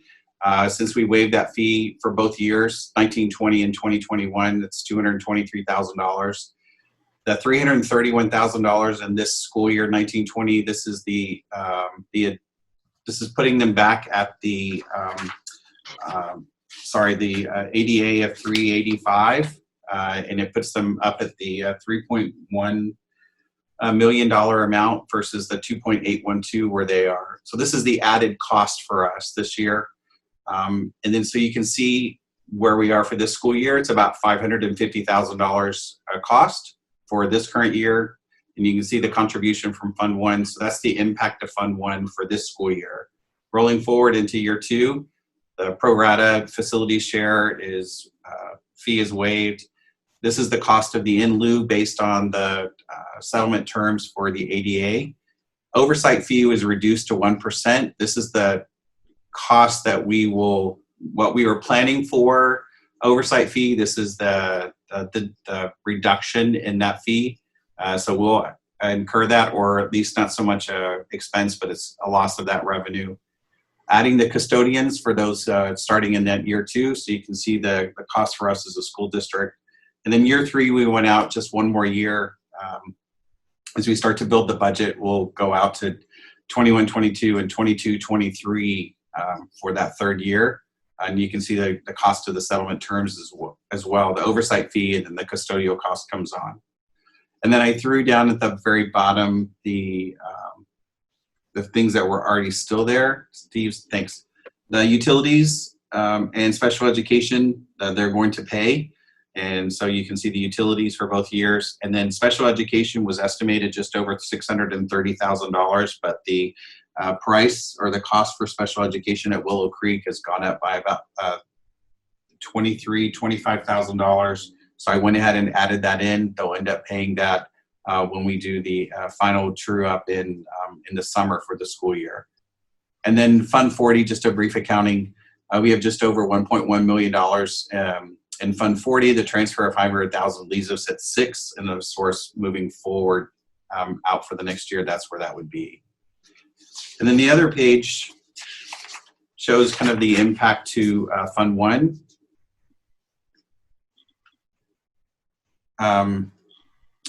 So March 20, the first column is the March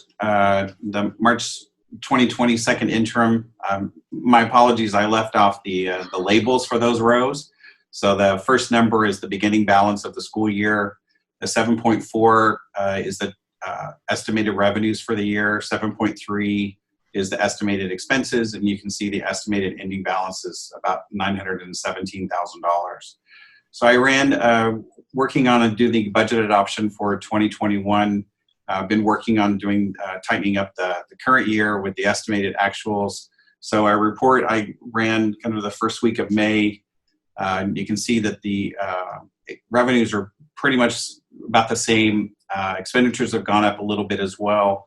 So that's kind of where we are, where we were a week ago. The changes for that were not included in the second interim from the Willow Creek settlement, the facilities, the special ed, the Fund 40 transfer in, those all impact their revenue. And then of course the special ed is both revenue and expenditure for us both. And then the cost of the in lieu, and you can see the update. So we're still in pretty good shape for the 1920 school year, definitely with the $500,000 transfer. That will make a huge difference for us. And then the last attachment is the resolution, which I won't read that. That's the summary of the terms plus the transfer from Fund 40, and then also spelling out the in lieu payment. Okay. Thank you for laying this out in a very clear way. I appreciate that. I do have one question on the first sheet. Yeah, there. Two questions. So the in lieu payment, will that be impacted by the May revise? Because that is based on an ADA number minimum, right. And LCFF changes for this year, next year, the year after. So I reached out to the county and the state to ask that question about the charter school, just to be sure. It seems on the ADA in the this is my understanding, in the settlement agreement, the ADA rate was set, but not the amount per ADA. So I would think the charter school would be subject to that. But I don't, and I haven't read all the details of the May revise that came out today yet, but I don't think there's necessarily a decrease to the current year's LCFF base grant, but it would be subject to next year. So what you see in that year 2 or the in lieu amount, which roughly is $100,000, that could be very different when we get into calculating the year 2 for that cost. I don't want to even want to speculate, but if there is a 10% reduction to the LCFF base grant for them, that's a chunk of money that they will be losing. We could actually, that number could be reversed. What we think we will owe them could actually be a lot less. Yeah. Okay. So that was my first question. Thank you. And then, and also the 1% fee, the 3% fee, that's dependent upon their revenue. Correct. So if their revenue goes down, then that fee goes down. Correct. Absolutely. And the revenue is not just their in lieu, it's state, it's all their state funding, it's everything. Right. There's 3 components, and I'm totally blanking. It's the in lieu amount, the state amount, and I can't remember. But there's 3 sources of revenue. Title I. It's not so that specific. Yeah. Okay. Yeah. It's a category. Yeah. So I'm sorry, I don't remember the third, but it is the percentage of those 3 sources of revenue combined. Okay.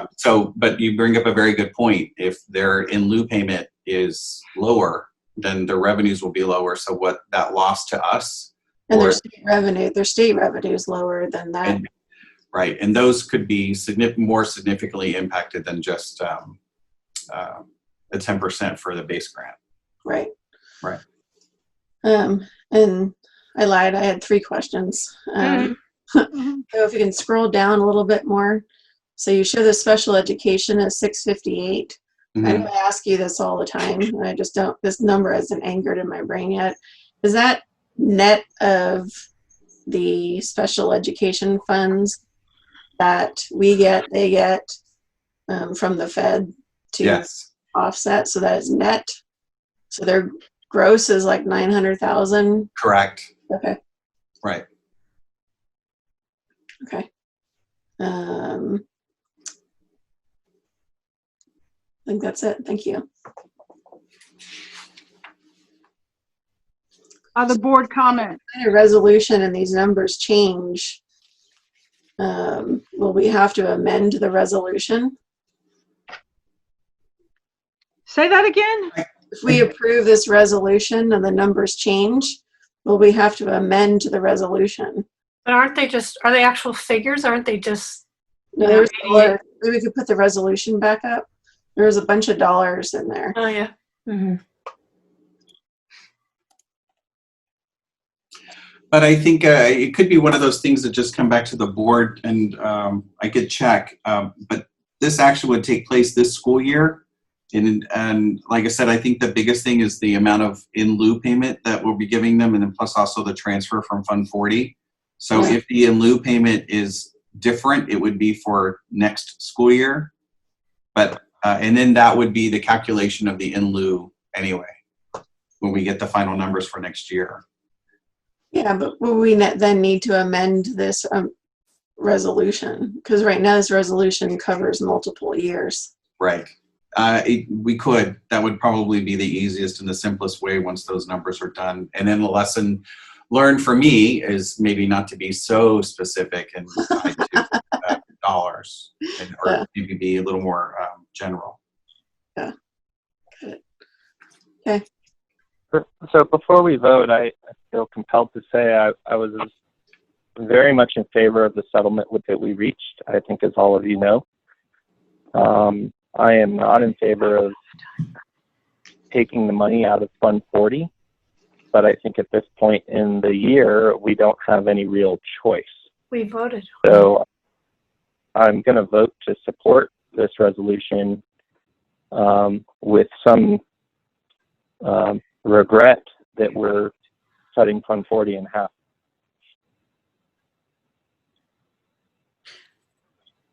Thank you. This is Bonnie. I had a question.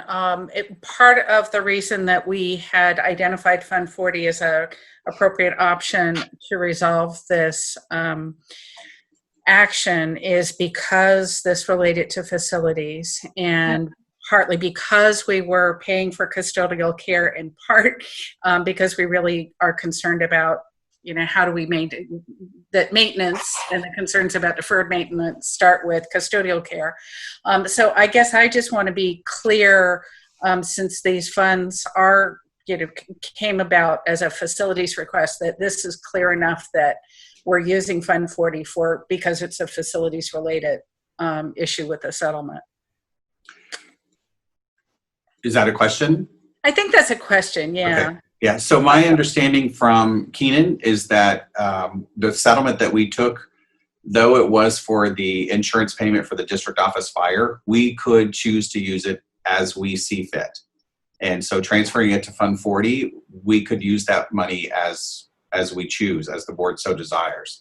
I think your connection, the nexus between having money sitting in Fund 40, a special reserve for capital outlay, capital projects, being used to kind of offset a facility fee, hiring custodians in the future. I wouldn't want to tie this $500,000 to funding those custodians in the future. We'd almost be setting up another little resource categorical program, having to follow them. It could be an issue, but I think that we have the freedom to use it as the board sees fit. And Bonnie, I think that's where I'm stating my objection. We've somewhat arbitrarily said we're going to put it aside for facilities, but we weren't constrained to do that. That was our choice. And, I've, for a couple of years now, been on the record with disagreeing with that choice. And so I'm being consistent tonight. But I think we have no choice. Like, where else are we going to take it at this point in the year? So this is the logical course given where we are right now. Absolutely. We couldn't have taken it from our reserves, that's for sure. Okay. Yeah, and I guess I echo Josh's sentiment. He and I have voted against the budget, which for years had zero funding to Willow Creek. And so there was no consideration in those budgets ongoing.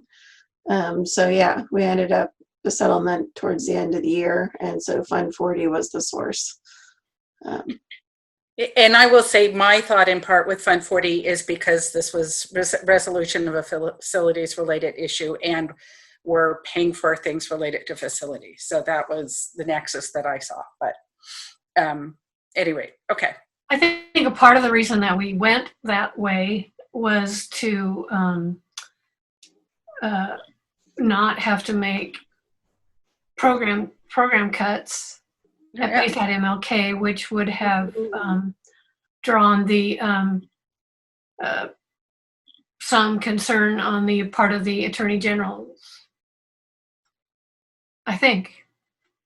Oh, yeah. I mean, this is all trying to eliminate program cuts, but I'm sorry. I was just saying I thought that there was a nexus with Fund 40. I'm supportive of the resolution. I just am trying to, support that nexus.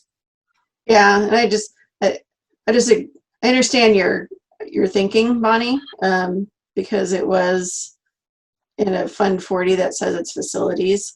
But my recollection is the same with Dr. Clark, and that these funds were always unrestricted. Absolutely. So they could have been used for anything, yeah. Right. No. Yeah. Right. At one time, we were talking about paying down, the debt. Yeah. Yeah. So. Okay.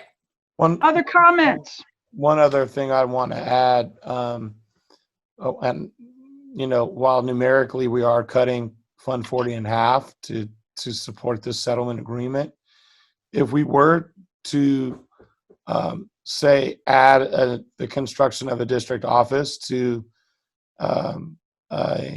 a project list for a bond, then there are additional monies that would replenish some of the money that's being spent here that we would have access to from the insurance company.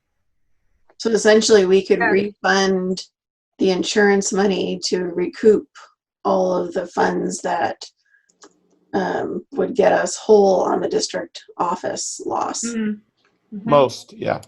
Yeah. I think the outstanding amount, if we build a district office, it's maybe about $750,000 million. Yeah. 728 or 782. One of those numbers is ballpark.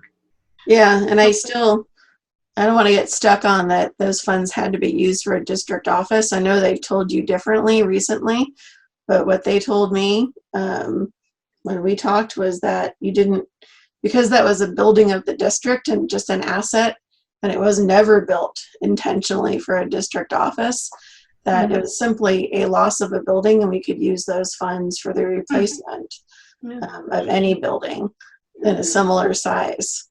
I mean, that thing was used, I think originally it was a post office way back in the day, or a train station or something. And then we used it, we rented it forever, and then we had a district office. And so it was definitely a multi-use building. So I don't agree with, if the insurance company has told you that it can only be used for a district office. That was never my understanding. You're talking about the property on Nevada Street. Yeah, the insurance money that was paid out. My mind is just blown because for 2 or 3 years, I've been under the impression that we can't touch this money, otherwise we'll lose out on the insurance money. And now I just heard, no, we can deplete this money and pull in money from a bond and spend it in a certain way and still get the benefit of the insurance money. And boy, was that not even on the table for the last 3 years. So my mind is blown right now. Let me unblow it. I'll just clarify. This is Tarina. Yeah, good. I can chime in. Yeah, please. The comment about losing the insurance money was related to getting the balance that we're leaving on the table. So if you don't use the 60% reimbursement that you receive from the fire money to rebuild the district office, which was the original claim, then you were given that 60%. You could take that money, do whatever you want to with it, or rebuild a district office, and then you would get cost replacement. And at the time, we were estimating cost replacement would be about, actually, if my mind is a little rusty at this hour, but I seem to recall that it was, boy, not even pulling the number up, but I know I seem to remember we were thinking there was a delta of about 600,000 you could be walking away from. Yeah. I think the question But was what I thought I just heard from Atoko is if we pulled that money in from a bond, then we still get the extra insurance money. So Only that's if what only if you thought build I the heard. district office. If you build the district office, then you will still get the balance. That's right. The caveat. You have to build. Because it was a district That office that wasn't- caught on fire. That's Well, what wasn't on the table for 3 years. That's my only point. yeah, Anyway, I probably agree should with get back to Josh. the resolution. And it sounds like we somehow painted ourselves into a corner saying it was only a district office we could replace. That's what the claim was original. And here's the thing, you guys, you're self-insured through through MSIA. What I would say to you is, and you have a very skilled negotiator, when the time comes, you don't just walk away from that money, you press and see if you can get it. The balance of it. Agreed. Is contingent upon rebuilding a building. Yeah. They're not going to get the balance of the assessed value of the loss unless you replace a building. Yes. We can just put a sign up that says district office, if it is or not. Absolutely. There you go. We'll just put it up when they come around. Take it down later. Yes. All right, No, folks. Dr. Garcia, Any other comments? Any intent from the public?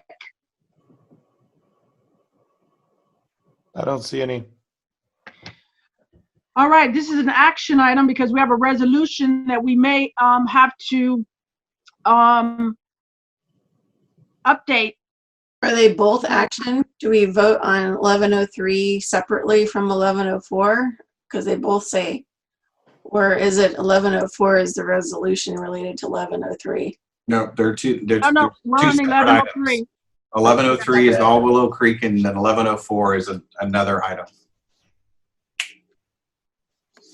You could amend. The board could choose to amend the resolution as written. Thank you. I was going to ask. No, you mean, and then you wouldn't have to update it? That seems like a really good idea to me. Or just put the word amend in it. Could be amended at a later date. I mean, vote on it now. You could. I mean, to avoid any future negotiation. You can maybe say approximate amounts, final amounts to be determined. Good. Mm-hmm. That's a really good idea, given everything. You get that, Deborah? Why don't you move with that? Oh, okay.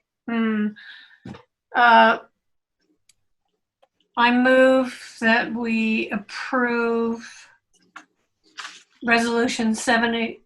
Is that what I'm doing? 780? Yes. Okay. 84.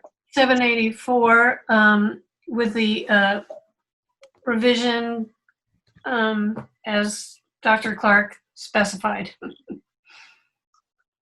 which is to change the figures to approximate. Revise the amounts, yes. It's been moved. Can we get a second?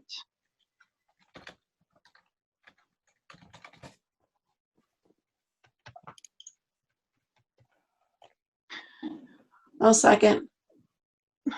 Thank you, because I was about to.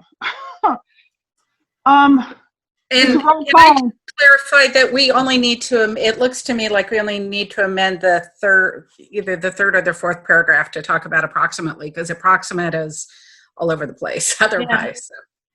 Yeah. Anyway, so. Well, it'll be the in lieu calculation, the oversight fee calculation, and then that's it. Okay. That's it.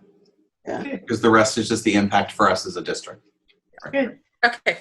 Because you already say estimate for facility fee estimate. Okay. Okay. Okay. Are you restating that amendment, or did you get that, Steve? It's very fluid here. You're going to restate it. That'd be great. Please restate it. Can we get some help with that, Bonnie? Or Well, just to add, I guess, to add, let's see, for the third paragraph, to add the term approximate, when we talk about the In lieu calculations and the oversight fee. Well, that says approximate as well. So, or anything else that's approximate, estimated? Anyway, I would just, generally just to add the term approximate or estimated to provisions other than the moving the transfer of Fund 40 in the amount of $500,000. You follow that, Deborah? Me? Yeah. I do. Got it too. Okay. Any public comment? There wasn't before, but maybe not. There is still no public comment. It's a roll call, Steve. All right, Mr. Barrow. Approved. Ms. Turner. Approved. Ms. Green. Yes. Ms. Vanoff. Approved. Ms. Off. Approved. I think that's all of us. Yay. It brings us to 11:04. This is consider approval of resolution 785. Dr. Clark, so glad you're still with us. So This is you. It is me. This one should be very short. I came to the board in October, November, and the board took action to approve resolutions closing and certain funds and transferring those balances to Fund 14. I neglected to put Fund 35 on the resolution to close it. And so this resolution will actually close Fund 35 and transfer that balance to Fund 14. And then also included in this is Fund 6. If you recall, we set up Fund 6 as a separate fund to keep track of all the Attorney General transfers, expenditures.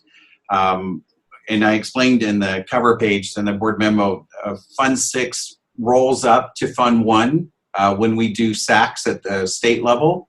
But QSS, which is the county financial software, Fund 6 does not roll up to Fund 1. And so when I run a report, and it's selfishly, it's about me. When I run a general Fund 1 report, I have to remember to bring in Fund 6 to add up those totals. So now that we have program codes, those 900 numbers at the very end, though the Attorney Generals are 200s, 260, 261, 262, et cetera, and we also have resource codes, we can track those revenues and expenditures in Fund 1 very easily. So staff's asking to transfer all the business from Fund 6 into Fund 1 and then to shut down Fund 6. I'll move approval. Motion approved. Second. We're moving before questions. Yep. You still have questions? Any intent from the public? I see none. All right, it's been moved. And second, it's a resolution. Mr. Barrow. Approved. Ms. Turner. Yes. Ms. Green. Approved. Ms. Vanoff. Approved. Ms. Off. Approve. Thank you so much. We're just chugging along here. It's morning somewhere in the world. In a half an hour. Oh, no. Okay. Mm-hmm. This brings us to 11:05. Consider approval of Southern Marin Teacher of Color Pipeline. Dr. Garcia, you still with us? I am still with you. This is, I am recommending approval. This is we already approved our general outline of this MOU. This is from Dominican College. They made some minor edits. And so we're just bringing it back. So this is Dominican's MOU with us, and you can see here the red lines there.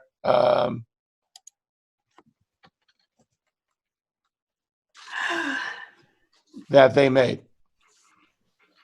And it's in the board pack as well. It is. Now the edit's a little weird in D. Applicable. Shall instruct the students applicable state and federal relating to and mandated reporting of child abuse. How come they crossed that out? I'm not exactly sure why they crossed that out, but this is more in line with their standard MOU language. I think that what they're saying is that it's our responsibility to train folks for unlawful discrimination and sexual harassment, and not theirs. Okay, I would just add get rid of. We do annually for all employees anyway. Okay, I would just get rid of that and after the crossouts because it makes it weird with leaving the and in there. Got it. They're red pinned and stretched that far. And then they don't want to be compensated, so they took out the compensation section. Well, they were going to pay That's a stipend, right? Yeah. Well, they got to change all the letters after that, you know, the Roman numerals. Or, anyway. Yeah. Is there any other change? No, that was it. Yeah, that's the only change to the MOU that we had previously approved. So, all joking aside, why did they get rid of the compensation section? Is it spoken of elsewhere in the contract? I think they perhaps just didn't want to be the people paying the folks that supervise their interns.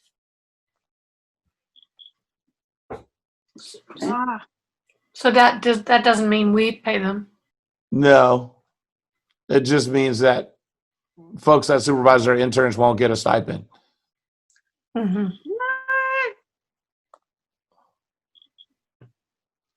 Come on, Dominican, you can do better than that. Are you okay with this, Dr. Garcia? I am. Okay. Motion to approve. Well, I was going to approve, but also include my edits. Oh, okay. So can you take your motion back? I'll motion to approve with Caroline's strike of the word and. There we go. Well, and then changing the Roman numerals. Yes, and the very important change of the Roman numeral. Which Roman numeral? Well, if you get rid of whatever 5. Oh, wait a minute. Well, they're all off anyway. They are all off. Maybe that's why they took no, it's supposed to be 3 somehow. Yeah, right. Edited. Yeah. Anyway, I'll second. Yeah. Okay. It's been moved in second. This is an action item. All in favor? Aye. Aye. Aye. Aye.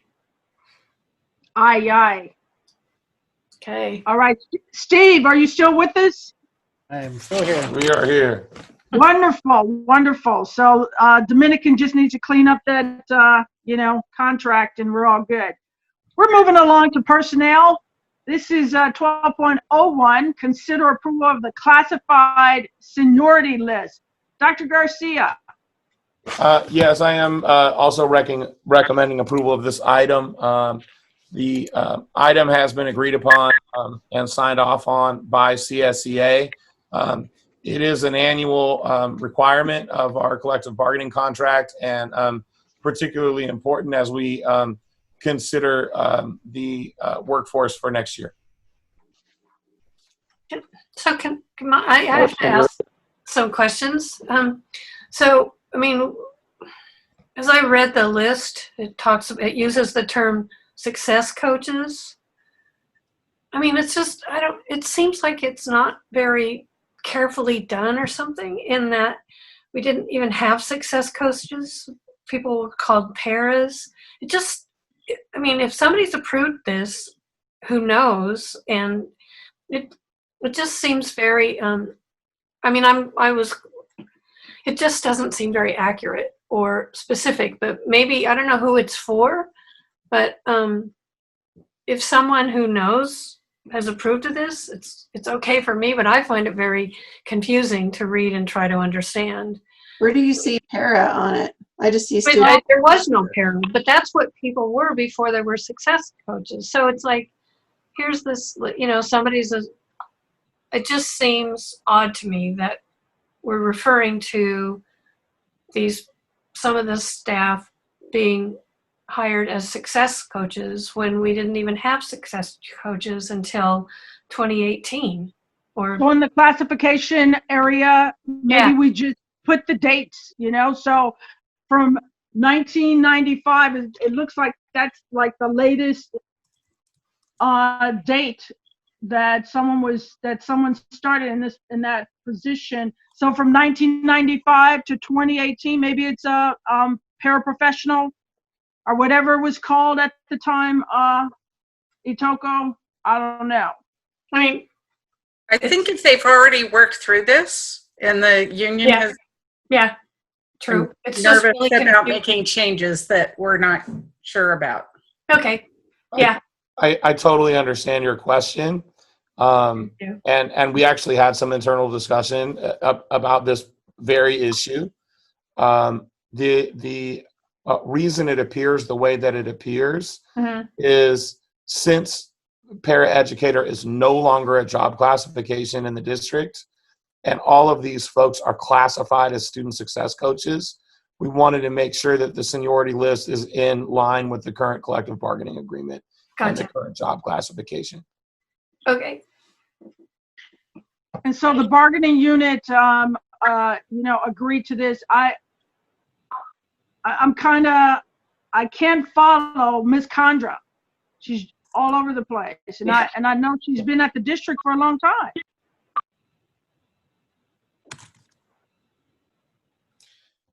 Does that even matter?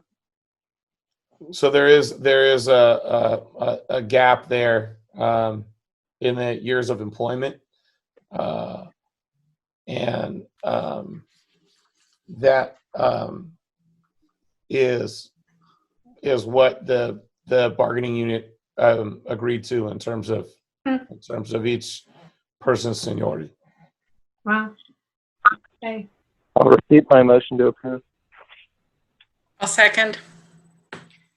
It's been moved and second. This is an action item. All in favor? Well, do we have any comments? Oh, sorry. Is there anyone still with us? There are a few people still with us, but nobody desirous of commenting. They're sleeping. No. All right. Okay, sorry. Moved and second. All in favor? Aye. Aye. Aye. I think that's all of us, Steve. I think we all said aye. Did you say aye, Josh? Yes. I did. I even motioned to get it done. There is no items under policy development, and then we come to committee reports. I know that we met with facilities. Well, we met LCAP. So Bonnie, you met with LCAP. Would you like to report out? Yeah, just real quick. We just went over the 5 goals, added a 6th, and then went through kind of the programmatic details with relation to each goal. And then over the next month, the budget amounts will be assigned to these goals and the programs, and then we'll come back and revisit it again. Right? We also, I think, Caroline, if I remember correctly, we added a 6th goal. Yeah, that's what I said. We had 5 and you did a 6. 5 of the 6, right? Yeah. And the 6th was, gotcha. Thank you so much, ladies, for your work. Mm-hmm. We did have a facilities meeting. Bonnie, would you like to pipe in on that? That was you and me, Ida. Oh, Lord. Why's me and you? Well, does Bonnie have any oversight? No, I don't. I have nothing to report on oversight. Okay. You better. Yeah. Facilities, we just talked about, I don't know, future facility updates. We got a status on the master plan, but we didn't see it. So that's, I think, forthcoming. And then we just talked about the possibility of a school construction bond. Do we want to bring it to the board just for a general discussion, or do we think it's not something we want to do? And then, so you saw it on the agenda, so you knew what we decided. Right, we spent a whole hour talking about that tonight. Yeah. Nearly. Thank you. Policy, you guys met. Yeah. You did? Wow. Do that one, Bonnie. Okay, so yes, so we met, we reviewed a section, we made minor changes, and that will be brought to you for first reading, presumably at the next meeting. And I will say it looks as if it would be a good thing if we were reauthorized, since our term expires on June 2020. Hmm. So if we can agendize that, that would be a good thing. Thank you. Because we want it done. You're on a roll. We are on a roll. Yeah. Thanks for catching that. Good catch. Yeah, and that policy was had to do with superintendent Responsibilities and hiring. Responsibilities, yeah, hiring and evaluation. Yeah, it was good. Thank you. Thank you for clarifying. Yeah. Dr. Garcia is doing a good job. You filled all the boxes.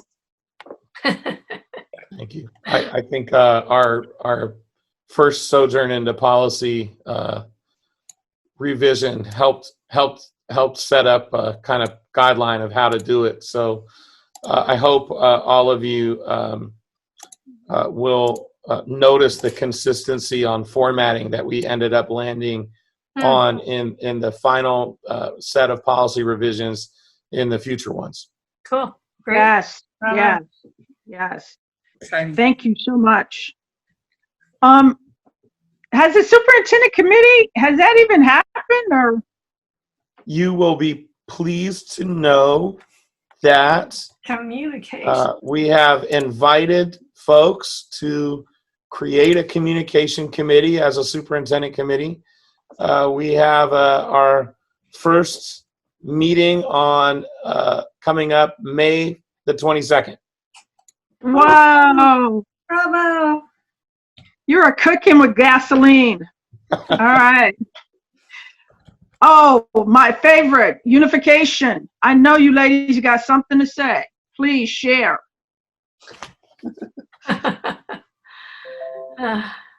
Yeah. How to unify. Yeah. Yeah. Well, I'll just say a vague thing. That's my style. It's been really interesting to have this conversation now with, well, wait. So I'm talking about Caroline and I are the committee, and then there's the task force. And I think we're learning better how those two bodies can work together. By that, I mean Caroline and I'm, having meetings, and then the unification task force having meetings. And I have to say that to do this work under the shadow or the light of COVID-19 is really extremely challenging, because there's a real layer of urgency about what do we do to really, in this dire time, serve all the kids. So that's kind of, and then Caroline, you be specific. I wasn't really going to get too specific. Yeah, I agree that it's been helpful for us to meet, and then to meet as our committee, and then the joint committee. We do have And it's a little bit challenged because right now Willow Creek now has 3 board members Yeah. that attend the task force.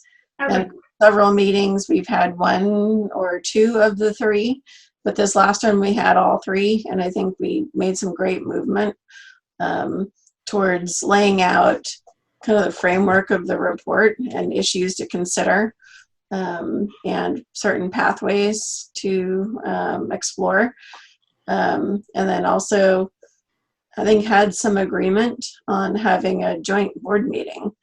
And it was to pick some dates to do that, with parameters and with a moderator, and so that we could have a robust, unification conversation and everyone could get on the same page. And that's also, that was really in light of the COVID-19 situation that both schools are under, to try and see what might happen sooner than later, which would obviously, if there is some urgency to some action, then certainly having a joint board meeting would help facilitate that.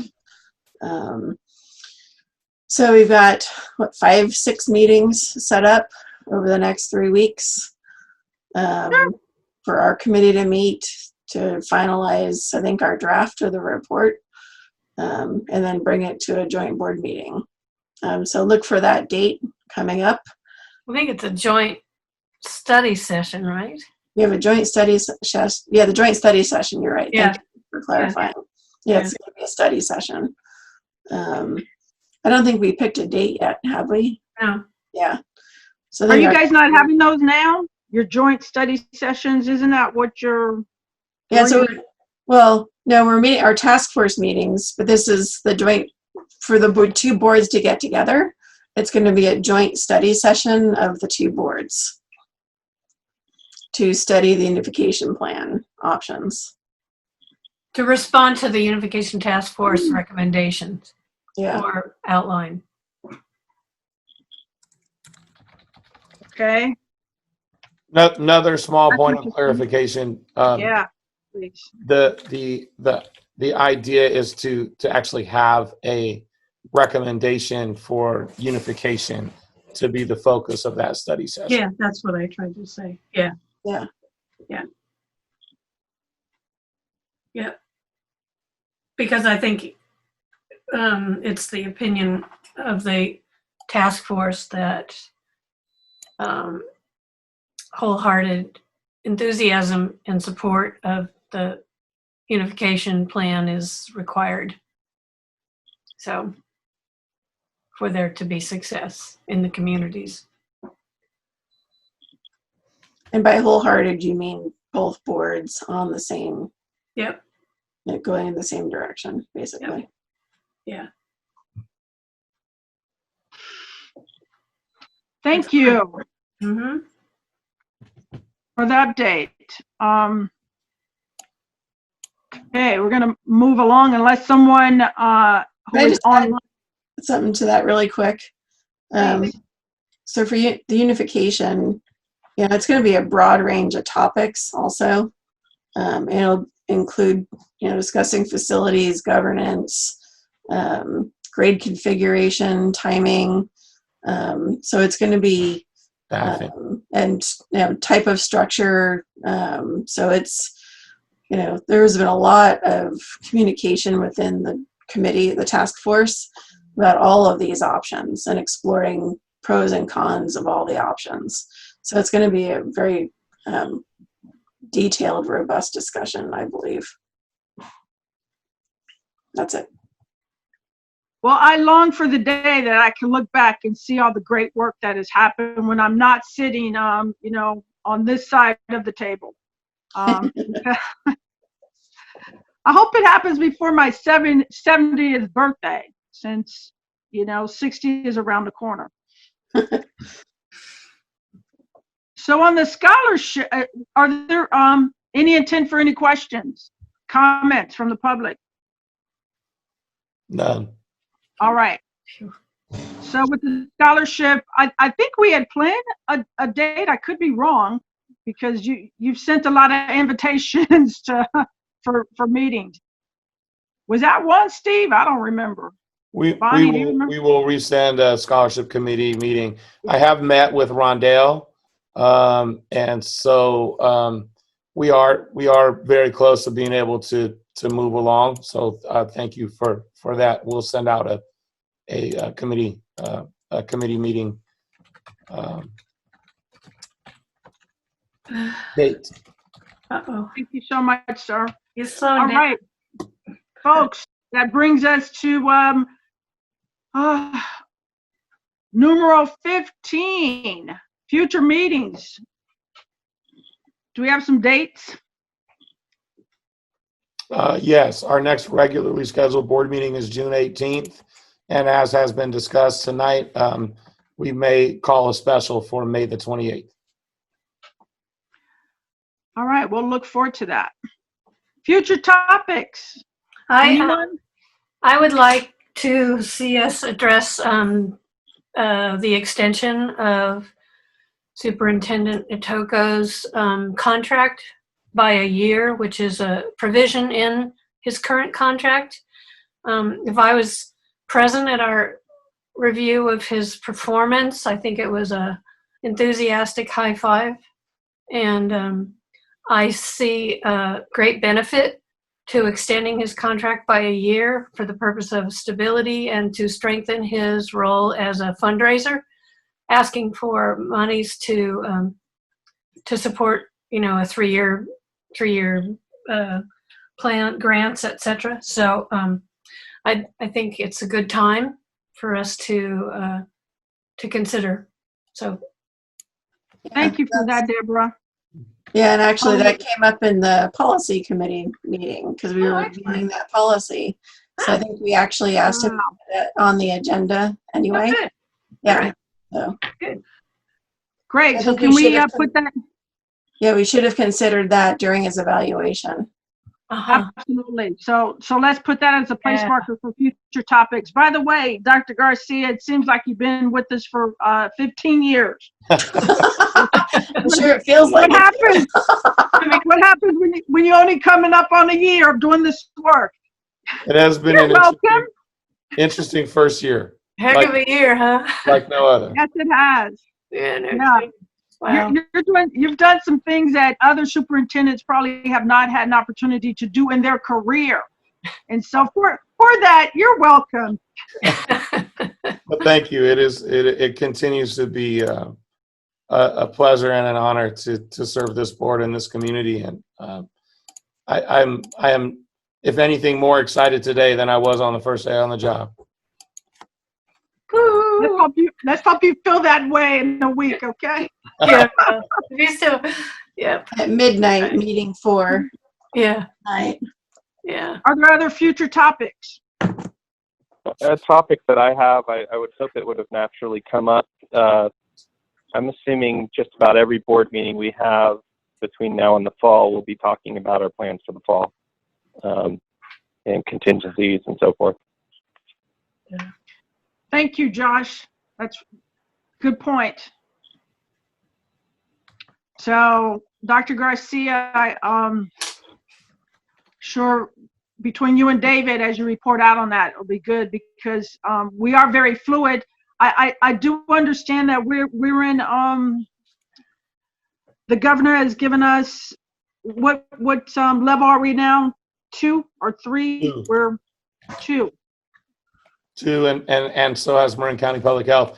To Josh's point, I think what we'll do is we'll just have it as a standing agenda item, actually, instead of including it in our report, so that we can give it its own space. Oh, that's a good idea. That's great. Yeah. Wonderful. All right. Oh yeah, we had mentioned. I'm sorry, Caroline, before you go to a different topic related to that, I don't know if I was the only one that missed it, but Itoko in his update last Friday put a link to, I think you called it the Education New Deal. Mm-hmm. Yeah. It has some pretty extensive writing on thoughts around the future, and pretty easy to miss. It's just kind of a link at the bottom. So I would think some of that would come up in a future topic as well. Thank you. Yeah, be happy to dive a little deeper. I thought it was, I don't remember what committee it was anymore. We brought up having the parent advisory group and the JLAC group as a standing agenda item to present to the board so that they have a voice. Oh, yeah. Out of their that was LCAP. Yeah, out of the LCAP meeting. Yeah. So the what she's saying is to have it as a future presentation, the parent school alliance group.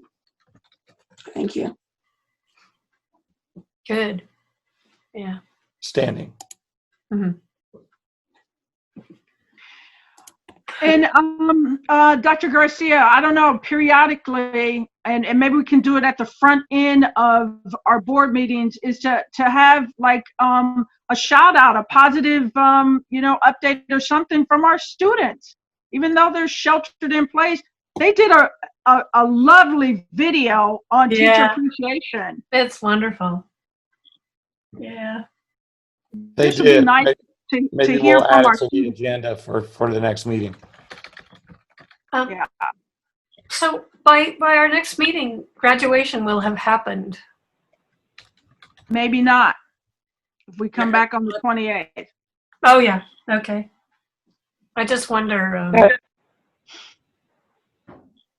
about the board's participation in the graduation. I mean, there's usually we sit there and we shake their hands. So I don't know. We will come out with a little bit more of a detailed graduation plan next week, but it is certainly our intent. That's why I said a little earlier this evening for you all to save the date, June 10th. It is certainly our intent for you to participate in the car parade as part of the graduation ceremony. Cool. I have a question, perhaps related to a future topic, more like future format of meetings. Is there I think the flexibility of us being remote and how we're conducting these meetings was it through a governor executive order? I'm not sure how it came about, but is there a time frame under which that ends, or when can we expect change? I think that the executive order basically covers the duration of shelter in place. So if you believe that we will have some level of shelter in place for the remainder of the 2020 calendar year, which I do, really? We are unlikely to see a return to regular board meetings probably until the spring of 2021 at the earliest. Wow. Yep. Geesh. Thank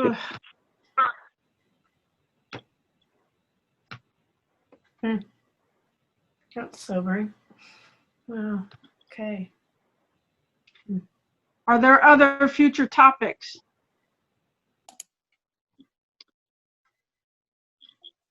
Seeing none, need a motion to adjourn. I move to adjourn. Second. It's been moved in second. All in favor? Aye. Aye. Aye.